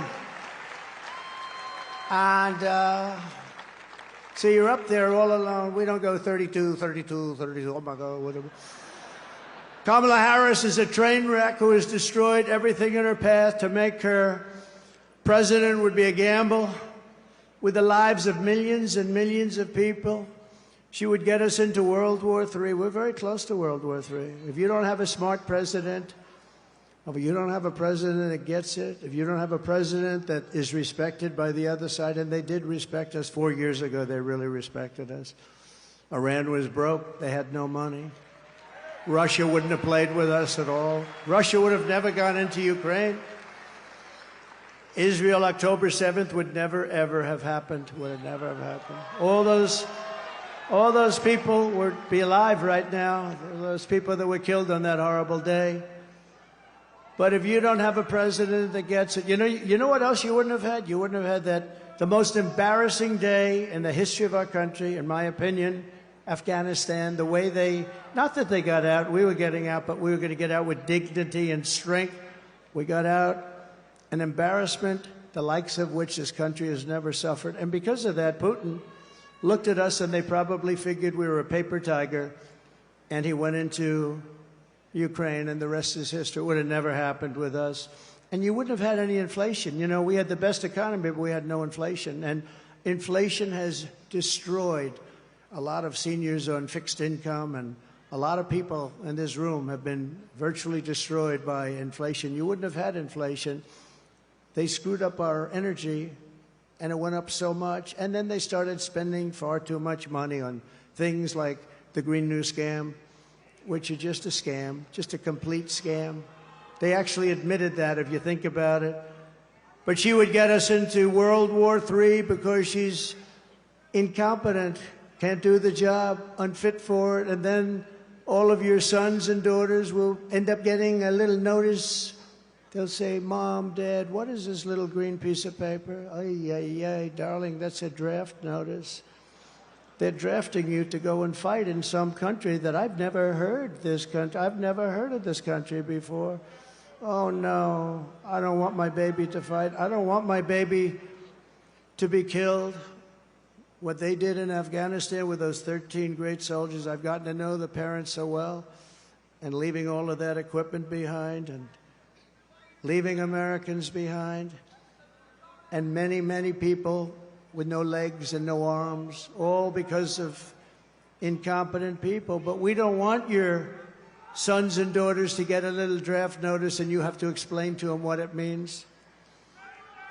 We're tired of fighting. I'm the only president in the last 84 years that didn't start a war. Remember Crooked Hillary?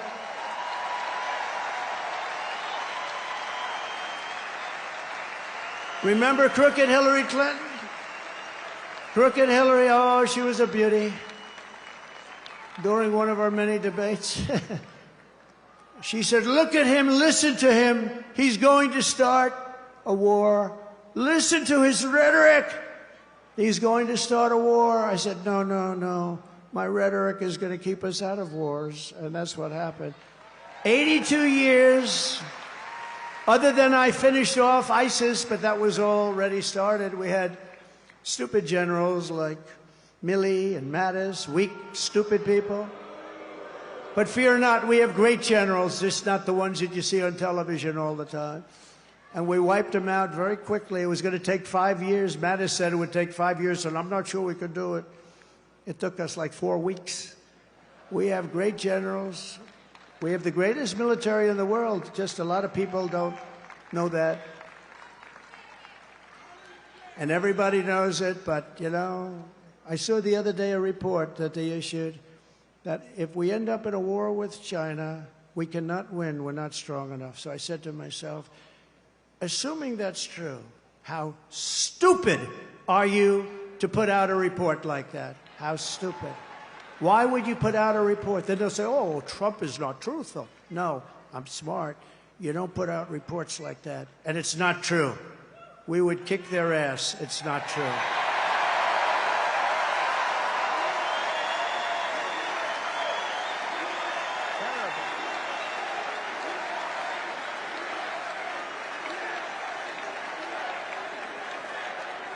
Our enemies are laughing at her.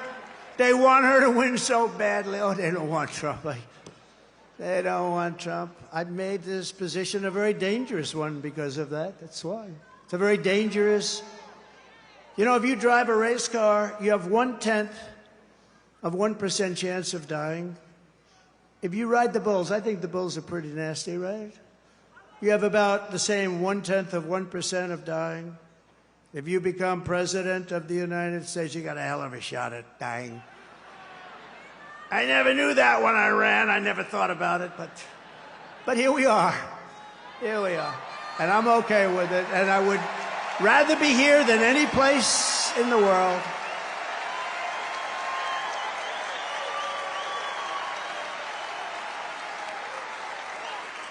It's called a very dangerous profession. But if we win, our enemies won't be laughing anymore. They're not going to be laughing. And you know what? The truth is, I got along with all of them. I got along with Putin. Ukraine was the apple of his eye, but I said, Vladimir, don't go in. Remember, I ended the pipeline in Europe. I ended the pipeline in Europe. And then when Biden came in, he approved it. But he ended the Keystone pipeline, the one in America. So he got it a little mixed up, didn't he, huh? Nord Stream 2, I said, we're ending Nord Stream 2. Everybody said, what is Nord Stream 2? I said, that's the massive Russian pipeline where they're going to make a fortune, where they're going to Germany and all countries in Europe. So I said, you mean we're fighting to help them with NATO and spending all of that money, and they're paying the person and the group that we're fighting billions of dollars a month? What the hell are we doing? I ended it. It was dead. And Biden came along and he approved it. Weak. Look, 30 years ago, he was not considered smart either. So now he's really not smart. If we win, America will be respected, and even if it's necessary, feared again. It's not the worst word. On issue after issue, Kamala broke it, but I will fix it. We're going to fix it. But we're just not running against Kamala.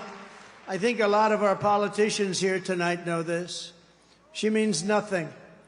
She's purely a vessel. That's all she is. When you see her up there talking about the grass on my front lawn, I grew up in a middle-class neighborhood and I had grass on my front lawn. Yeah, but we're asking, what would you do to fix the country? And why didn't you do it? You had almost 4 years. Why didn't you do this stuff? Now she's, she's becoming more MAGA than those politicians I just told you about from the different states. She can't put two sentences together. She's just like, she's really just like, in many ways, crooked Joe Biden. And she never said to us, she never told us that Joe was not functioning properly. She should have. Because, we're talking about the life of the most important country in the world. We need very smart people. We're running against something far bigger than Joe or Kamala, and far more powerful than them, which is a massive, vicious, crooked, radical left machine that runs today's Democrat Party. They're just vessels. In fact, they're perfect vessels because they'll never give them a hard time. They'll do whatever they want. I know many of them. It's just this amorphous group of people. But they're smart and they're vicious. And we have to defeat them. And when I say the enemy from within, the other side goes crazy, becomes a sound. Oh, how can he say? No, they've done very bad things to this country. They are indeed the enemy from within. But this is who we're fighting. These are the people who are doing such harm to our country with their open border policies, record-setting inflation, Green New Scam, and everything else that they're doing. But we're not going to let it happen any longer. We're going to have the biggest victory in the history of our country on November 5th. It's going to be the biggest victory in history. We're going to make America great again, everybody.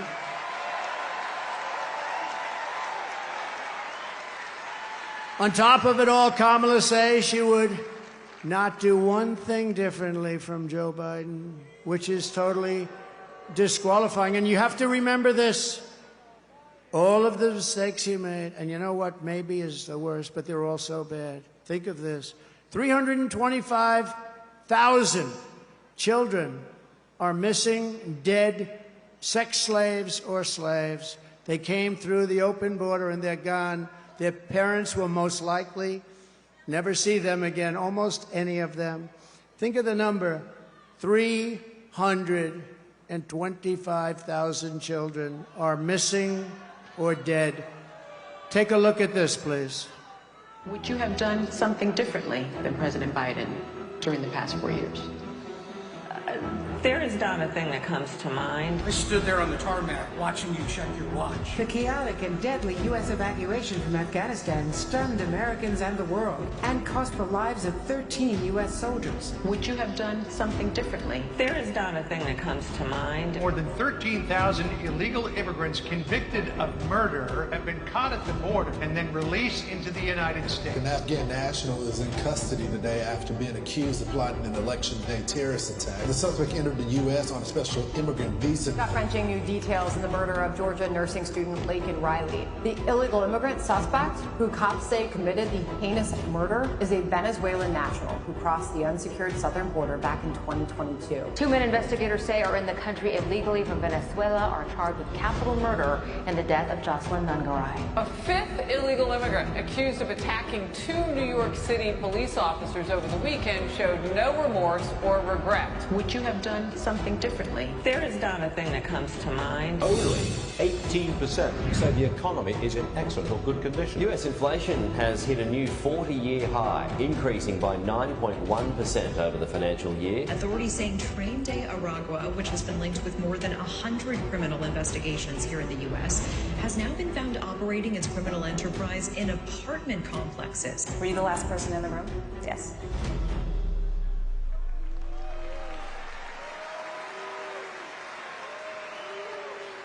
So if you want to end this disaster, you got to get out and vote. Just go out and vote. You got to get out. We have to put it away. We're close. We're so close. You know, usually the Republicans are losing in the first week in the early voting. And we did something that has not been done. I don't think, Speaker, it's been done yet, but it's been done for us. We're leading every one of the swing states, all 7 of them. So we usually get them from behind. Because Republicans like to vote on a thing called Election Day. You know, in the old days, we had election days. Today, we have election periods. They go on forever.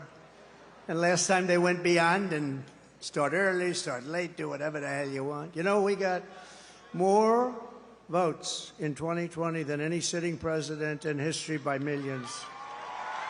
Okay. And we did great, obviously, in 2016. We won, but we did much better in 2020. But everything, nothing compares to what's happening. I mean, you have tens of thousands of people standing outside watching us on a television, and we love you out there. We love you. They're watching.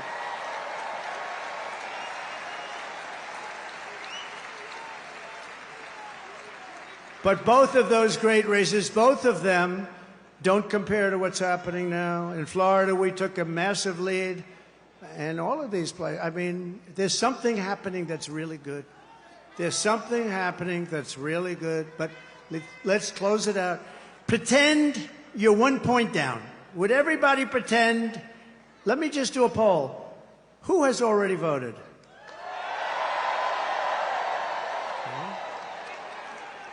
Who is going to vote? Good. Good. That's what I like. That would be better than the other way, if you've already voted. So I'd say 16, 17, maybe 20%, and we're leading. And most of you haven't voted, but you promise you're going to vote? Everybody promise? Promise, promise, promise? There's a lot of people in here. Well, the beauty is that, you know, a Republican likes to vote late, and they like to vote and make sure their vote's in the box, right? They want to vote. They just feel better about it. And so we had a lot of people voting, but really that's the same. I do it in every event. I say, who's voted for the last 3 events? Last night I was at Penn State, a great place. I actually met, this is an amazing, the national championship wrestling team. Penn State won the national championship, but listen to this. 11 out of the last 13 years, even Jim Jordan would be impressed by that. You know, Jim Jordan is a great guy. He's a great wrestler, all-American wrestler, Jim. You can see it by the way he acts. He's not afraid of anything, right? And I looked at those guys, and they're rough as hell. I said, you may be the only people that can take trendy Aragua in a fight. And it won't even be that easy for them. They're tough people. But it was great to meet that team, and those great champions, amazing, really, great champions. And we were packed at Penn State. We were packed. No matter where we go, we're packed. No matter where we go, because there's something happening. And the something happening is they want to take back their country. People want to take back their country. You love the country. I love the country. We want to take it back. I could be right now on the most beautiful beach in the world. I could be at Turnberry in Scotland. I own it. I could be anywhere. I got that greatest. I don't have to be here, but I would much rather be at Madison Square Garden with you. Much.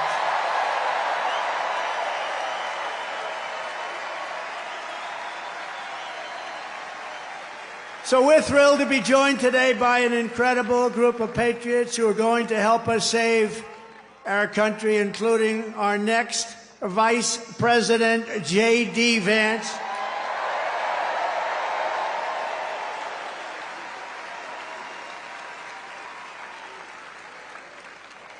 And a man who was so incredible. Last week I watched that rocket ship come down. I've never seen it.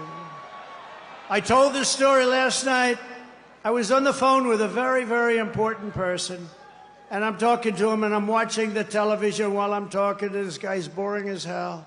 And I said, wait a minute, wait a minute. I'm looking at the screen, and I see this rocket pouring the fire, the flames. It's all over the place. It was white a week ago, and now it's pitch black from the burning, coming down at 10,000 miles an hour. It's coming down at a low. There he is. There is my Elon. He's that great. You know what he was doing for the last week? Campaigning in Pennsylvania. He's a sweetheart, too. So I'm talking to this guy, very important guy, big guy, and I have the television screen on, and there's rockets coming down. I said, you know, it was pure, beautiful white when it left, but it's burned from the fire and the flame, and it is. And now I see it coming down like this. And it's like 20 stories tall or something. It's massive. And it's coming down, and I say to the guy, hey, do me a favor, will you hold on a minute? Just hold on, I'll talk to you. This is like one of the most important people. I'm watching, so just hold on. I put the phone down. By the way, I never picked it up again. You know what these people are going to say? He's cognitively impaired. He's cognitively impaired. Oh, you don't think so? They're the worst. They are the worst. So I put it down. And I'm watching this rocket, and I see the engines. I say, oh, it's going to crash. No, because it was looking right next to gantry. I guess they call it the gantry, whatever the hell they call it, the launching pad. And it's coming down at a bad angle, Elon. I wasn't happy, and I was a little worried. You might have been worried, too. I said, oh, no, it's not going to be good. And then all of a sudden, I saw the flame on the bottom left, and it was ripping. The flame was pouring out of that sucker, and it straightened it out like this. And it came down, and it landed, and then its two of these big, beautiful arms grabbed it, and they held it tight.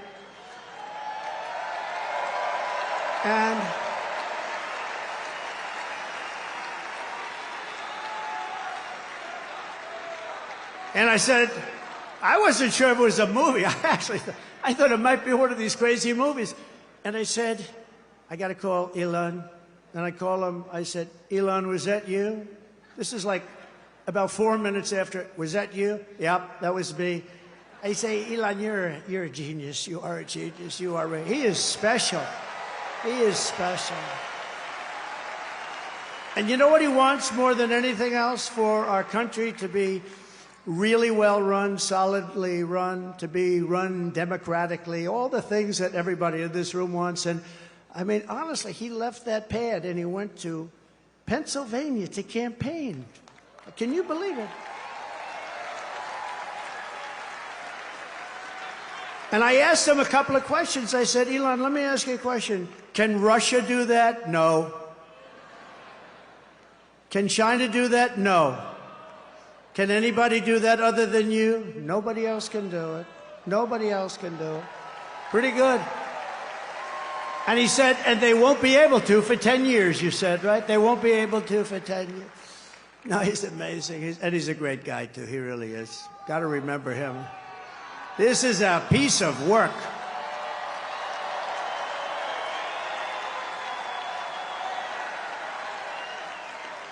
You know, we had a black hat, right? You saw him with a black hat at Butler. He was there, and it was beautiful. We had 101,000 people celebrating a great firefighter, a great guy, Corey.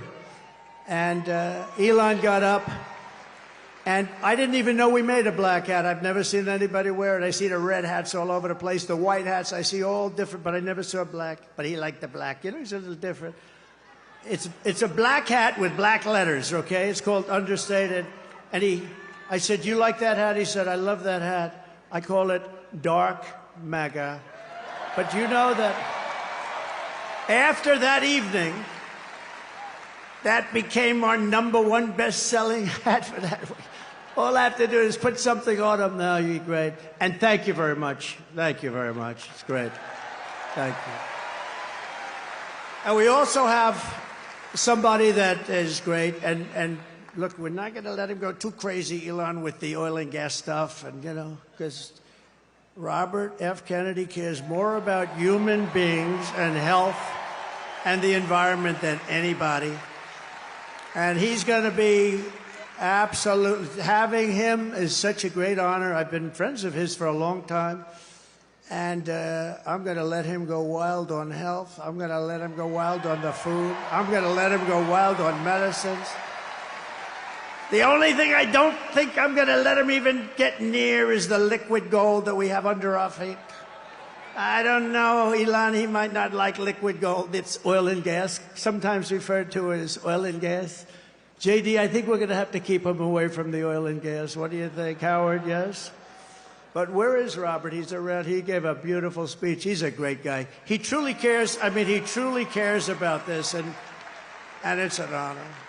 And we're also pleased to be joined by my beautiful wife. She's got the #1 best-selling book in the whole universe, New York Times.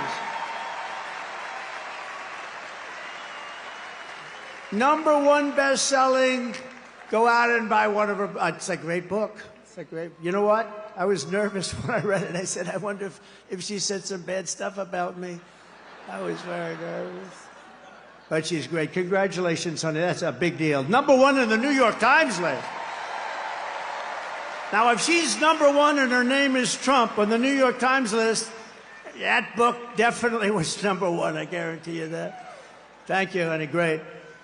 And we have a fabulous, brilliant woman, top student at Yale Law School. They were both top students. They're going to have very smart kids. If you believe in that, I believe in it strongly. I would like to have their children because they are going to be smart. Yale Law School, top of the class, both of them. Usha Vance, thank you, Usha, for being here. Thank you. Thank you very much. With their 2 beautiful children. And my children are here, Don and Eric and Tiffany, and along with Lara, Kimberly and Michael. We have great people. We have Barron home. He's watching. That Barron is watching. He's the king of the internet. He's the king of the internet. Oh. Who was that? That's very nice. My sister Elizabeth is here. She's great. I don't know where she is, but she's great. And we love her. And Speaker Mike Johnson is here, and he's doing a great job. It's not easy when you have a majority of 3, but he's done a great job, and he's going to continue to do a great job, and we like him. He's a terrific person. I watched him just totally decapitate a fake reporter on NBC, Meet the Fake Press. What he did to her was... I think that probably she'll never be the same. Nobody would know. Look at him, such a nice-looking guy, just that little beautiful face with the glasses. Got the little glasses. Everyone says, oh, he's so nice. He's such a nice person. He's not a nice person. He's not nice at all, right, Matt? But great job. We think he's great. And he's going to be around for a long time, I predict. We have a senator here who I love, Senator Tommy Tuberville. And he's from a great place, Alabama. I love Alabama. I'm up in Alabama by 49 points. 49 points. We're up by a lot in a lot of different places, but it's a great place, and thank you, Tommy. And all of our other great congressmen. We have so many, if I ever named them, we're going to be up here a long time. So they're going to be angry. They won't speak to me for probably a month or so, but it'll calm down after that. Right, Matt Gaetz? It'll calm down.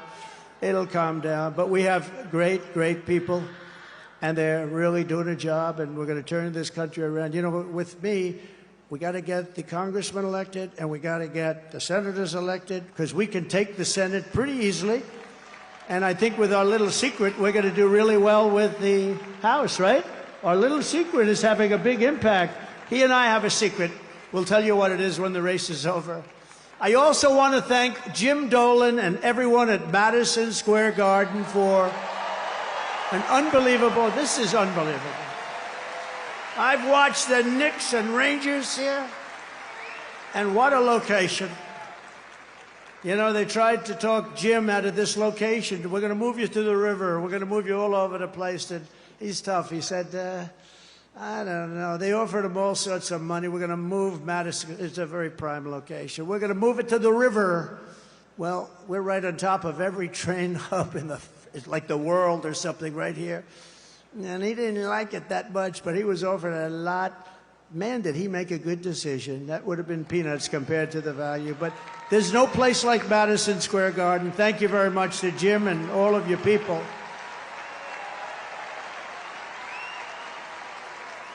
But here are the facts. Kamala Harris is a radical left Marxist, rated even worse than crazy Bernie Sanders or Pocahontas. She destroyed our economy. She was an original creator of Defund the Police. Can you believe it? She was one of the originals for Defund the Police. And anybody who wants to defund our great police for even 1 week is not worthy of being president of the United States, because that's where her thinking is. Kamala vowed to abolish ICE. You know, those tough people you've been looking up at the screen? They're the ones that get them out of our country. I know a lot of people right in these rows. They're very tough. They don't want any part of it. They got to go in there, fist a-blazing to move them. You know, we had a case in Long Island where MS-13, one of the other really bad gangs, killed 2 young girls, 16 years old, walking to school. They didn't shoot them. They knifed them, and they cut them into little pieces because it was so painful. Perfect young, beautiful girls were cut up into little pieces by knives. MS-13, they're animals. And you know who took care of it for us? ICE. ICE, they had no problem. Kamala wants to defund ICE. We're not defunding ICE, right? We're not defunding ICE. We're not even going to think about it. She's never going to get the chance. There's no way she becomes president. There's no way. Radical left lunatic who she destroyed San Francisco. She destroyed, along with Gavin Newsom, the governor, who's the worst, one of the worst governors in the country. They destroyed California. And she's not going to get a chance to destroy our country any further. We're going to get it back fast. She wants to ban fracking. And as California Attorney General, she redefined child sex trafficking, assault with a deadly weapon, and rape of an unconscious person as a totally nonviolent crime. She pledged to confiscate your guns. Is there anybody in the room that would like to give up their gun to come? I had a feeling you might say that. And endorsed a total ban on handgun ownership. I don't think that's good. When a criminal crawls into your house at night, it would be nice to be able to at least have a chance, wouldn't it? Wouldn't it be nice? She even called for free sex change operations on illegal aliens in detention at taxpayer expense. Think of it. At taxpayer. She said, they're caught, they're illegally detained, but if they want a sex change operation, she's all in favor. Now, she gave this stuff up about a year ago, a little more, because it didn't work. It wasn't working too well with the electorate. But she'll be back to it because that's where it is. She's a radical left person from San Francisco. She destroyed the place. But you know, she lied about that, but she also lied about something very important. For years and years, she said she had a job at McDonald's. And the reason I went there last week, do you know that I got a call from Sundar, very smart guy, at Google. He said, this is the most amazing thing. We've had just about more hits on this crazy McDonald's story. And I went there just to prove a little point. See, you never know how something's going to work out, Mr. VP, do you? But he called and he said, we've had more hits on McDonald's than, I think he said, anything we've ever had, but let's say it's close. And did anybody watch Joe Rogan recently? Good?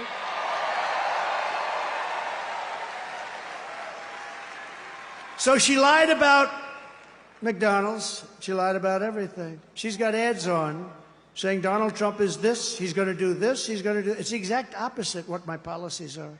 She's got me doing this.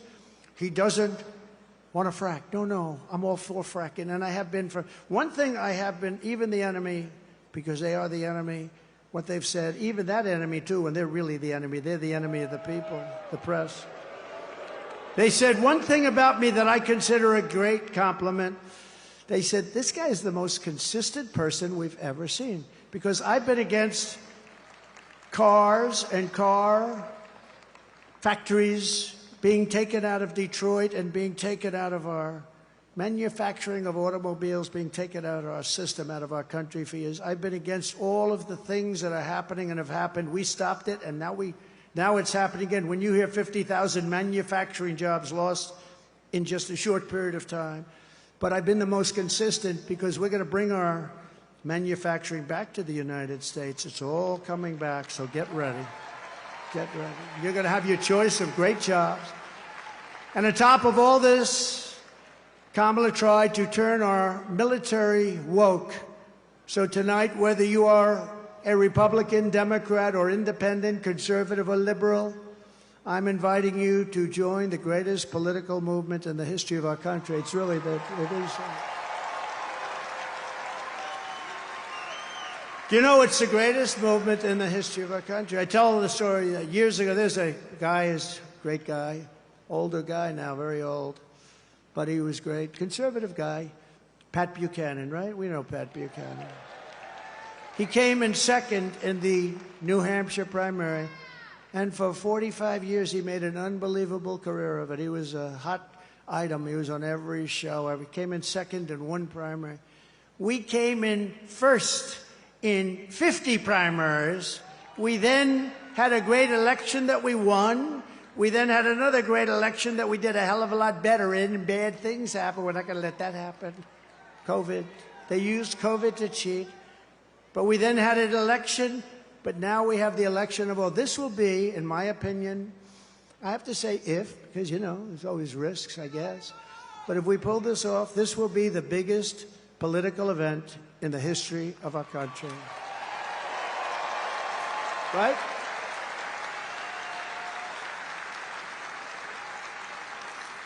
And we're building the biggest, broadest, most diverse coalition in American history, including union workers and Border Patrol agents. By the way, the Border Patrol gave me last week their complete and total endorsement. They said he's the greatest president in the history of the country, but we don't have to go that far.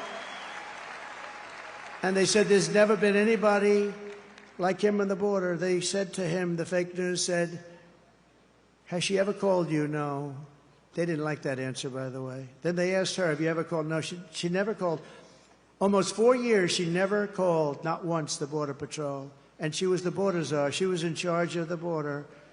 Think of it. 4 years, she never called. Now she's trying to say, well, you know, I was really not the border. Whether she was the border czar or not, she was put in charge of the border by Sleepy Joe, and then he went to bed. He put her in charge, went to bed.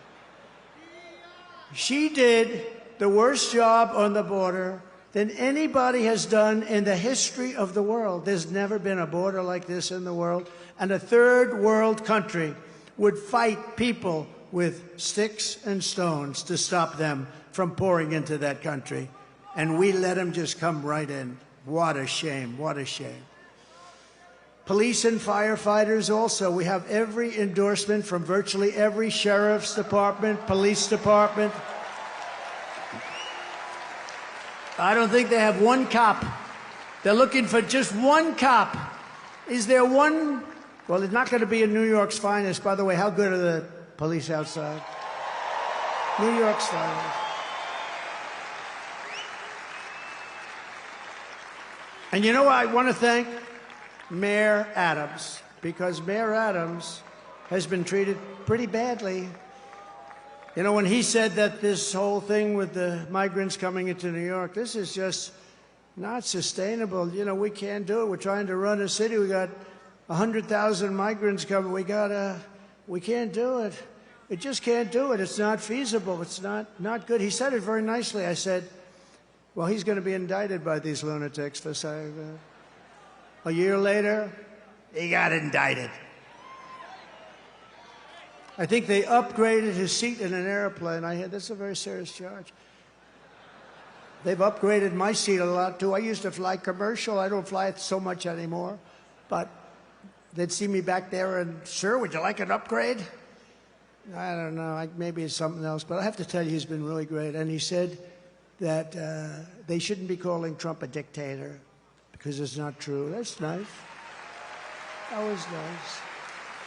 Very nice. So we want to thank Mayor Adams. He's going through a hard time with these people. These are lunatics, by the way. They've weaponized the Justice Department against their political opponent. I am under investigation more than the great, late Alphonse Capone. My father's looking down on me right now. He was a tough guy, but he was like legit. And I know my mother's in heaven. I'm not 100% sure of my father, but it's close. But he's looking down at me right now, and he's saying, how the hell did this happen to my son? He's not a bad person. I'm a good person. All we want to do is straighten out our country. But all of the veterans are with us, all of the steel workers. I saved our steel plants, and I don't like Japan buying U.S. steel. U.S. Steel used to be like Elon Musk, like 70 years ago, the biggest, the best company in the world. You know that, Elon? You wouldn't know. He's too young to know. U.S. Steel was the big baby. That was a big, I don't know.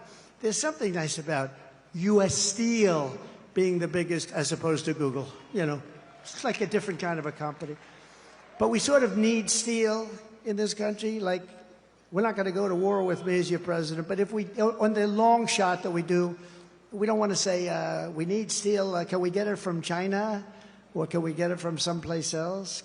You know, it's always a possibility. But I will tell you, you're not going to have a war with me, and you're not going to have a third world war with me. That I can tell you.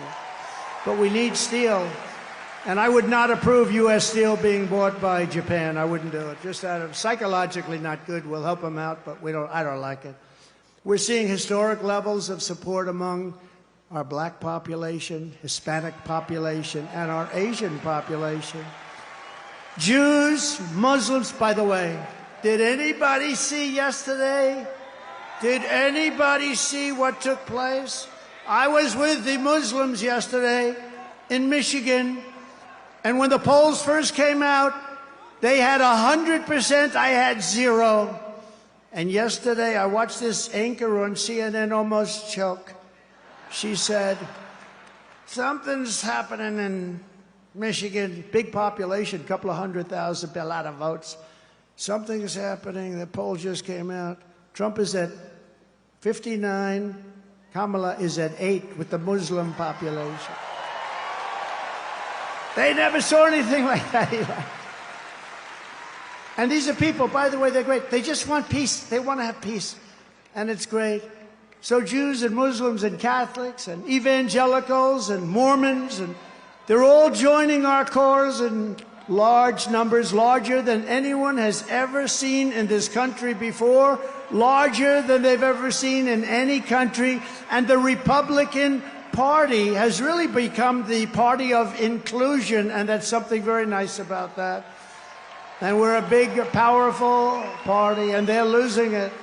They're really losing it. Together we will lift America to glory beyond your wildest dreams. It's going to happen fast, too. So in conclusion, with your vote this November, we are going to fire Kamala, and we are going to save America. We will cut your taxes, end inflation, slash your prices, raise your wages, and bring thousands and thousands of factories back to America. We're even going to get Elon to bring that stuff back. We will build American, we will buy American, and we will hire American. I will end the war in Ukraine, which would have never happened if I were president. I will stop the chaos in the Middle East, and I will prevent World War III from happening. We will crush violent crime and give our police the support, protection, resources, and respect that they so dearly deserve. We will strengthen and modernize our military. I rebuilt our military in total, rebuilt all of our military, built 571 miles of wall, too. I took it out of the military because I couldn't get it from the people in Congress that should have given it to us. So I considered it an invasion. I said to a couple of generals, I said, congratulations, this is an invasion of our country. So I took it out of the military, had 9 lawsuits and won them all. We will build a massive defense shield, all made in the USA. We're going to build a beautiful dome over our country. And a lot of it's going to be made right here in New York. We will rebuild our cities, including our capital in Washington, D.C., which has become a very dangerous and badly managed place. We're going to make them safe, clean, and beautiful again. We will teach our children to love our country, to honor our history, and to always respect our great American flag.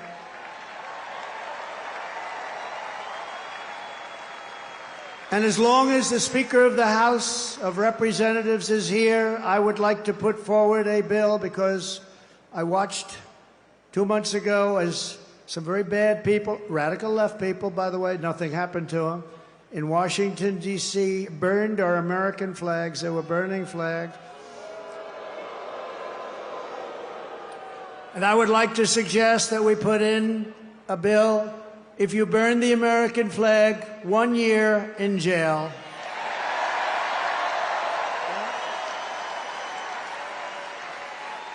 We will get critical race theory and transgender insanity the hell out of our schools. And we will keep men out of women's sports.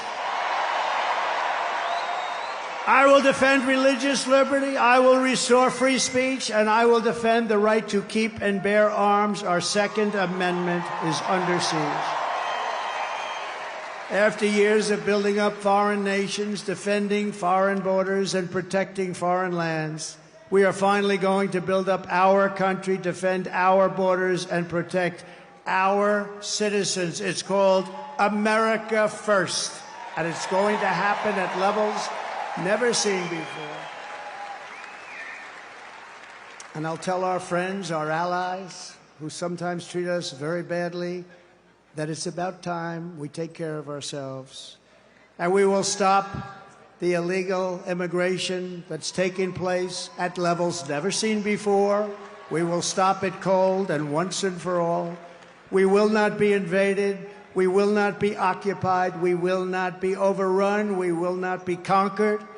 We will be a free and proud nation once again.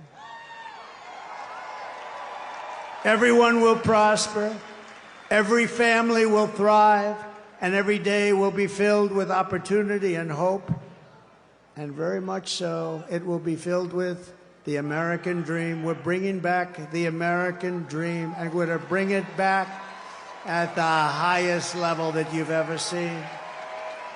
But for that to happen, we must defeat Kamala Harris and stop her radical left agenda with a landslide that is too big to rig.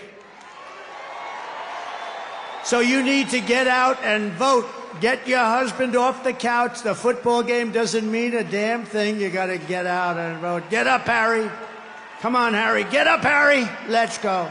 You're going to vote for the president, Harry. We're going to save our country. For the past 9 years, we have been fighting against the most sinister and corrupt forces on earth. With your vote in this election, you can show them once and for all that this nation does not belong to them. This nation belongs to you. It belongs to you. No city embodies the spirit, energy, and potential of the American people more than where we are gathered tonight. We want to win our country, but we also want to win New York and make it safe and strong and beautiful and affordable and vibrant again. And we're going to do that. And we'll work with the mayor and we'll work with the governor. We're going to do that. We're going to make it great. You know, when I left for Washington 8 years ago, we had a horrible mayor named de Blasio. He was a horrible, horrible. And things you could see they weren't being properly done, but still it was a place that people wanted to be and all. But since then, our federal government, what they've done to this place, what they've done to the state, and I mean to force hundreds of thousands of really rough people into this beautiful, I call it a beautiful oasis. When I left, New York was the place you wanted to be, and now people just don't speak well of it. But we're gonna bring it back, and we're gonna bring it back strong. And I hope you go out and vote. You got to vote for. You got to vote. It would be such an honor to win New York. Hasn't been done in decades. Hasn't been done in so long. It hasn't been done in so long. They all say, "Sir, you're wasting your money." I don't think so.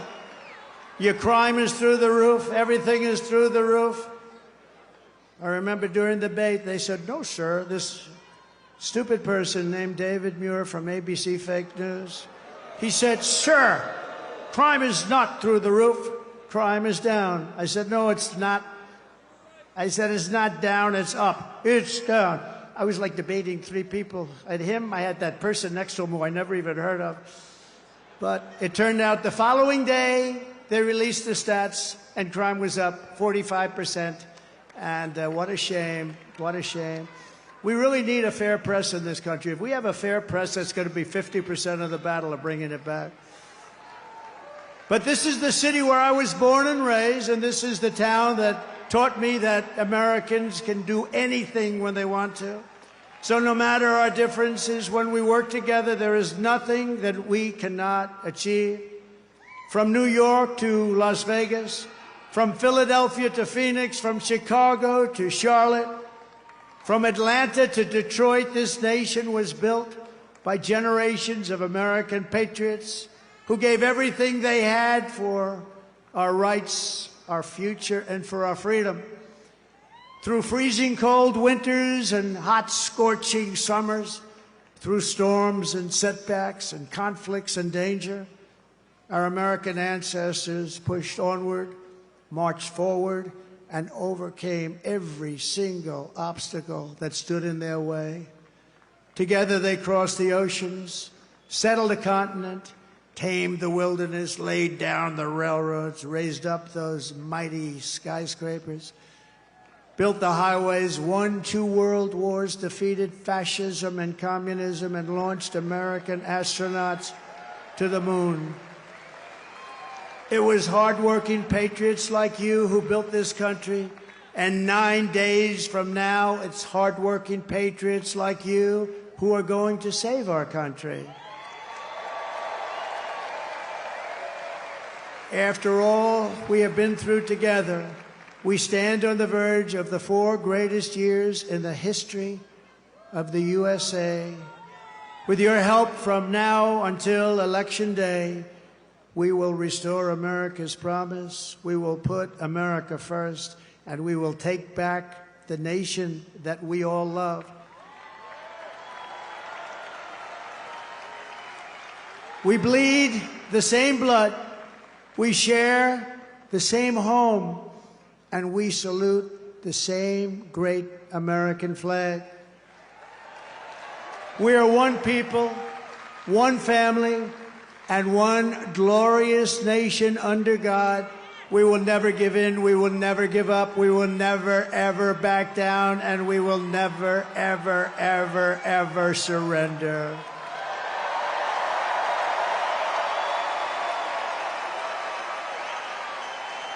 Together we will fight, fight, fight, and we will win, win, win. We're going to win, win, win.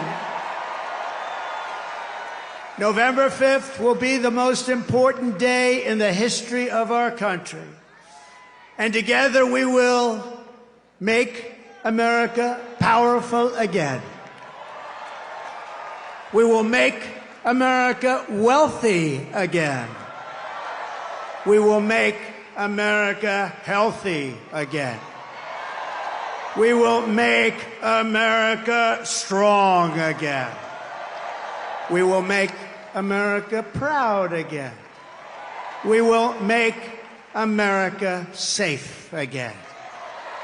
And we will make America great again. Thank you, New York. God bless you. God bless you all. Thank you.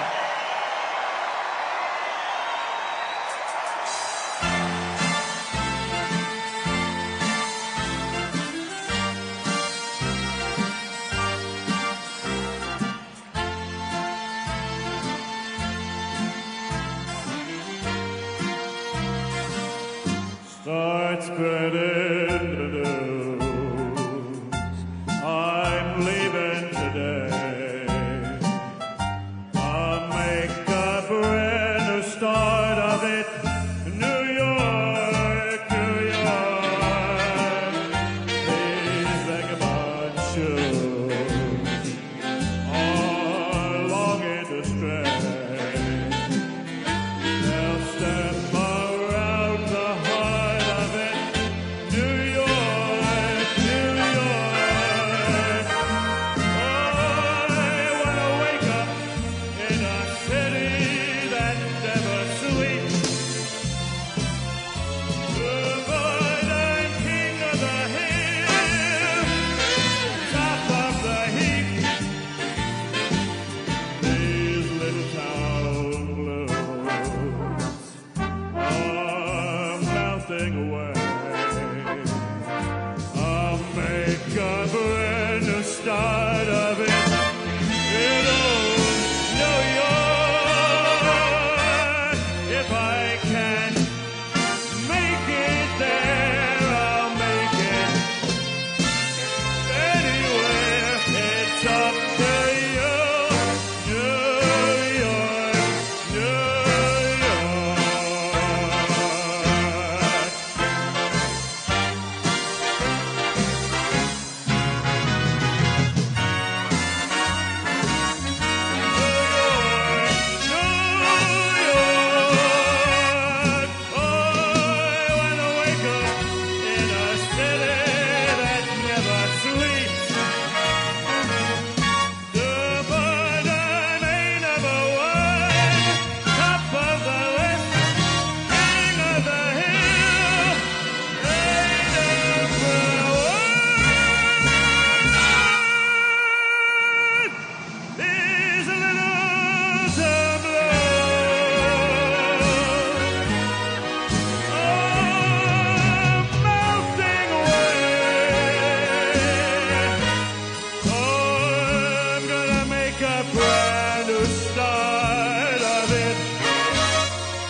It's up to you.